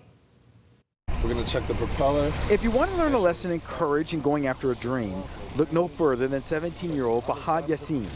He's part of the STEM aviation program at the Jeremiah Burke High School in Boston. You'll do most of the flying. And he's about to become BPS's first student to take flight as part of its program. When I was younger, I really wanted to fly, but I never had the opportunities to do it, but now I can, so I'm gonna do it. And after a comprehensive safety check with his instructor, Harry Scales, it was engine start and sky's the limit.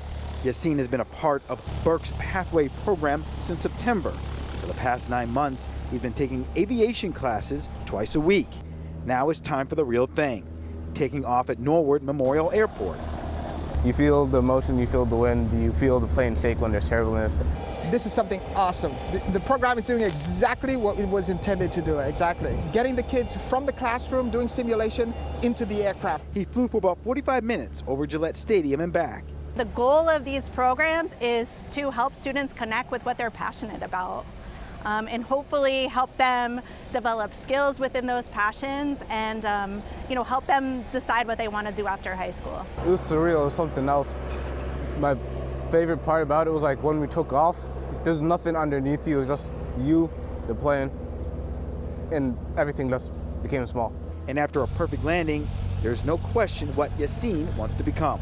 I was hoping to go to flight school and get my private pilot license, and after that, fly for commercial airlines.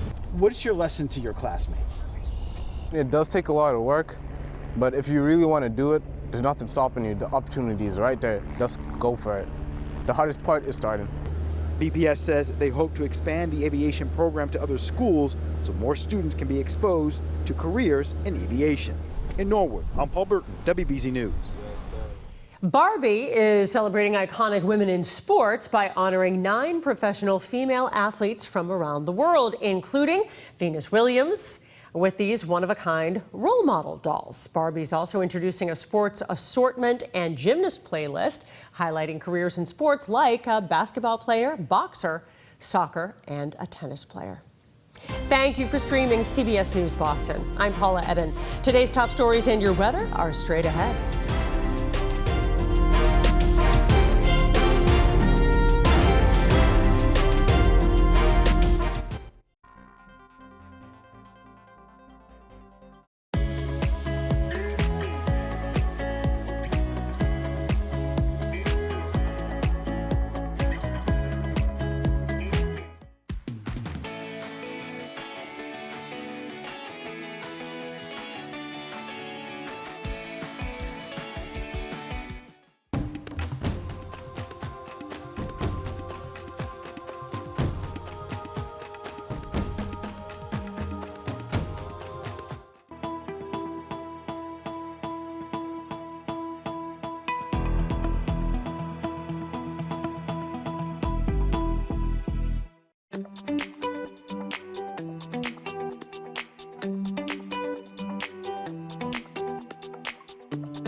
what we've been hearing from the second woman who was with Karen Reed when she found John O'Keefe in the snow. Good afternoon. Thanks for joining us. I'm Paula Eben.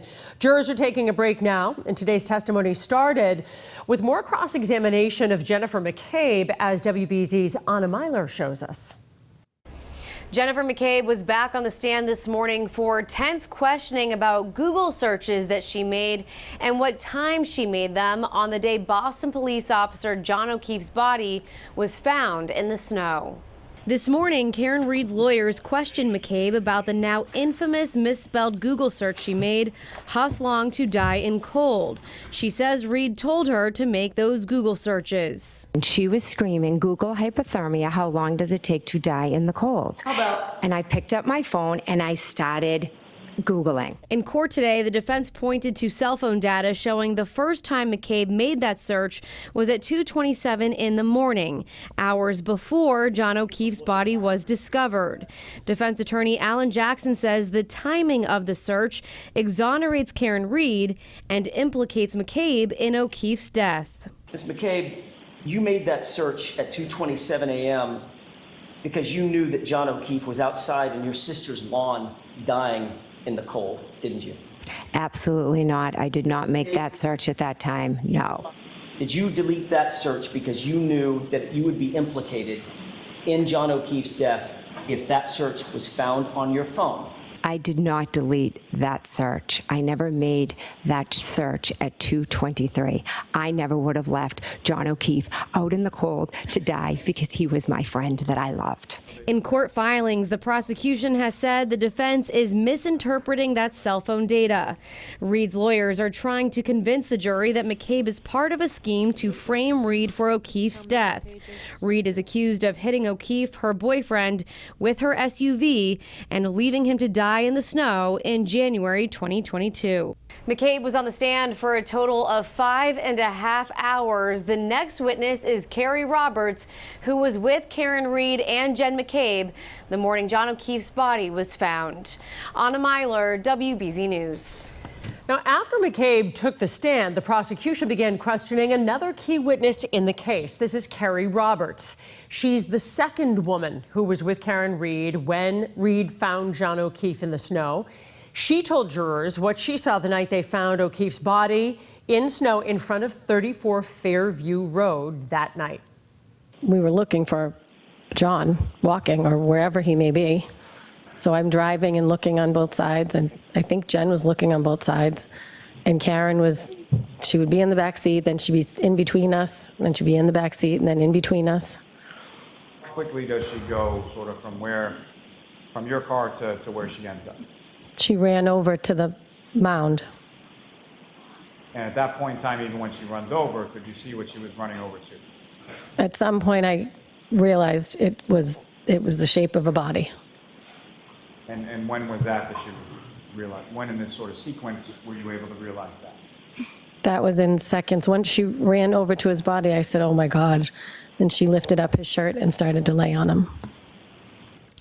Roberts became emotional as she watched car surveillance video of the moments when O'Keefe was found. She also told jurors she heard Karen Reed ask if she had hit O'Keefe with her car and if he was dead. Statements McCabe also told jurors she heard Karen Reed say.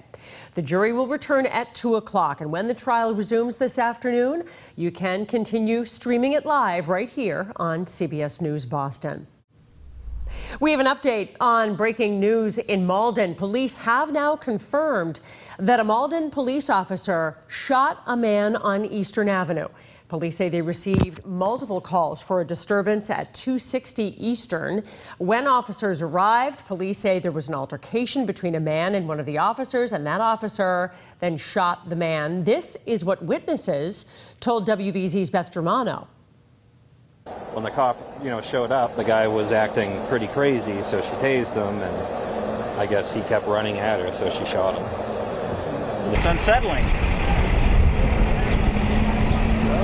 This world's upside down. There's too many shootings. The man is now being treated at a hospital. Police say there's no threat to the public, but Malden police are investigating along with state police and the DA's office. More breaking news this afternoon. Live power lines fell on a dump truck in Wellesley. Take a look from Sky Eye. You can see here the situation unfolding on Kenilworth Circle. It appears the trailer was up when the driver hit those wires. Police in Marshfield need your help locating a missing man. We're told 27-year-old Patrick Delaney was last seen on foot near Green Harbor by Burke's Beach. He was wearing black shorts, no shirt, and he had a backpack. Police say there is no danger to the public, but if you have seen him or have any information, call police. Reading police hope this picture will help them track down the person who shot a 10-year-old boy with an Orbeez gun. It's like a water pellet gun. On Friday afternoon, the small silver sedan was spotted near Minot Street. The boy and a friend were walking along when one of the small gel pellets filled with water hit him in the face, but the boy is okay. Boston police are investigating a dog attack that sent 4 people to the hospital with injuries. It happened last night on Faneuil Street in Brighton. We're told police were able to get the dog under control before animal control took over. We don't know the extent of the injuries of the people attacked or if the dog owner is going to face any charges. Well, no, this is not Yogi the Bear. That is Oxford Police's warning to residents around Prospect Street and north of Oxford. Police tell us this bear is looking for bird feeders and food in trash. They're warning residents to keep an eye on their pets and children. As we take a look at the skyline of Boston, we have got some much warmer temperatures today, and will it last till tomorrow? Here's meteorologist Jason Michael with the very latest. Well, Paula, we put on our best show today. Beautiful blue skies, also a lot of sunshine out there, but we also have some air quality issues to talk about as well. This is going to be the warmest day we've had in several months going back to September, and especially for the city. We're expecting upper 80s today. Low ozone, also some of those particulates are going to be lofted up as well. So a few air quality reminders for you on your Wednesday afternoon. Turn off the engine, though. I know it's going to be a little bit tough, especially with the traffic that we have here across southern New England. Limit the idling if you can, and also stop at the click. Certainly if you're going to be filling up the tank later on today. No spillages, okay? No burning of trash or even other materials. That also cause some issues out there. And also the sensitive groups like myself, the pollen's giving you a little bit of an issue there, along with some of the dust and maybe a little bit of those mites in the atmosphere. Asthma, if you're like me as well. So limit that daytime exposure. Hot weather is going to be moving on in. You can already start to see here some pops happening across the Ohio River Valley. We have that area of high pressure keeping us relatively stable, also very bright as well for our Wednesday afternoon. That warmer weather is still expected to cruise on into the area here. We're going to be above average through the end of the week heading into the weekend because of that northerly jet stream. Current temperatures outside right now, low 80s. Feels absolutely amazing, but we're not going to be done. We're still expecting temperatures to climb some 5 to 6 degrees, even warmer as we get deeper into the afternoon. We'll expand upon that forecast for you and also talk about that limited storm threat for us tomorrow afternoon coming up in the full forecast. Paula? Jason, thank you. New Hampshire's Child Protection Agency is now being sued over the death of a young boy who was found buried in a state park in Abington. Authorities say Elijah Lewis was beaten and starved to death by his mother and stepfather in Merrimack, New Hampshire. His father has now filed a lawsuit against DCYF, saying that caseworkers ignored warning signs and allowed Elijah to continue to live with his mother. The mother, Danielle Dauphinais, is now facing murder charges. Her boyfriend is serving 20 years after pleading guilty to manslaughter.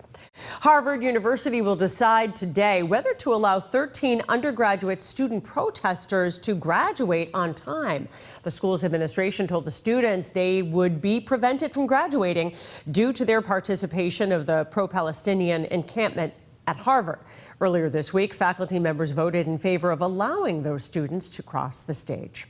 Memorial Day weekend tradition is living on in Worcester. Earlier today, thousands of flags were placed on the graves of veterans at the St. John's Cemetery. And this happens every year ahead of the holiday weekend. Each flag represents a service member from Massachusetts killed defending the U.S. since the Revolutionary War. Well, May is Foster Care Awareness Month. More than 8,000 children and teenagers are in foster care in Massachusetts, and every one of them has a unique story. For today's Wednesday's Child, I spoke with one 16-year-old who's hoping to find a family that's right for her. Okay, so do I press it to make it go? Jaylana was about to help me with my pathetic skills in this race car video game. Oh boy, this is not good. We met up at Dave & Buster's in Woburn for an impromptu birthday party. Jaylana, or JJ, just turned 16. Well, happy birthday. Thank you. She has a wide range of interests and talents and has her eyes set on college. If you were going to describe yourself to someone who's never met you before, how would you describe yourself?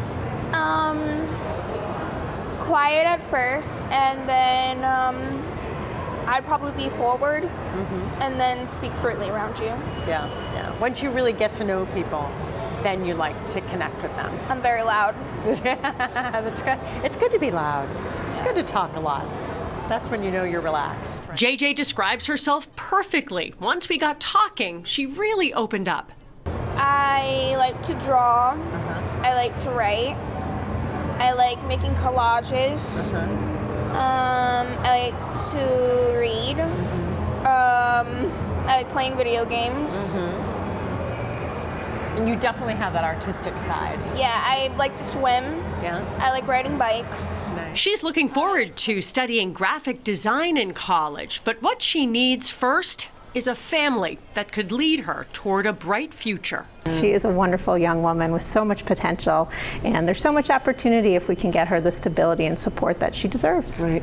Bridget Charatini is the executive director of the Massachusetts Adoption Resource Exchange. She says 600 children are in need of homes in Massachusetts right now, and half are 12 and older. And there's not a perfect family for any child, right? Each child has their own individual needs, wants, desires, and challenges. And so we really try to match the right family to... We partner with MARE, the Massachusetts Adoption Resource Exchange, for Wednesday's Child. You can learn more about Jaylana, MARE, or the entire adoption process by going to our website, WBZ.com. Well, coming up after the break on CBS News Boston, Boston Calling draws acts from around the world, but one group just needs to come in from the pike. Up next, the Canton natives bringing their sound to the Boston Calling stage. And an overtime win for the Celtics. We'll hear from the team about this nail-biter game to kick off the Eastern Conference Finals.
As we sail toward Memorial Day weekend on this Wednesday, a beautiful look at downtown Boston. And yes, temperatures are climbing. Here is meteorologist Jason Michael with the latest next weather forecast. Paula, it's certainly been a very interesting past couple days here. We are getting summer-like temperatures, and it seems like we've done about face in terms of the seasons here, going from spring to summer. And look at this, almost a 30-degree spread between Nantucket and over towards Manchester and Fitchburg. Okay, more than 25 degrees difference there. And this is definitely going to be manifesting throughout the afternoon as we're going to get even some warmer weather moving back in, but still with some cooling conditions out towards the islands. Look at the beautiful blue skies that we have above us right now with beautiful sunshine. The 80s that we have across the vast majority of southern New England will likely flip over to near 90 degrees once we get into the afternoon hours. And you bet your bottom dollar we're likely going to have increased humidity move in as well. These are the two systems kind of working in tandem, allowing for that warmer air to really race up the I-95 corridor. That area of high pressure is going to be departing over towards the east, and this parent low is also going to be moving eastbound, dragging with it our trigger mechanism for the possibility of some thunderstorms tomorrow afternoon. Forecast highs, again, notice that bubble here in the upper 80s nearing 90 degrees, including Boston, points north there in the Merrimack Valley, even over towards northern Mass. 90 degrees expected later on this afternoon over in Fitchburg. And again, this is going to be unimpeded heat arriving in the areas. Still mild overnight tonight. We woke up this morning around 60, 61 degrees in Boston. We're set to do it again tomorrow morning. A little bit cooler tomorrow afternoon, but that's really going to be driven because some storm systems is happening here. Deep south, heat is going to be racing up through the Ohio River Valley eventually with that pattern moving over towards the east. Less of a severe weather threat for us today, more of a severe weather threat for us tomorrow. However, I will point out it is a marginal risk, which is a 1 out of 5. That's our legend at the top of the screen. So these are some of the issues that we could likely have happen tomorrow afternoon. Quick downpours, perhaps even some hail, wind gusts at least 50 miles per hour. Whether or not it makes into the upper 50s to near 60 miles per hour, that would be sort of that severe weather thunderstorm threshold. But hopefully we do not get to that point. We're still going to have a lot of heat moving in even throughout the afternoon. We'll also keep our temperatures hoisted into the 70s once we get past sunset this evening. So still fairly balmy out there. Look at the hour-by-hour forecast. As we move into the overnight hours, one thing that's going to happen tomorrow morning, the first thing we're going to see is we're still going to see some increasing cloud cover through about noon, and then likely pick up on some sprinkles becoming light rain and even some of the quicker downpours. This is going to be mainly driven with that cluster of storm systems moving eastbound. The trigger mechanism is this cold front, but what makes this a potent issue for us is there's going to be a very different air mass coming in behind that drier air, but also cooler air, and even more comfortable conditions lying ahead for the weekend. So a big holiday travel day on Friday, mid-80s expected. By Saturday and Sunday, we're cruising back into the lower 80s, a much more tolerable forecast for us. Even a little bit cooler on Monday heading in towards Tuesday. Monday, we're going to watch for some chance showers popping up in the afternoon to develop. And even on Tuesday, sticking with some chance showers and temperatures remaining in the low 70s in the afternoon. All right, Paula? Jason, thanks.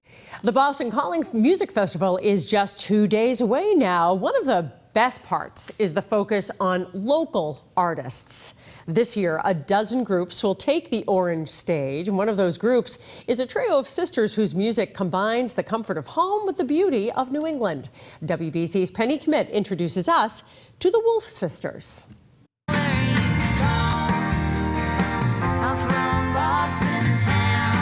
There's just something about New England that makes artists put a pen to paper and capture the essence of the beauty of the Northeast.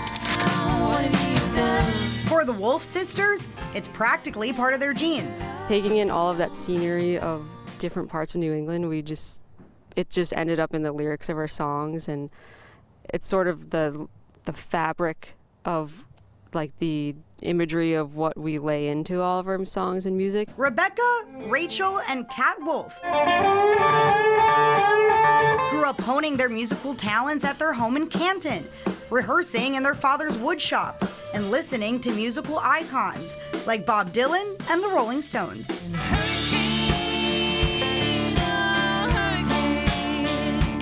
It seems their musical gifts only bring them closer together, which may come in handy as they get ready to take the stage at Boston Calling this year. It's sort of a privilege to get to play with together as sisters and family.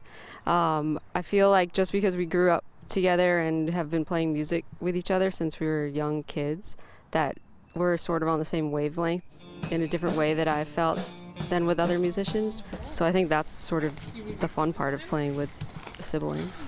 Can I have my phone this time? We definitely are goofier together. You won't see me like this around anybody else, which is really fun. 2, 3, Quebec!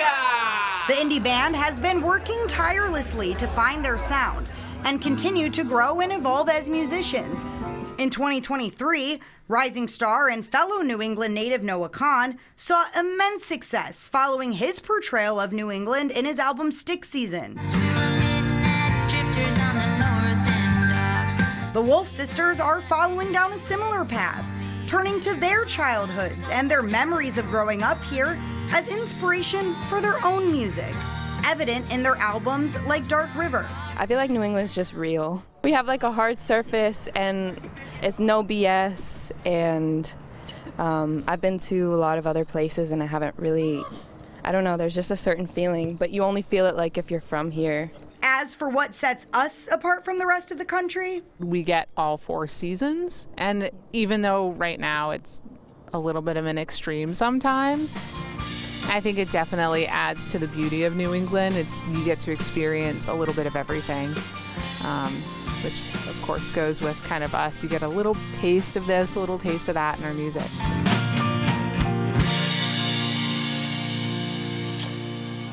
Now, WBZ is teaming up with Mix 104.1 to give away 2 VIP prize packs to Boston Calling. Each winner will receive 4 passes to all 3 days of the festival. Go to WBZ.com to enter. On Friday, we'll announce the winners live on the Morning Mix. And join us Thursday night for a special preview of Boston Calling. You'll meet some of the artists and get a sneak peek at the excitement at Boston's biggest music festival. It all airs Thursday night at 11:30 p.m. on TV 38 and on CBS News Boston. But they did it. The Celtics won Game 1 last night, and the Pacers lost it all at the same time. The Celtics beat the Pacers in overtime, 133-128. It is a loss Indy will never forget. WBZ's Levin Reed breaks down all the action from the Garden. Game 1 for the Celtics is in the books, and some would say that victory was too close for comfort. Boston was down late in the 4th, and Jaylen Brown hits a game-tying 3 to send this one to overtime. And in the extra frame, the C's took over. They outscored the Pacers 16-11 on the way to a 133-128 victory. Boston wins the first game of the series, but they know they need to improve. I think it's always great to come out with a win, but obviously we got to tighten up in some areas, and we're going to watch the film. I think majority of it was just transition. I think they just, we knew they were going to be fast. It didn't surprise us, but it's one thing watching it on film and then seeing it in person. They just got out of a dogfight with New York, and it just felt like they was just flying by us, getting easy layups. We got to be better. Game 2 tomorrow night at the Garden. Tip-off is at 8 p.m. For WBZ News, I'm Levin Reed. All right, thank you, Levin. Turning to the Red Sox, Rafael Devers' home run streak is over, ending at 6 straight games. But Reese McGuire did go deep against the Rays last night. Sox win it 5-2 for the 3-game sweep. This is the Sox' first series win at Tampa since July of 2019. Women's hockey in Lowell, Game 2 of the Walter Cup Finals for PWHL Boston and Minnesota. Sophie Jakes gave Minnesota a 2-0 lead and also tacked on an empty netter. So Boston loses 3-0. The series is now tied at 1. Game 3, Friday in Minnesota. The Patriots may start the season short-handed. The NFL Network's Ian Rappaport says offensive lineman Cole Strange is expected to miss the start of the season, but may be out until the middle of the season as he works his way back from a significant knee injury. Strange was hurt in the Pats' Week 15 loss to the Chiefs, and this is what Coach Gerard Mayo had to say about the 2022 first-round pick. That's an interesting one. He's another guy, normally we say, day by day. He's more of a, let's say, week by week, or you want to go month by month if you want to. But he's working hard. He's doing his rehab. He's here every day. He's in the meeting room, so I'm happy where he is. Patriots OTAs continue in Foxborough. Juju Smith-Schuster is starting his 2nd season with the team. He was a big free agent signing last year, but didn't put up the numbers everyone was hoping for. Only 29 catches and 1 score. Earlier this week, he said he was never fully healthy last season, and this year should be better. Bro, last year I was probably at like 60%. Right now, I'm like 100%. So it's a big difference. It's not easy coming off a knee injury and then, having a long season and coming back really short. But this year, I had a longer break and had more time to rest and recover. So, yeah. Still ahead on CBS News Boston, a Boston student taking flight. The special program helping his dreams soar.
Greater Boston starts with giving students a chance to reach new heights. A first of its kind STEM program is teaching kids how to fly. WBZ's Paul Burton was the only reporter there for the very first student flight. We're going to check the propeller. If you want to learn a lesson in courage and going after a dream, look no further than 17-year-old Fahad Yassin. He's part of the STEM aviation program at the Jeremiah Burke High School in Boston. You'll do most of the flying. And he's about to become BPS's first student to take flight as part of its program. When I was younger, I really wanted to fly, but I never had the opportunities to do it, but now I can, so I'm gonna do it. And after a comprehensive safety check with his instructor, Harry Scales, it was engine start and sky's the limit. Yassin has been a part of Burke's Pathway program since September. For the past 9 months, he's been taking aviation classes twice a week. Now it's time for the real thing, taking off at Norwood Memorial Airport. You feel the motion, you feel the wind, you feel the plane shake when there's turbulence. This is something awesome. The program is doing exactly what it was intended to do, exactly. Getting the kids from the classroom doing simulation into the aircraft. He flew for about 45 minutes over Gillette Stadium and back. The goal of these programs is to help students connect with what they're passionate about. And hopefully help them develop skills within those passions and help them decide what they want to do after high school. It was surreal, it was something else. My favorite part about it was like when we took off, there's nothing underneath you, it was just you, the plane, and everything just became small. And after a perfect landing, there's no question what Yassin wants to become. I was hoping to go to flight school and get my private pilot license, and after that, fly for commercial airlines. What is your lesson to your classmates? It does take a lot of work, but if you really want to do it, there's nothing stopping you. The opportunity is right there. Just go for it. The hardest part is starting. BPS says they hope to expand the aviation program to other schools so more students can be exposed to careers in aviation. In Norwood, I'm Paul Burton, WBZ News.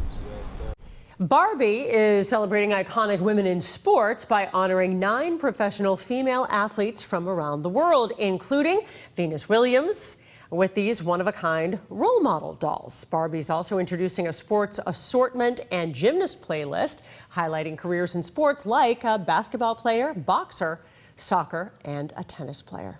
Thank you for streaming CBS News Boston. I'm Paula Eden. Today's top stories and your weather are straight ahead.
We've been hearing from the second woman who was with Karen Reed when she found John O'Keefe in the snow. Good afternoon. Thanks for joining us. I'm Paula Eben.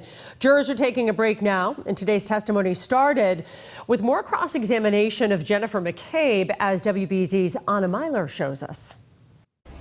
Jennifer McCabe was back on the stand this morning for tense questioning about Google searches that she made and what time she made them on the day Boston police officer John O'Keefe's body was found in the snow.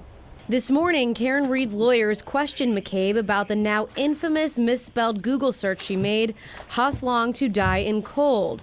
She says Reed told her to make those Google searches. She was screaming, "Google hypothermia, how long does it take to die in the cold?" How about? And I picked up my phone and I started Googling. In court today, the defense pointed to cell phone data showing the first time McCabe made that search was at 2:27 in the morning, hours before John O'Keefe's body was discovered.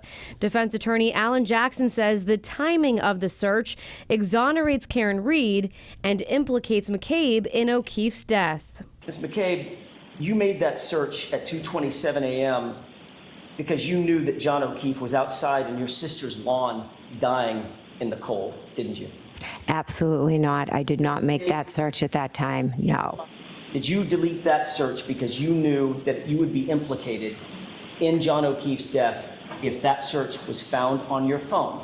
I did not delete that search. I never made that search at 2:23. I never would have left John O'Keefe out in the cold to die because he was my friend that I loved. In court filings, the prosecution has said the defense is misinterpreting that cell phone data. Reed's lawyers are trying to convince the jury that McCabe is part of a scheme to frame Reed for O'Keefe's death. Reed is accused of hitting O'Keefe, her boyfriend, with her SUV and leaving him to die in the snow in January 2022. McCabe was on the stand for a total of 5.5 hours. The next witness is Carrie Roberts, who was with Karen Reed and Jen McCabe the morning John O'Keefe's body was found. Anna Myler, WBZ News. Now, after McCabe took the stand, the prosecution began questioning another key witness in the case. This is Carrie Roberts. She's the second woman who was with Karen Reed when Reed found John O'Keefe in the snow. She told jurors what she saw the night they found O'Keefe's body in snow in front of 34 Fairview Road that night. We were looking for John, walking or wherever he may be. So I'm driving and looking on both sides, and I think Jen was looking on both sides. And Karen she would be in the back seat, then she'd be in between us, then she'd be in the back seat, and then in between us. How quickly does she go sort of from your car to where she ends up? She ran over to the mound. And at that point in time, even when she runs over, could you see what she was running over to? At some point, I realized it was the shape of a body. And when was that you realized? When in this sort of sequence were you able to realize that? That was in seconds. Once she ran over to his body, I said, "Oh my God." And she lifted up his shirt and started to lay on him. Roberts became emotional as she watched car surveillance video of the moments when O'Keefe was found. She also told jurors she heard Karen Reed ask if she had hit O'Keefe with her car and if he was dead. Statements McCabe also told jurors she heard Karen Reed say. The jury will return at 2 o'clock, and when the trial resumes this afternoon, you can continue streaming it live right here on CBS News Boston. We have an update on breaking news in Malden. Police have now confirmed that a Malden police officer shot a man on Eastern Avenue. Police say they received multiple calls for a disturbance at 260 Eastern. When officers arrived, police say there was an altercation between a man and one of the officers, and that officer then shot the man. This is what witnesses told WBZ's Beth Germano. When the cop, showed up, the guy was acting pretty crazy, so she tased him, and I guess he kept running at her, so she shot him. It's unsettling. This world's upside down. There's too many shootings. The man is now being treated at a hospital. Police say there's no threat to the public, but Malden police are investigating along with state police and the DA's office. More breaking news this afternoon. Live power lines fell on a dump truck in Wellesley. Take a look from Sky Eye. You can see here the situation unfolding on Kenilworth Circle. It appears the trailer was up when the driver hit those wires. Was strapped to that. Was he dressed? Yes. He had jeans on. I couldn't really tell because he was covered in snow, but I know that I think he had 2 layers on because when the defendant lifted his shirt. Do you recall if any one of those layers was like a winter jacket or any kind of heavy coat or anything like that? No. I'm sorry, no, you don't recall or no? No, it was not a coat.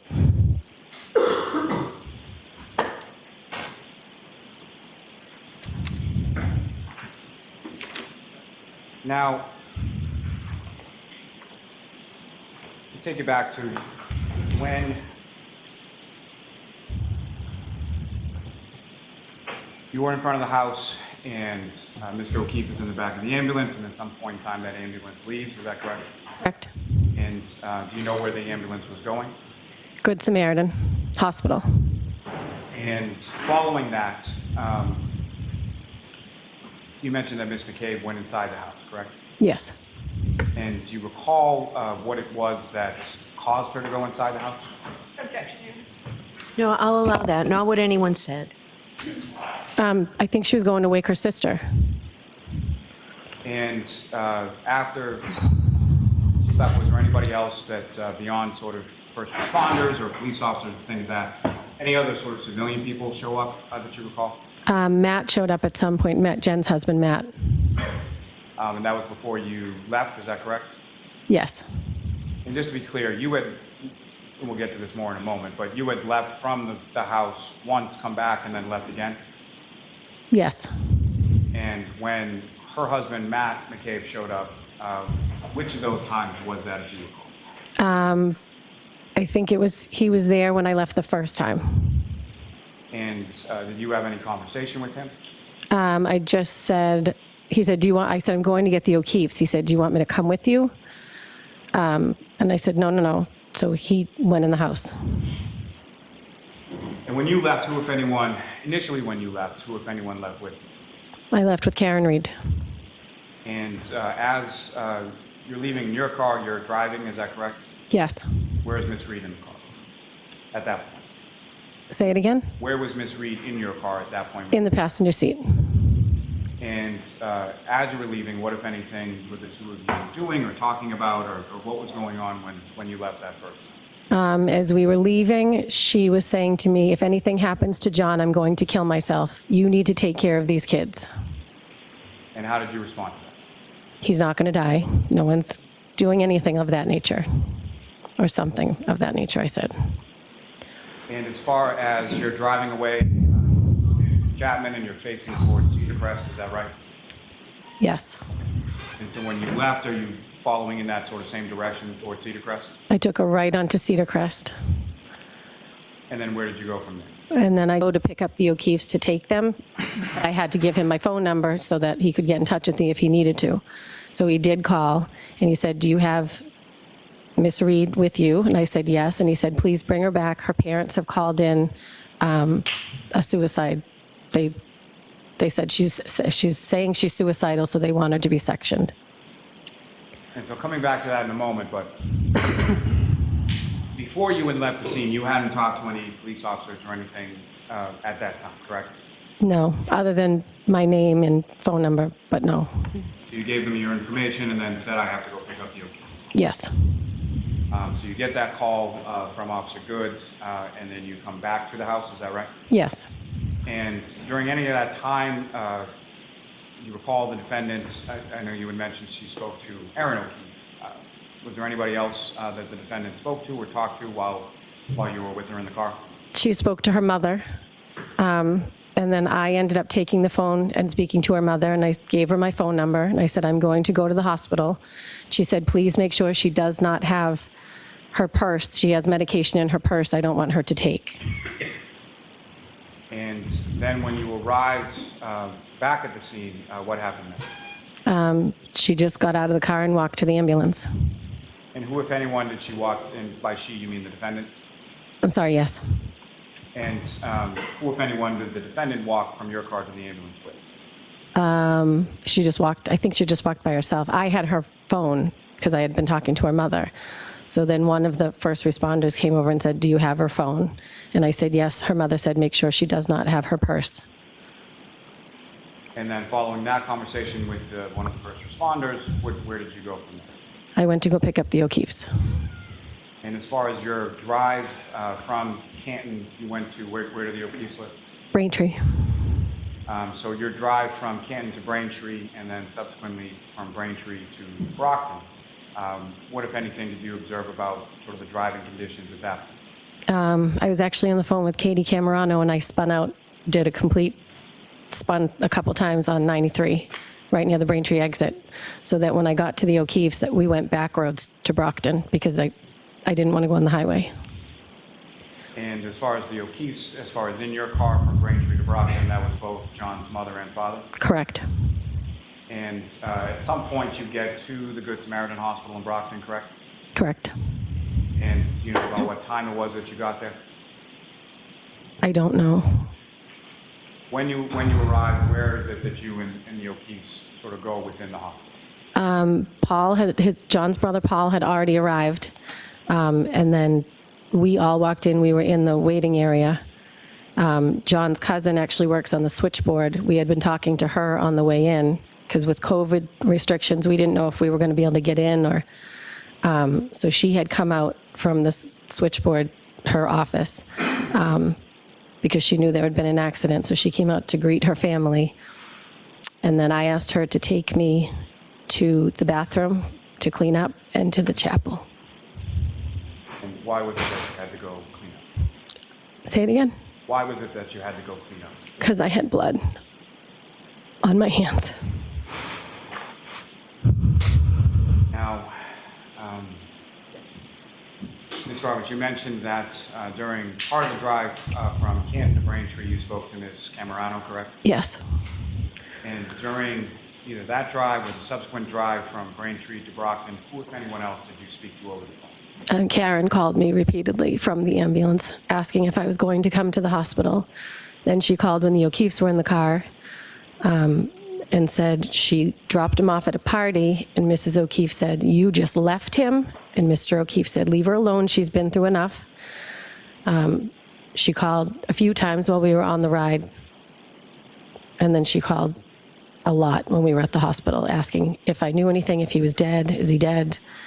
She would hang up and then call back, hang up and then call back. And if you know about how many times was it? At least 10. And that same sort of phraseology that she was using on scene as far as is he dead, she repeated that in the phone calls at the hospital? Yes. Now,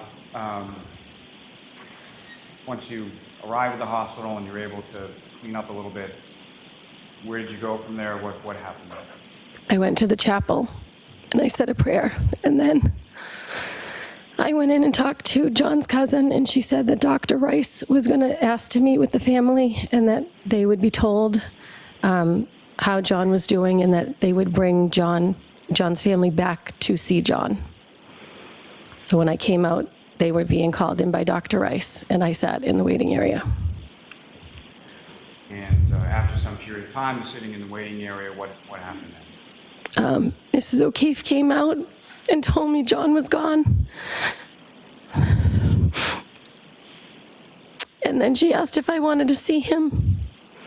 So I did, because I figured it would be better than when I last saw him. Maybe he was cleaned up, but it was not. It was worse.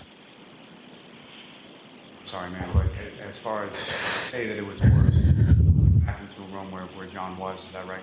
Yes. And what did you see? He was in a neck brace, and both eyes were huge. Whereas when I found him, it was only one, but they were like black, almost like filled with, I don't know, blood or fluid. They were huge. Beyond what you observed in his eyes, what, if anything else, did you see on John's body as you were? He had scratches on his arm. Do you recall which arm it was? His right arm. Do you recall where on his arm they were? Like here. Does the record reflect that the witness is pointing to her forearm?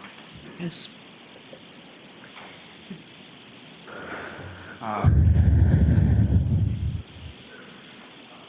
Following that, as far as going in to see John, what happened then? We came back out to the waiting area. Mrs. O'Keefe wanted to get his necklace off, but I couldn't get it. So her and Paul went back in to get the necklace off, and Karen had called me at some point from the hospital and said, "My father's going to be coming. Can you just keep a lookout for him?" So I said, so when Mr. Reed, her father, walked in, Mr. O'Keefe recognized him, and he said, "That's Karen's father." So I went over and I said, "Mr. Reed, Mr. O'Keefe would like to speak to you." And then I just stood there. I didn't know what to do. And at some point, did you leave from the hospital? I did. I took Mr. O'Keefe in my car, and Paul took Mrs. O'Keefe in his. And where did the two vehicles, where did you go? I dropped Mr. O'Keefe off at John's house, and then I went home. And without getting into too much detail as far as the road conditions that you described earlier, how were they? It was absolutely horrible. I told Mr. O'Keefe, if you see a front door in your vision, we are about to hit a house, because I can't see where we're going. And my windshield wiper broke.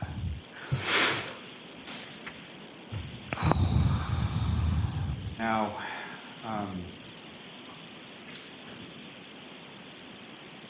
so you dropped Mr. O'Keefe off at John's house on Meadows, is that right? Yes.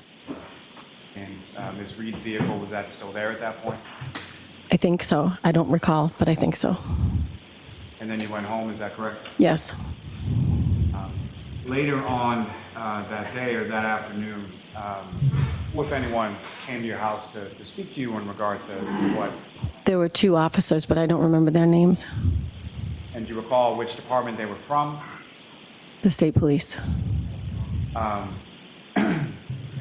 far as the officers that came to your house and spoke to you, you don't recall their names, is that correct? I don't. Do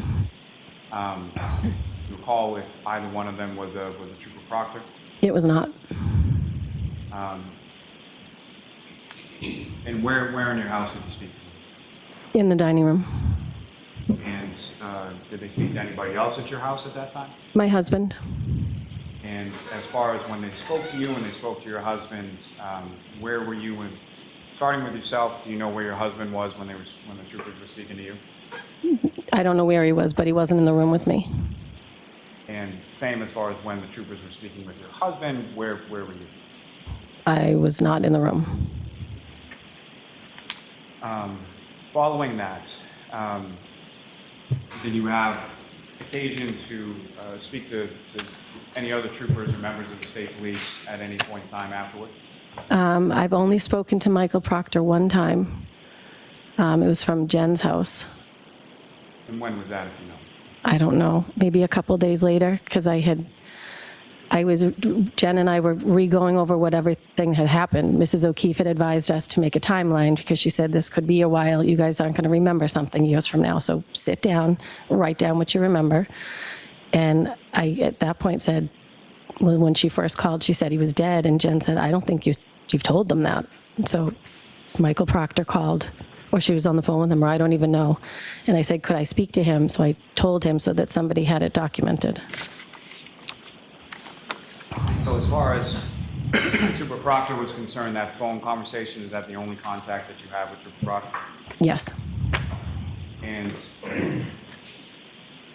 if you recall, was it February 1st or so that you met with some troopers at Ms. McCabe's house? State Trooper who? At some point, did you meet with troopers at Ms. McCabe's house? Yes. And if you know, was that on or around a couple days later, like February 1st or so? Yeah, maybe, I don't know. I can't be sure.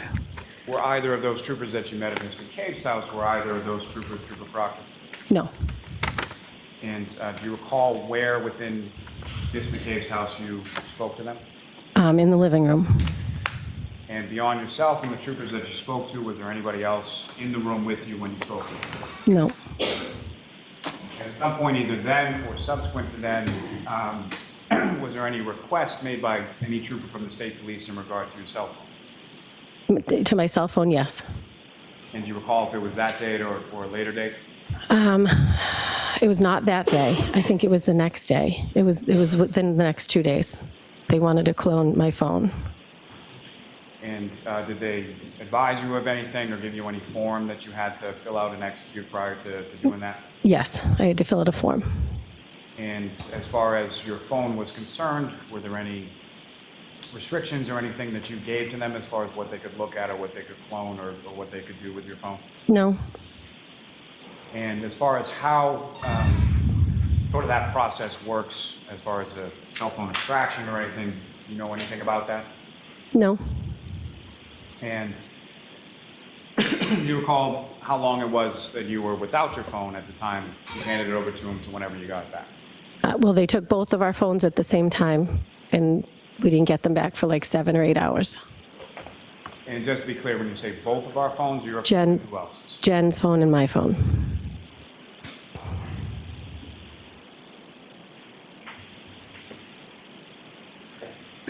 Now, at some point or at any point, did you give any kind of interview or have any conversation with any officer from the Canton Police in regard to what happened that day? No.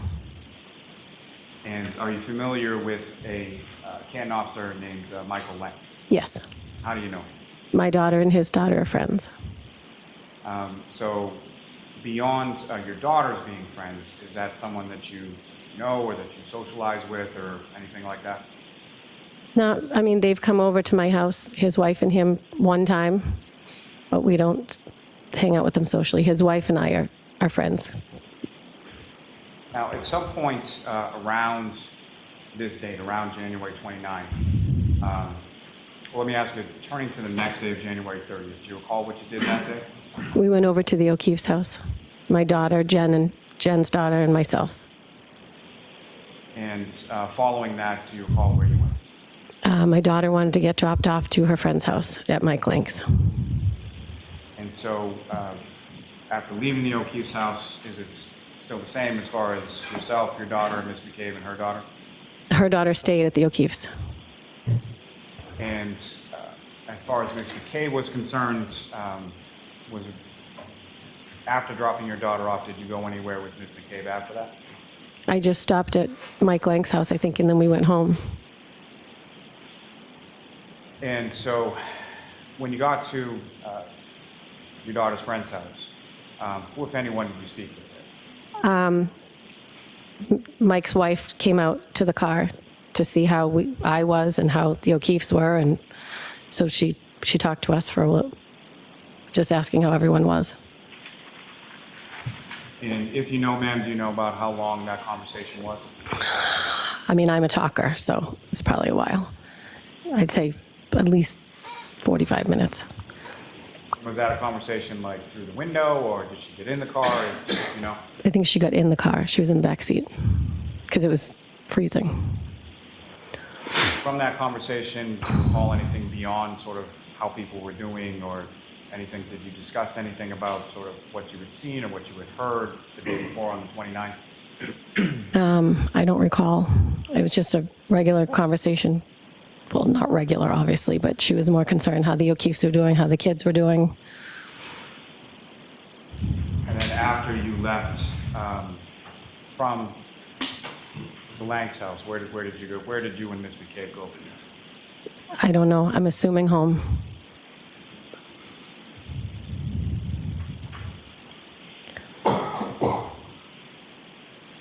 If I may have a moment, John? Yes.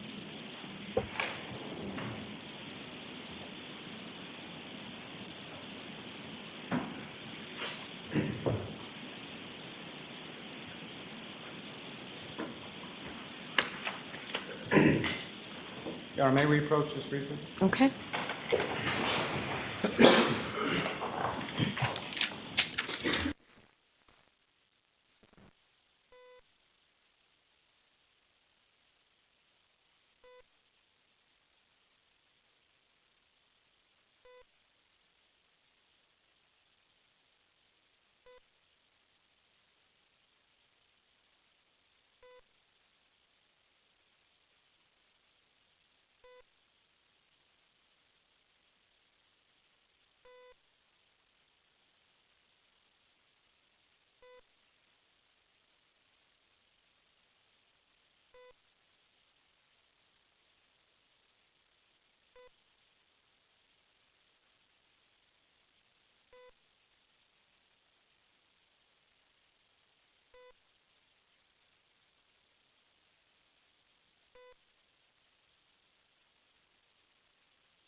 Sorry, Your Honor, one moment.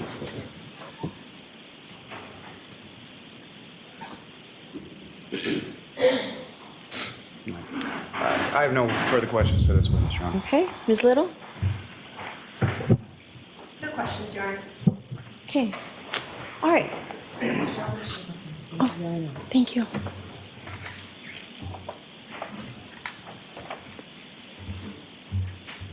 Your next witness, Mr. Lally?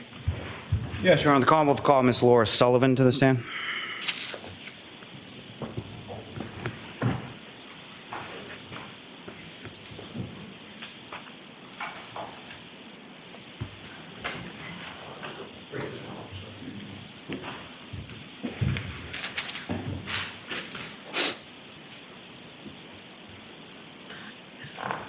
And Mr. Lally, I'd like you to tell me when you want me to give that instruction. I think it's... So just wave it for me, flag it for me. Sure.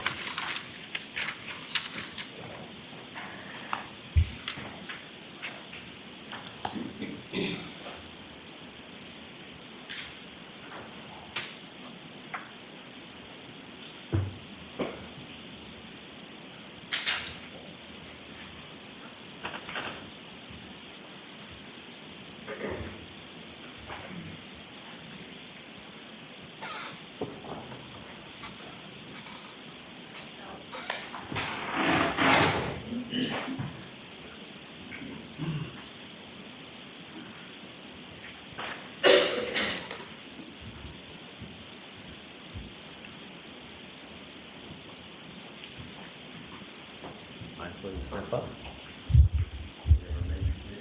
Face the clerk and sworn by raising your right. Raise your right hand, please. Do you solemnly swear the evidence you give to the court and jury in the case now and hearing should be the truth, the whole truth, and nothing but the truth, so help you God? I do. Thank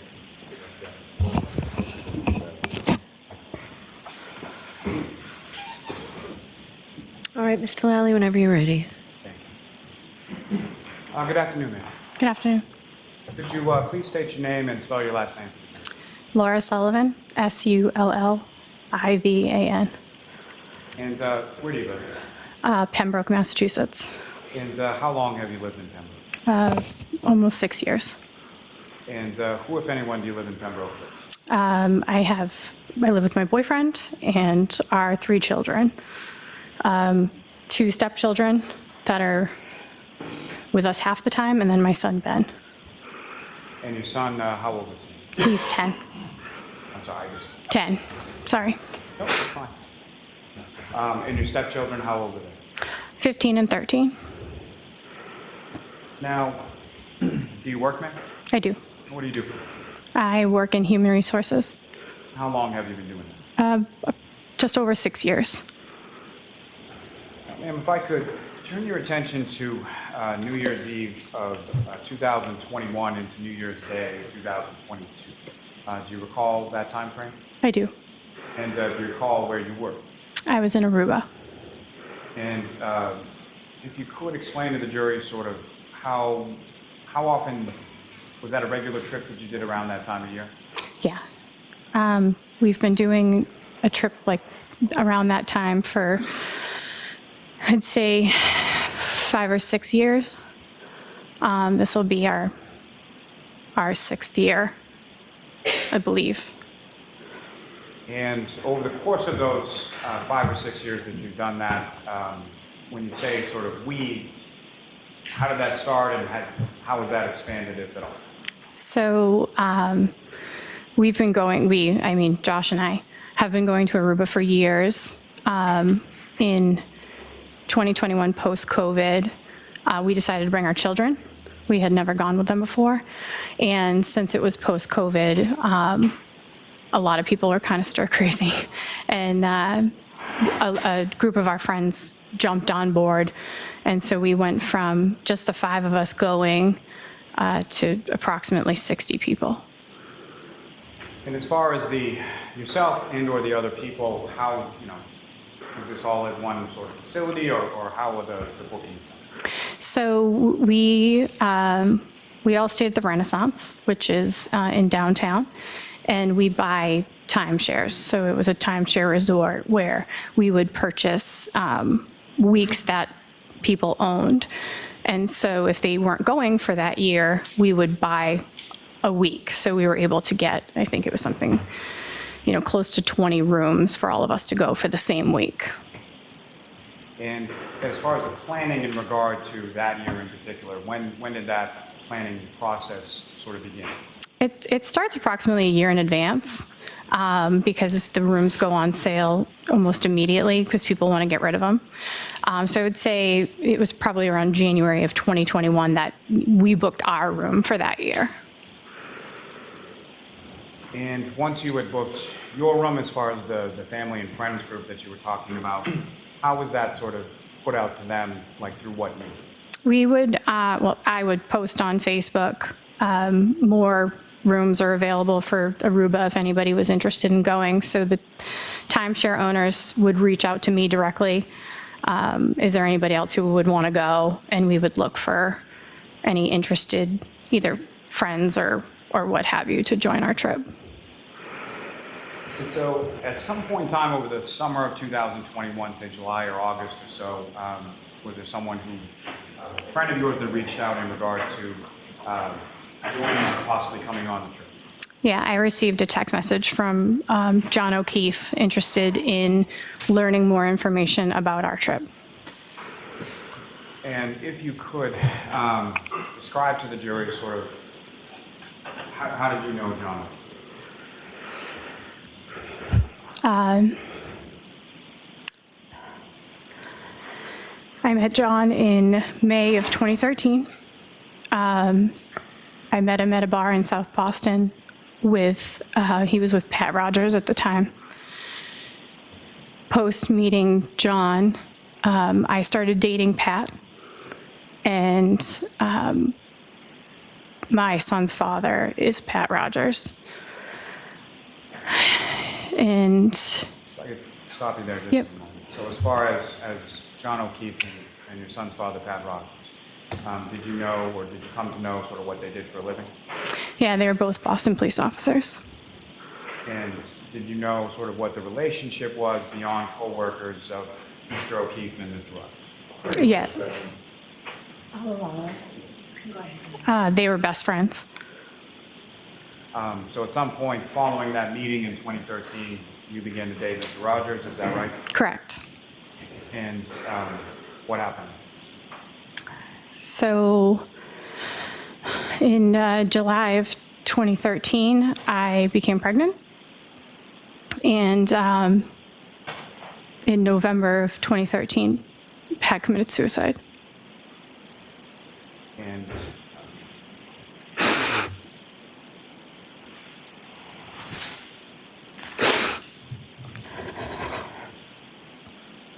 okay? Yeah. Following that, how would you describe sort of the relationship with Mr. O'Keefe, or how did it evolve? I'll allow it. So in November of 2013, I was on a work trip, and I had not had the best conversation with Pat. It was kind of, it just didn't feel right. And I called John and said, you need to go find him. I can't get a hold of him. He won't answer his phone. And so John left his nephew's birthday party and called a bunch of people on the way. And ultimately, Pat was found in the basement of his house. And John was there immediately following, but he was the one that found people to go find Pat. Immediately following that, John never really left my side, as a support system.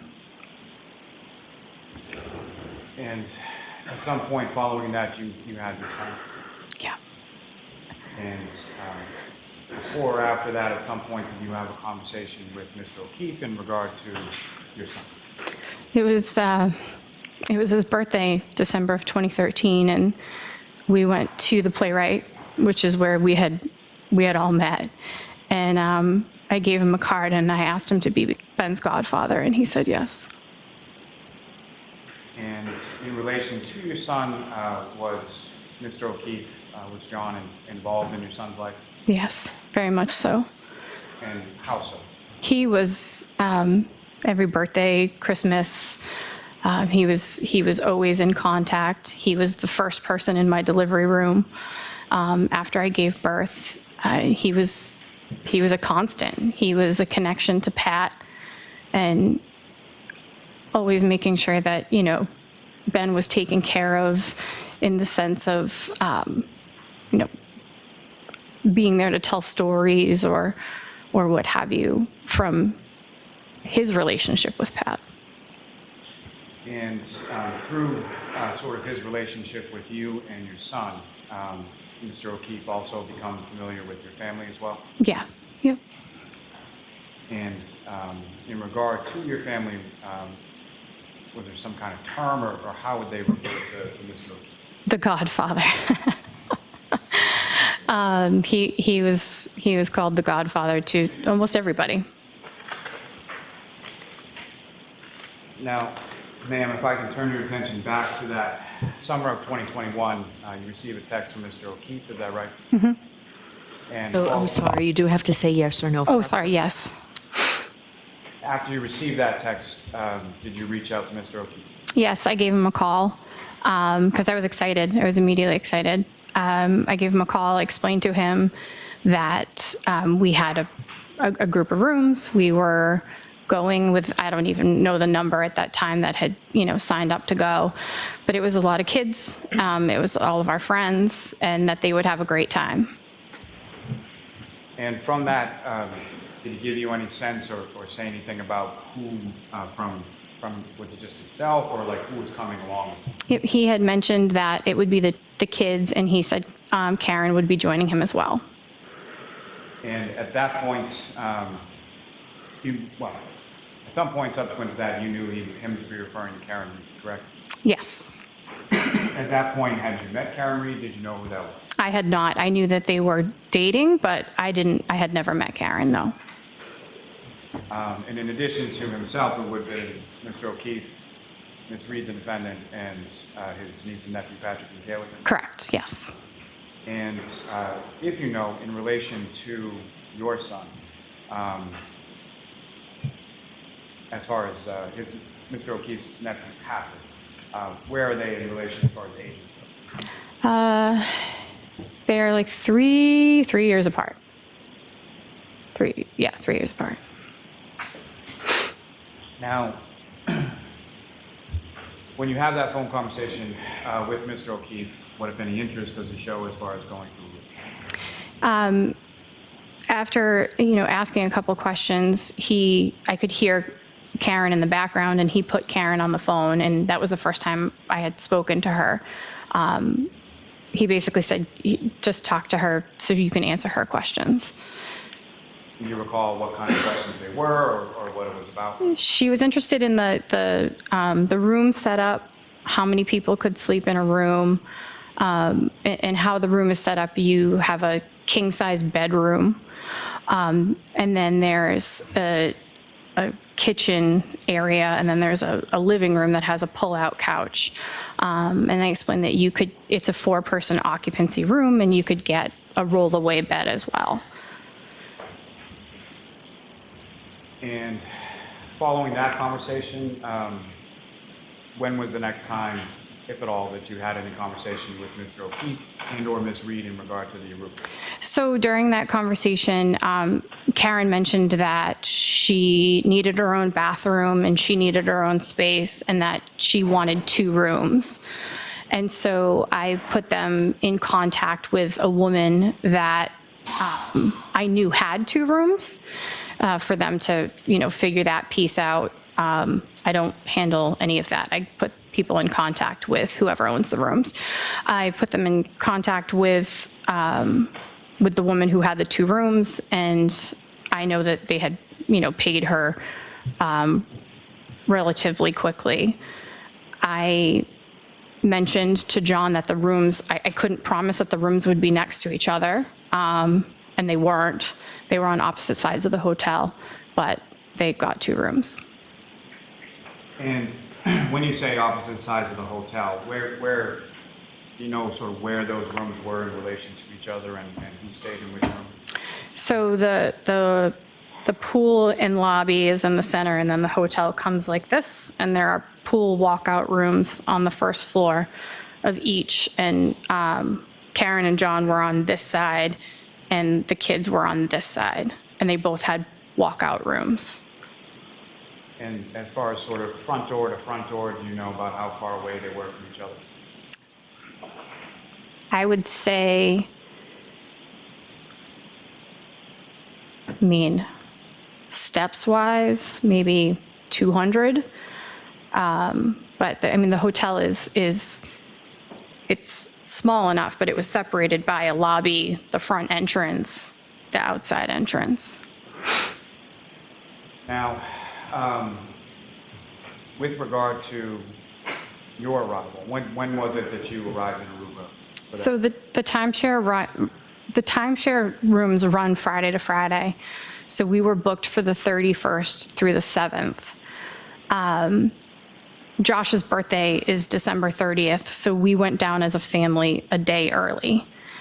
And we had friends who were already down there since Christmas. John's timeshare room woman reached out and said, hey, we're leaving early if you want to arrive early. So him, Karen, and the kids actually came down on the 30th as well. They were on the flight following us. And then the rest of the 60-ish people, however many were there, showed up on the 31st. And so from that first day that you arrived there, as far as when you got there on the 30th, when was the first time that you saw John, or when was the first time that you saw anyone from that group? It was, we were at the pool, so it was not long after they had landed. He texted me and said, we're here, and Ben and I jumped out of the pool and went to the lobby to see him.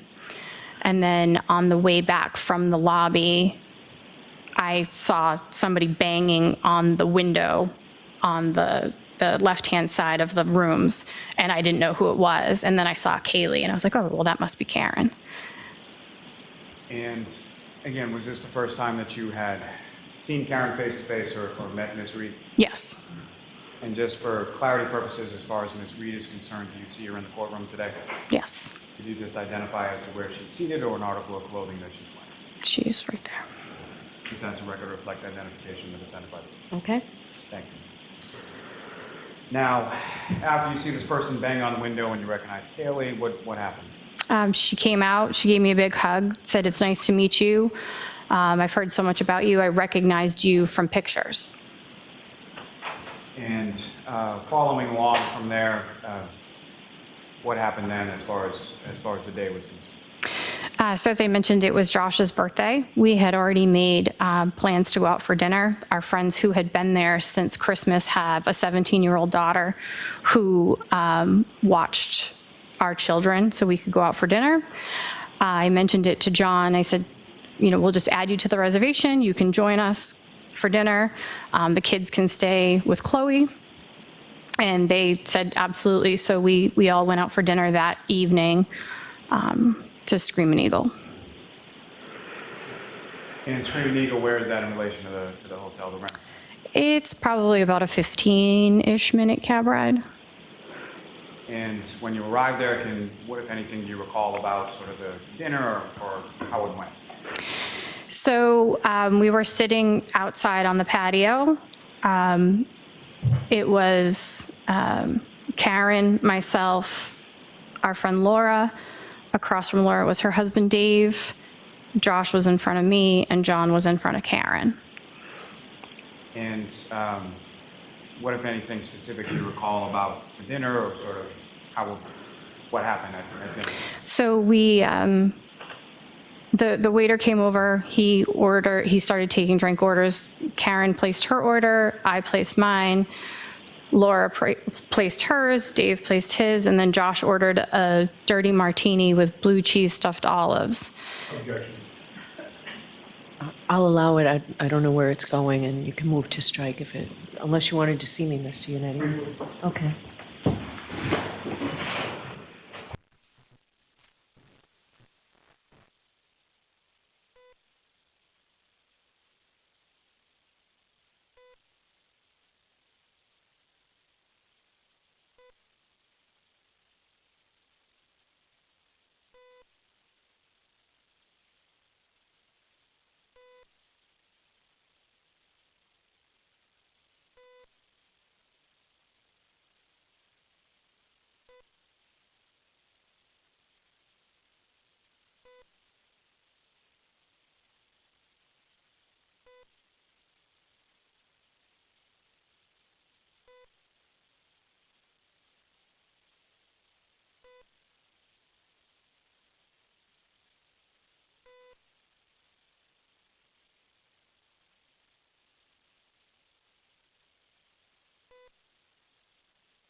So, Ms. Sullivan, turning back to at the restaurants, there are drinks that are ordered, people have what they have.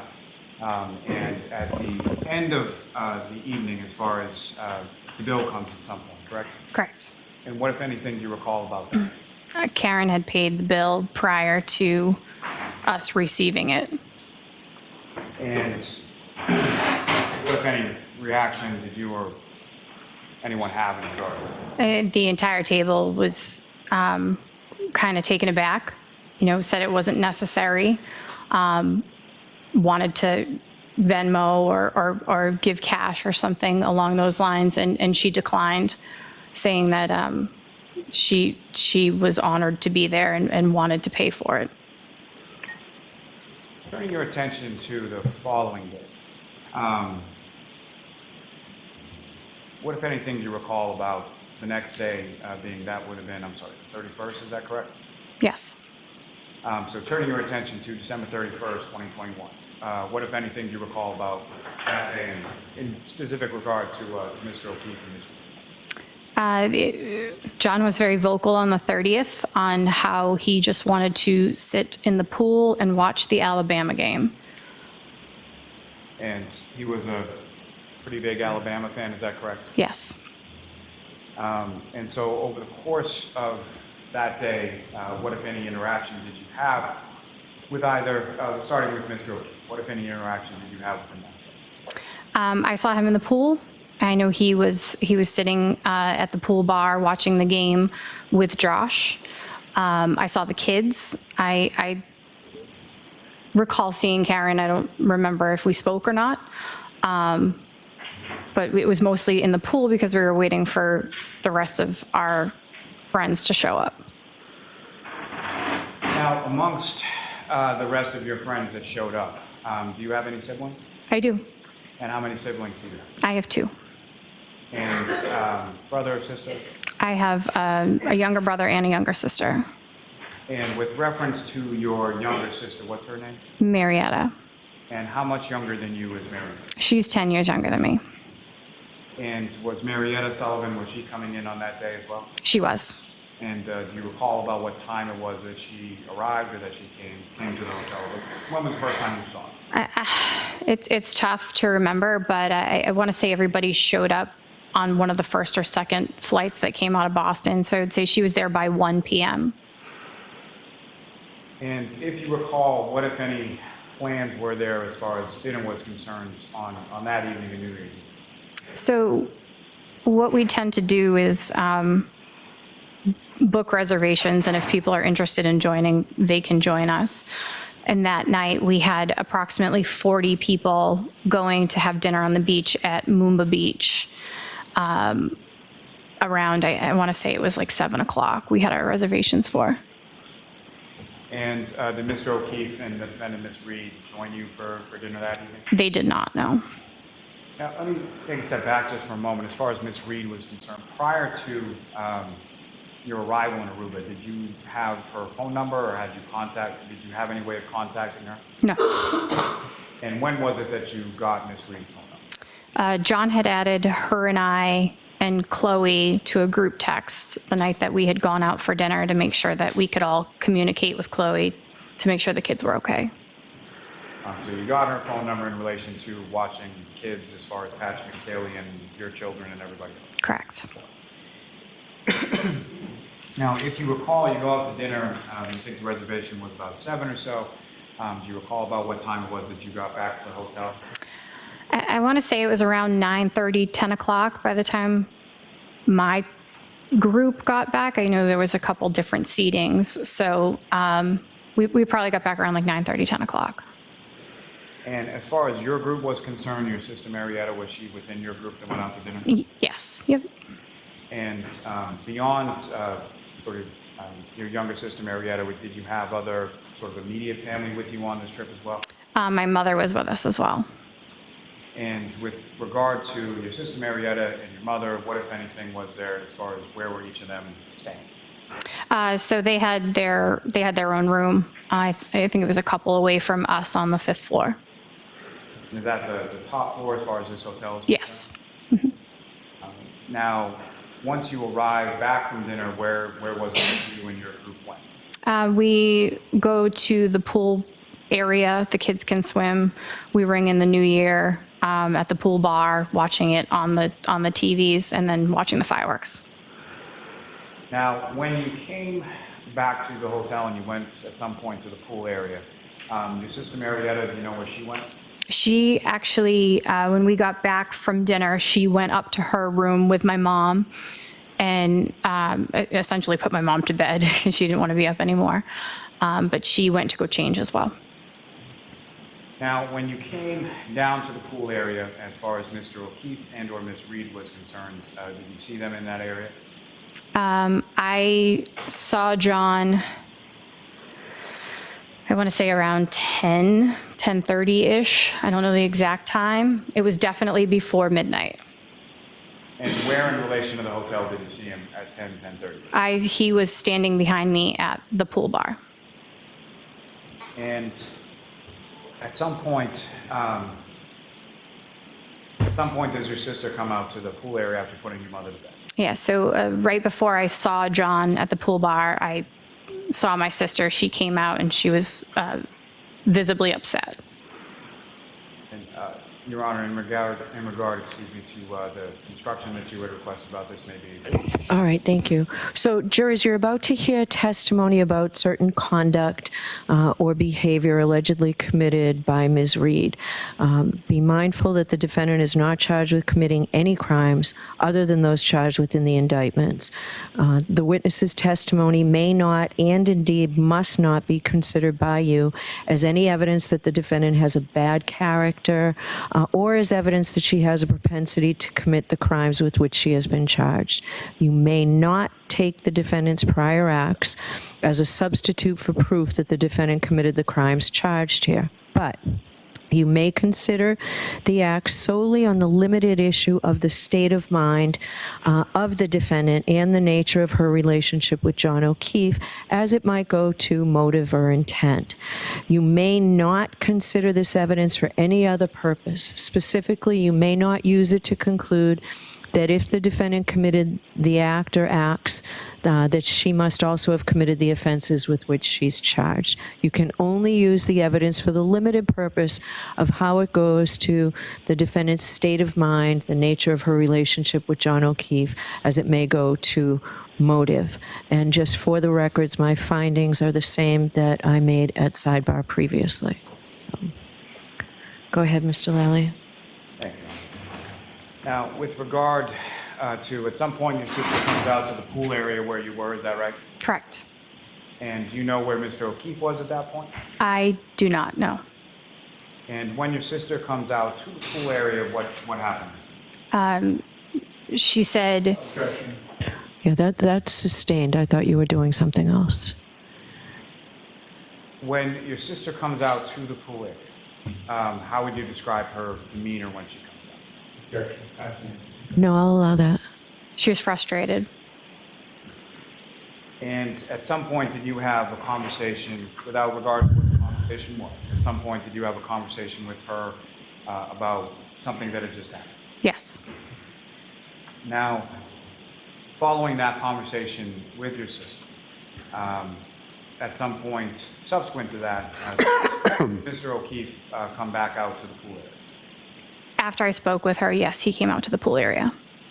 And do you know about how long a period of time it was between the time that your sister came out to the pool area and Mr. O'Keefe came out to the pool area? I mean, I would say approximately 20 minutes, but I don't really know exact timing. Now, when Mr. O'Keefe came back out, did you have any conversation with him? I did. And can you describe that conversation for me? All right, is this the instruction that you were talking about instead of the other one?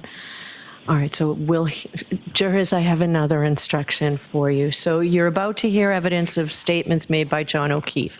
Is that accurate now, Mr. Lally? Yes. All right. These statements are being admitted only for a limited purpose of establishing John O'Keefe's state of mind. You're not to consider this testimony as proof that the defendant has a bad character or propensity to commit crimes.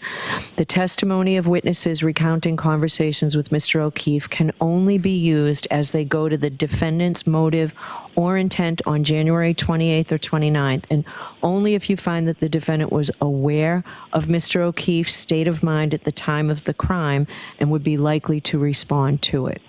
There need not be direct evidence that the defendant learned of Mr. O'Keefe's state of mind, so long as you reasonably can infer from the evidence that she did learn of it. Okay, Mr. Lally. This is subject to our objection. Yes, yep. Thank you.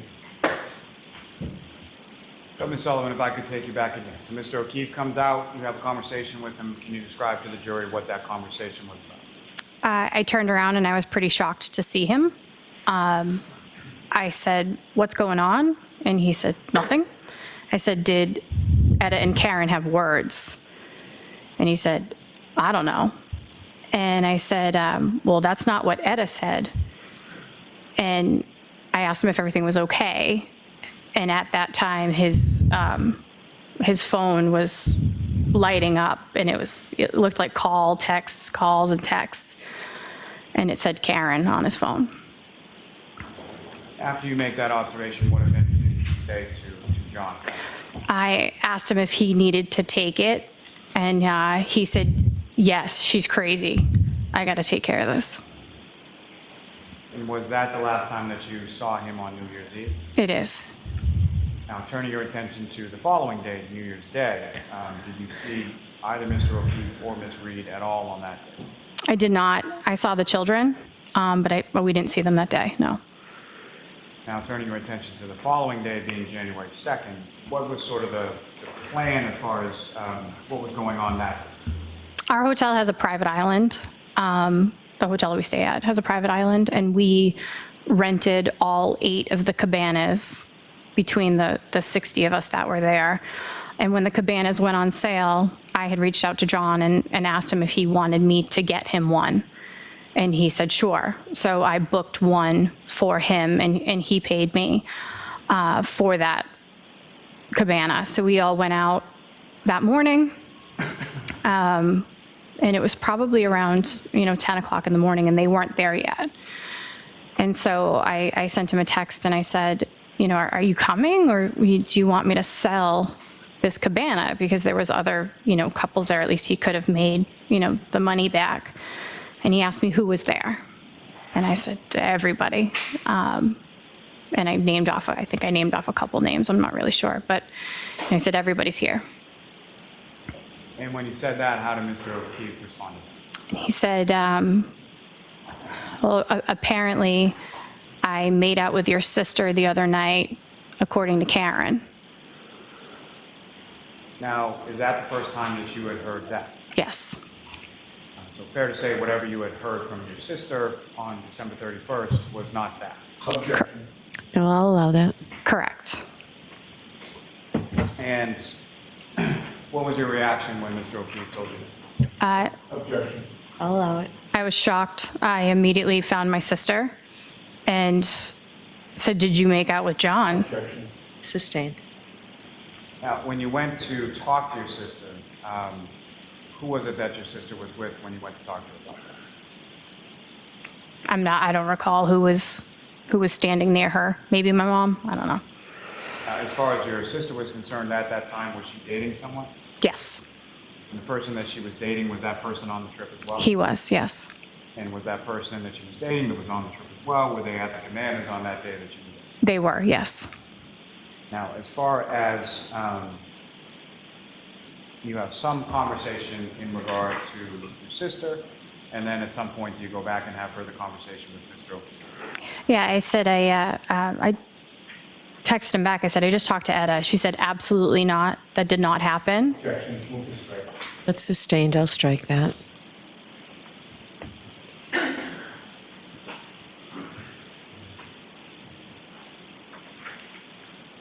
Now, at some point after that exchange, did Mr. O'Keefe and or Ms. Reed and or the kids come out to the cabana area? They did, yes.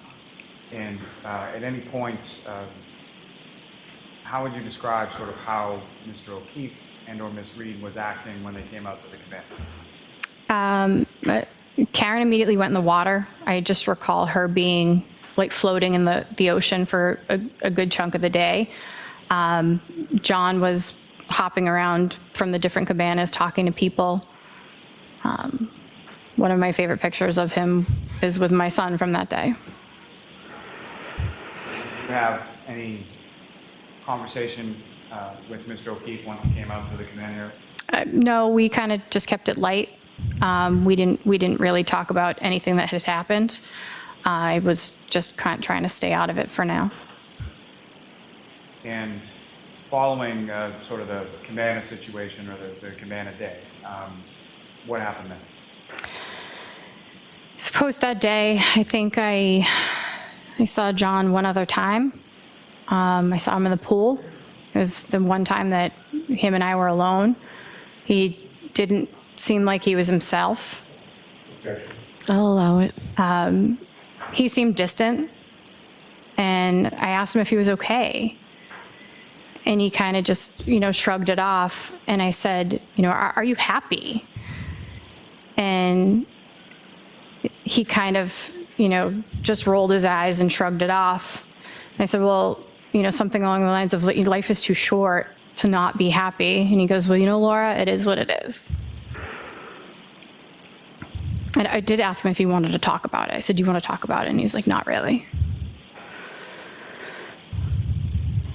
So following that exchange in the pool area, when was the next time that you saw John? I had spoken to him. We all went on the Jolly Pirate. We had all bought tickets in advance, so we had basically rented the whole boat for everybody to go. Had bought 4 tickets, and we had gotten a bus from our hotel. And he didn't show up for the bus and wasn't answering my calls or my texts. And then we finally got down to where the boat was. The boat was about to leave, and he messaged me. He's like, not going to make it. Kids slept late. And so I didn't think anything of it. Then after that, I saw him and Karen the night before they left. They ended up leaving a day or two early so that the kids could get back to school. And when you saw them, where was that in relation to the hotel? Right outside the hotel is a marketplace that has a bunch of restaurants and arcade. I was sitting at the 5 o'clock somewhere bar that looks into the arcade with my best friend Val, and my friends Dave and Laura and Karen and John walked up. What, if any, conversation did you have with either Mr. O'Keefe or the defendant at that time? Karen grabbed me and she said, hey, I'm sorry. I thought I saw something that I didn't, and I would like to pay for some of your sister's room. And how did you respond to that? I said it's absolutely not necessary. Just an apology will do. And did she persist in wanting to pay for the room? She did. And how so? She just said, I will apologize, but something along the lines of, you know, I want to pay for some of her room. Can I just have her room number? I don't remember if I gave her the room number or not. I don't really know. And with regard to that trip, when was the next time, or when was the last time that you saw John? So the day that they were leaving, I saw him by the pool. He came up, he gave me a big hug. He said, I love you. This was a great trip. Thank you so much. And I said, well, you're definitely in again for next year. And he said, absolutely. And that was the last time I physically saw him. And so that conversation, just turning back for a moment, as far as with regard to Ms. Reed, you know what day that would have been, as far as in relation to when they were leaving? Early January, 32nd? I want to say it was the 5th. I want to say it was January 5th. Now, after Aruba, did you have any conversation with Mr. O'Keefe after that? I talked to him via text a couple times about a couple different things, but one of them was, as I mentioned, we start planning a year in advance, and I said, rooms are coming available. Are you in? And he said, let me recover from this trip first.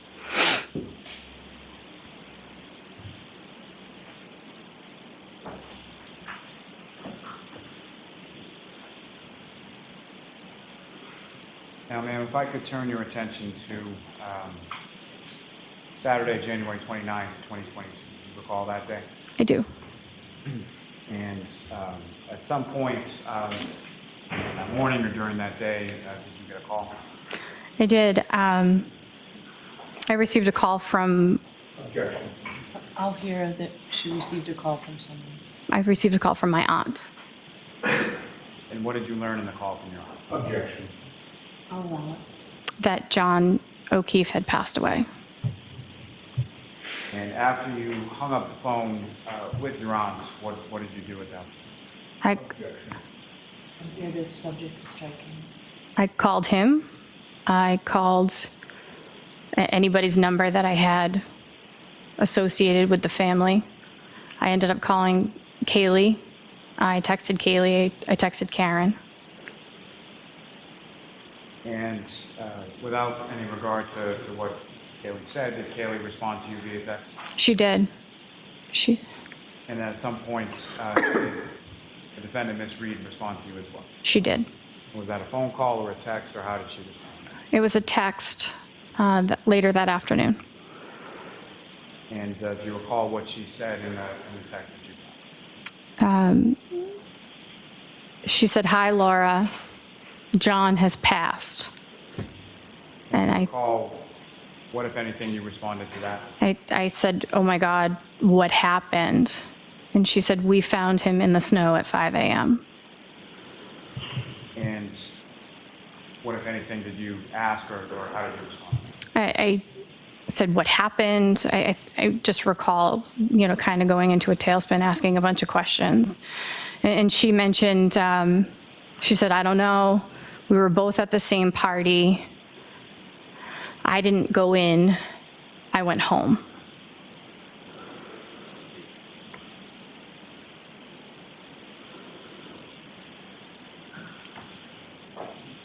Can I have a moment, Carrie? Yes.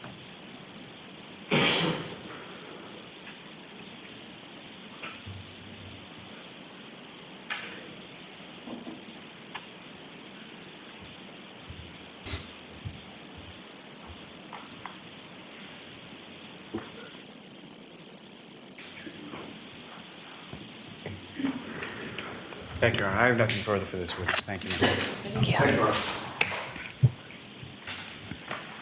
Good afternoon, Ms. Sullivan. Good afternoon. You were not present at the Waterfall Bar and Grill on January 28th of 2022 in Canton. I was not.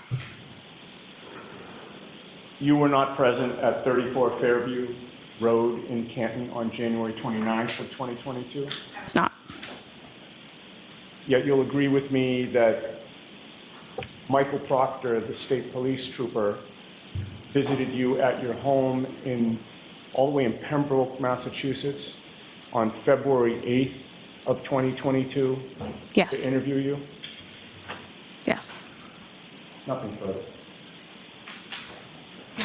Anything, Mr. Lally? Just briefly, as far as Trooper Proctor coming to your house, was he alone, or who, if anyone else, was he with when he came in? He was with another trooper, Okay, and do you recall who that trooper was?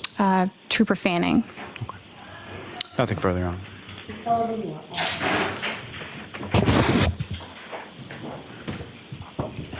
your next witness, Mr. Lally? Yes, Your Honor. The Commonwealth will call Ms. Marietta Sullivan.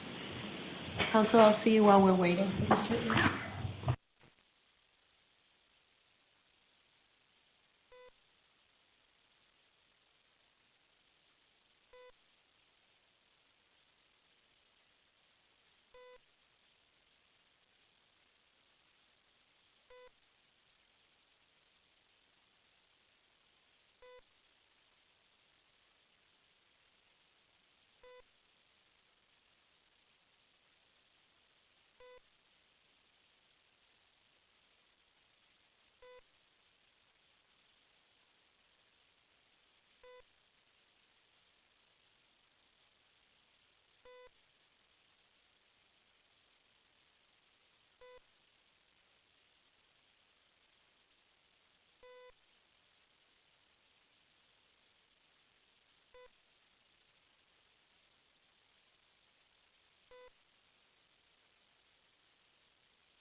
Sullivan, please.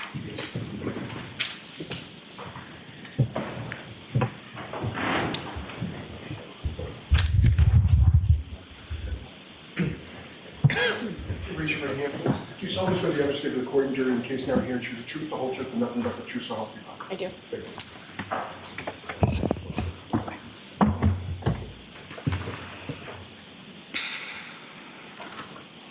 All right, Mr. Lally, whenever you're ready. Good afternoon, ma'am. Good afternoon. Could you please state your name and spell your last name? Sure. My name is Marietta Sullivan. Last name is Sullivan. And where do you live then? Right now I live in Plymouth. And how long have you lived in Plymouth? Since July of the past summer, so not even a year yet. And do you work, ma'am? I do. And what do you do? I'm a director at a memory care community. How long have you been doing that? Just over a year. Now, do you have any siblings? I do. And how many siblings do you have? I have two. Older, younger? Both older. And brother, sister? Brother and sister. And your sister, what is her? Laura Sullivan. And what is sort of the age difference between yourself and your sister Laura? We are 10 years apart. Now, if I could turn your attention to New Year's, specifically 2021 into 2022. Do you recall that time frame? I do. And do you recall where it was that you were or where you were going for that time? Yes, sir. We were going to Aruba for a family trip. And is that sort of an annual family trip? It has become since then. It was the first time I had attended. And do you recall sort of the time frame on that trip as far as when you were leaving, when you were coming back? Yeah. So we left on Friday the 31st, and we returned the next week, Friday the 7th. And when you say we, who is we? My mother and I flew out together with another group of people to meet my sister and brother-in-law down in Aruba. And at that time, so to meet them down there, had your sister Laura, had she flown down prior to you? She had, yes. And at that particular time, were you dating someone? I was seeing somebody, yes. And the person that you were seeing, was that person coming on the trip as well? He was, yeah, the day after we got there. So your sister arrives on the 30th, you arrive on the 31st, and the person you were seeing arrives on the 1st? Yes. Okay. Now, when you arrived there, do you know about how many people were on this trip? I would say over 30, upwards of, yeah, I would say over 30 is the best estimate I could give you. And as far as this trip was concerned, do you recall where you stayed? Yep, we stayed at the Renaissance Aruba. And is that someone that you stayed on this occasion as well as subsequent occasions? Yes. And on the 31st, when you and your mother arrived, do you recall about what time of day it was that you got there? So our flight landed around 3:30-ish. I would say we weren't at the hotel much later than that. And with regard to the hotel has a lobby area, is that correct? Yes, sir. Can you describe to the jury sort of what does that layout look like? What does the lobby look like? Sure. So right when you walk in the front doors, right in front of you is the check-in desks, 3 or 4 of them in front of you. To the left of you, when you come in, is a hallway to one side of the hotel. To the right of you is a bank of elevators that leads to another hallway that leads to the other first floor side of the hotel. You're in a big lobby, and then directly across from where the elevators are is the entrance to the pool area. And when you arrived there at some point in time in the late afternoon of the 31st, you obviously check into your room, and then following that, where do you go from there? So we checked into our room, and then happy hour was starting around 4:30, so we met everybody down at the pool for that time. Is there a bar in that area of the pool? Yes, pool bar. And so when you get down to the pool bar area, who, if anyone specifically, did you see or did you run into? So first ran into my sister, gave her a hug, the rest of the kids and my brother. As soon as I got into the pool, I ran into Johnny and a couple of our other friends that were sitting at the pool bar down there. And with reference to who you refer to as Johnny, what's his last name? John O'Keefe. And that was someone that you knew at the time, is that correct? Yes. And how did you know his He was a very, very dear family friend. He was very close to my sister, subsequently became very close to me and my family as a result. And he was my nephew's godfather. And fair to say that you had known him for some substantial period of time? Yeah, since Ben's father unfortunately passed away. So at this point in time, when we're talking about turning from 2021 to 2022, how long had you known Mr. O'Keefe at that point? Oh man, probably about 8, 9 years. That's as long as my nephew's been alive. And when is it that you would see, or how often would you see Mr. O'Keefe? Family parties, any family party that we threw, kids' birthday parties, and my sister's Christmas party that she would throw every year. And how would you describe sort of the nature of your relationship with Mr. O'Keefe? He was similar to a big brother to me. He was somebody who was there for my sister during her darkest times, so I really respected him for that. But yeah, he was a big brother and a family friend. Now, when you saw Mr. O'Keefe at the pool bar after you arrived there, what, if any, conversation did you have with him, or what, if anything, were the two of you doing around that? So I went up to him in the pool. He had his Alabama hat on. He expressed to me that he was excited to watch the Alabama football game at the pool bar. Given the circumstances, we were in a beautiful tropical place, and he got to watch his favorite college team play football. And he said that's all he really wanted to do for the day, was be able to watch that game. Now, at this point in time that you're talking to Mr. O'Keefe, were you aware of him dating anybody? Had you met anybody that he was dating at that time? I had not met the person that he was dating. I had heard about her through family friends and other people that were on the trip. So as far as the other sort of family events that you would see Mr. O'Keefe at, Ms. Reed, or his girlfriend at that time, wasn't there with him? No.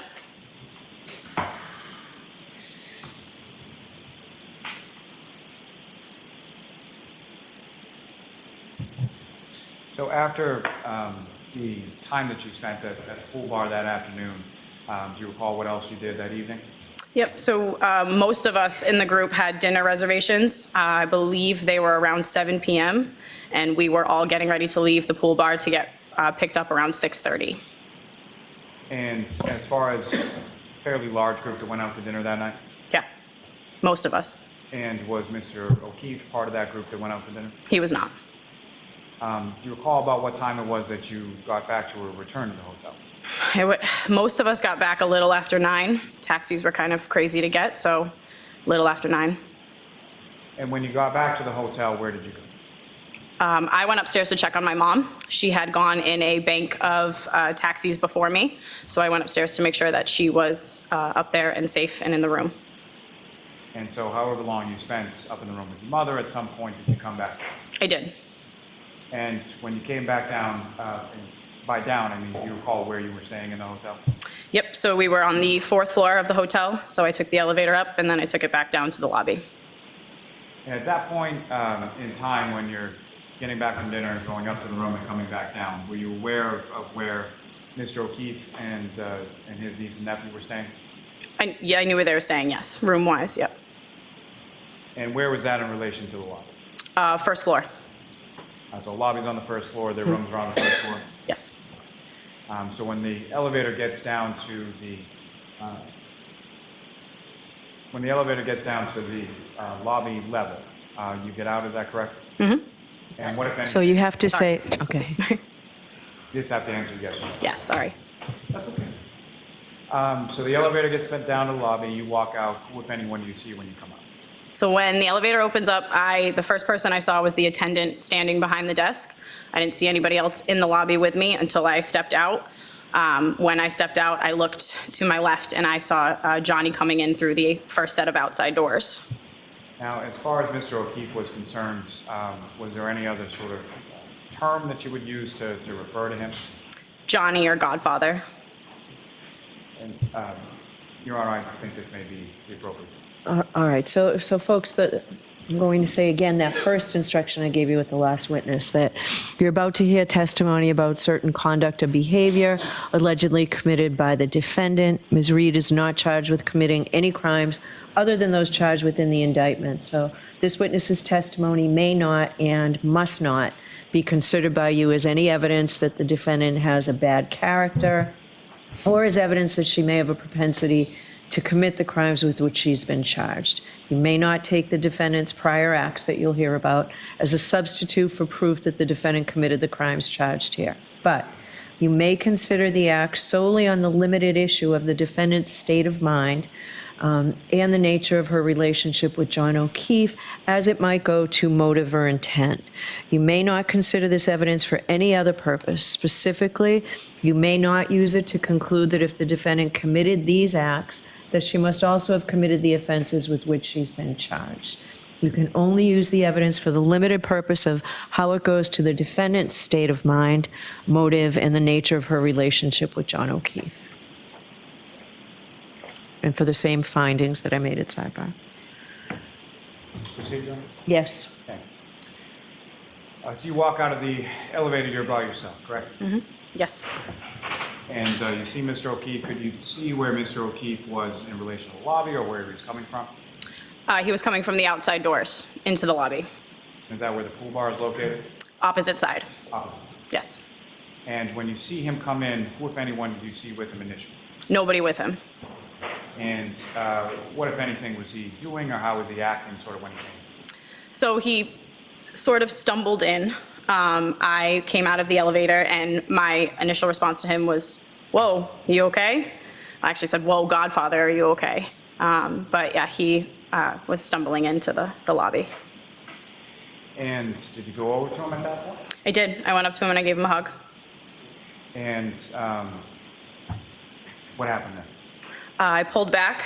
He was glassy-eyed, looking above me. We never made eye contact. He was looking above me. It looked like he was looking for someone. I asked him, "Where are you going?" assuming that he would be coming to the pool bar to meet us. He kept looking around and he indicated that he was going that way and pointed toward a bank of rooms to our right. And I said, "Well, you should go that way." And I stepped back and I guided him toward the area that he was going. Now, as far as the bank of rooms to the right, you indicated that you were familiar or aware of where Mr. O'Keefe was and where the children were. Is that correct? I know they were on the first floor. I'm not 100% positive as to where exactly their rooms were. Okay. And if you know, did you know whether or not that Mr. O'Keefe was staying in the same room as Patrick and Kaylee at that point? I didn't know if they were staying in the same room or not, no. So you point him in that direction, and what happened? So I pointed in that direction. He walked off. I continued out to the pool bar when I heard very loudly his name screamed across the lobby, very angrily, and it made me stop in my tracks. And when you stop in your tracks, what happened then? I started to turn around to come back in. So once you go out to the pool bar, you kind of go around a corner and you go out of view. So I turned around to go back in. As I'm going back in, I hear someone yell, "Who the fuck was that?" And as I come around the corner, I see Mr. O'Keefe walking toward a woman. And he said, excuse me. He said, "Calm down, that's Laura's little sister." And what happened then? When I came back around the corner, I said, after Mr. O'Keefe said, "Calm down, that's Laura's little sister," I said, "Hi, nice to meet you." That's when Miss Reed's head snapped up, and she very loudly told me to go fuck myself across the lobby. And I said, "Yeah, fuck you too," and walked away. And just to be clear, when you say Miss Reed, this is someone that you became familiar with as the trip went along? This was my first interaction with her. I had never been fully introduced to her at all. I just had seen her sitting by the side of the pool when I had been talking to Johnny earlier in the day. And the person you know to be Miss Reed, do you see her in the courtroom today? I do. Could you just describe as where she's seated or an article of clothing that she's wearing? Sure, she's in a black and white checkered blazer. She's 2 people in from you. Just ask the record to reflect identification and defended by the witness. Yes. Thank you.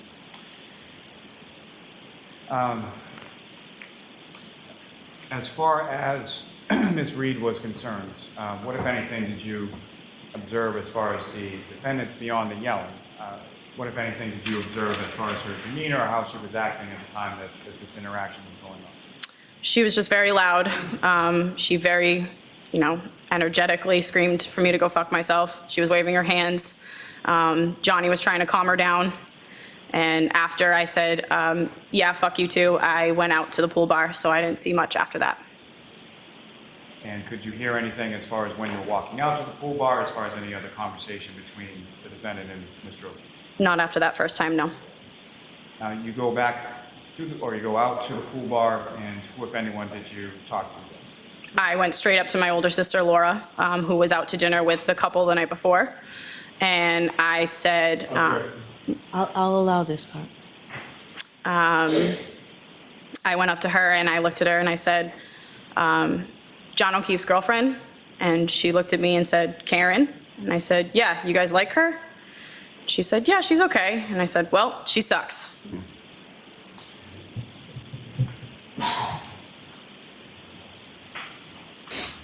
Now, following that, at any point in time later in that evening, did you see either Mr. O'Keefe or Ms. Reed later on that evening? I did not see them, no. And when was the next time that you did see them? I saw them briefly on the 2nd, which was the day that we rented cabanas on the island. And when you say you briefly saw them, about, can you describe it? So we had all rented the cabanas. Each family had one or they were sharing one. I was sharing one with my family down at the end. We got about halfway through the day and realized that their family cabana was still empty. So I saw them about halfway through the day when they did come to the cabana, and I briefly saw Miss Reed and Mr. O'Keefe at the pool, the island bar, that same day, but there was no conversation. Now, with regard to Mr. O'Keefe and Ms. Reed, at some point in time on that day of the cabanas, what, if any, conversation did you have with your sister regarding that? So my... Objection. I don't know what this is.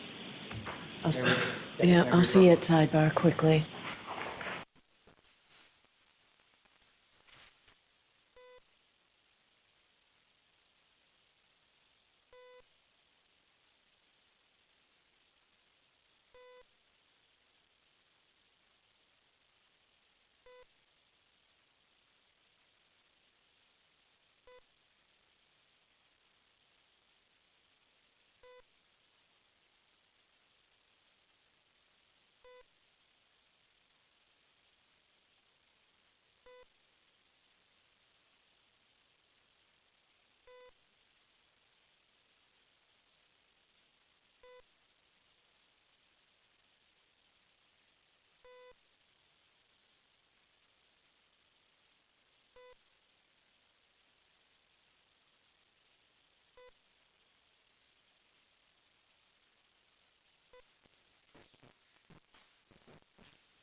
Jurors, please be mindful of that second instruction that I gave you regarding evidence of statements made by John O'Keefe for the limited purpose of establishing his state of mind. And I will fully give you this instruction again at the end of the case. So, but it's the same one that I already gave you. Go ahead, Mr. Lally. Ms. Sullivan, with regard to the day of the cabanas, did you have some conversation with your sister Laura in regard to Mr. O'Keefe and Ms. Reed? I did. And what, if anything, did your sister Laura tell you she had learned from Mr. O'Keefe? So my sister pulled me aside from everybody and asked if the night that I got into the altercation with Ms. Reed in the lobby, if I was making out with Mr. O'Keefe. How did you respond? That I absolutely was not. And when you say absolutely was not, beyond the fact that it didn't occur, why would that not occur? He was... I'll allow it. He was family. He was my older brother. For all intents and purposes, it just never would have happened between us. And you expressed that to your sister, is that correct? I did, yes. Now, as far as the remainder of the trip was concerned, starting with the defendant, Ms. Reed, what, if any, other interaction did you have with her? None. And as far as Mr. O'Keefe was concerned, what, if any, further interaction did you have with him? None. That was it. And was that normal or as far as Mr. O'Keefe was concerned? Objection. I'll allow it. that, as far as I knew Johnny, that wasn't normal. He would always come up to us, up to our family, try to be around my nephew, his godchild, and he was always the life of the party and wanted to be around his family and his friends. And following that trip in Aruba, did you see Mr. O'Keefe again? I did not. I have nothing further, Your Honor. All right, Ms. Giannetti. Thank you, Your Honor. Good afternoon, Ms. Sullivan. Good afternoon. Fair to say that you were not at the Waterfall Bar and Grill on January 28th of 2022 in Canton. I was not. You were not at 34 Fairview Road in Canton on January 29th, correct? Was not. Yet Trooper Proctor drove all the way to Pembroke to interview you on February 8th of 2022. Did he not? He did. Nothing further. Mr. Lally, anything? Just very briefly. Ms. Sullivan, when Trooper Proctor came to the house in Pembroke, were you living there at that time? I was. Okay. And was he alone or was he with another trooper? He was with another trooper. And do you recall that trooper's name? I don't. Now, with regard to your conversation with Trooper Proctor and the other trooper that day, was it just you that he spoke to? Just me. Well, let me ask it a different way. Okay. As far as when the troopers came to your house on February 8th, are you the only person from your home that the troopers spoke to that day? No.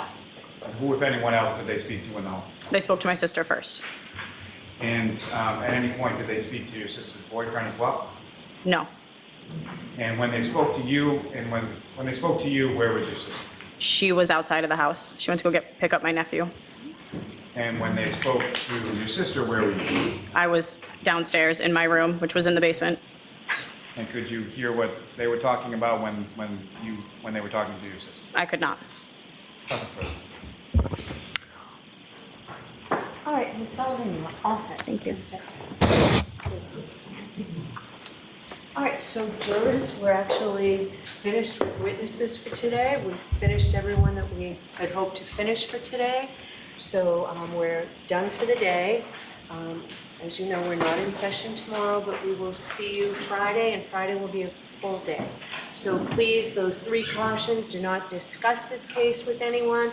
Don't do any independent research or investigation into the case. If you happen to see, hear, or read anything about the case, please disregard it, let us know. Just leave everything here, literally, figuratively. Clear your heads, and we'll see you Friday night. Thank you very much. See you down the round. All rise, jurors out, please. Jurors, reading the notes of the following.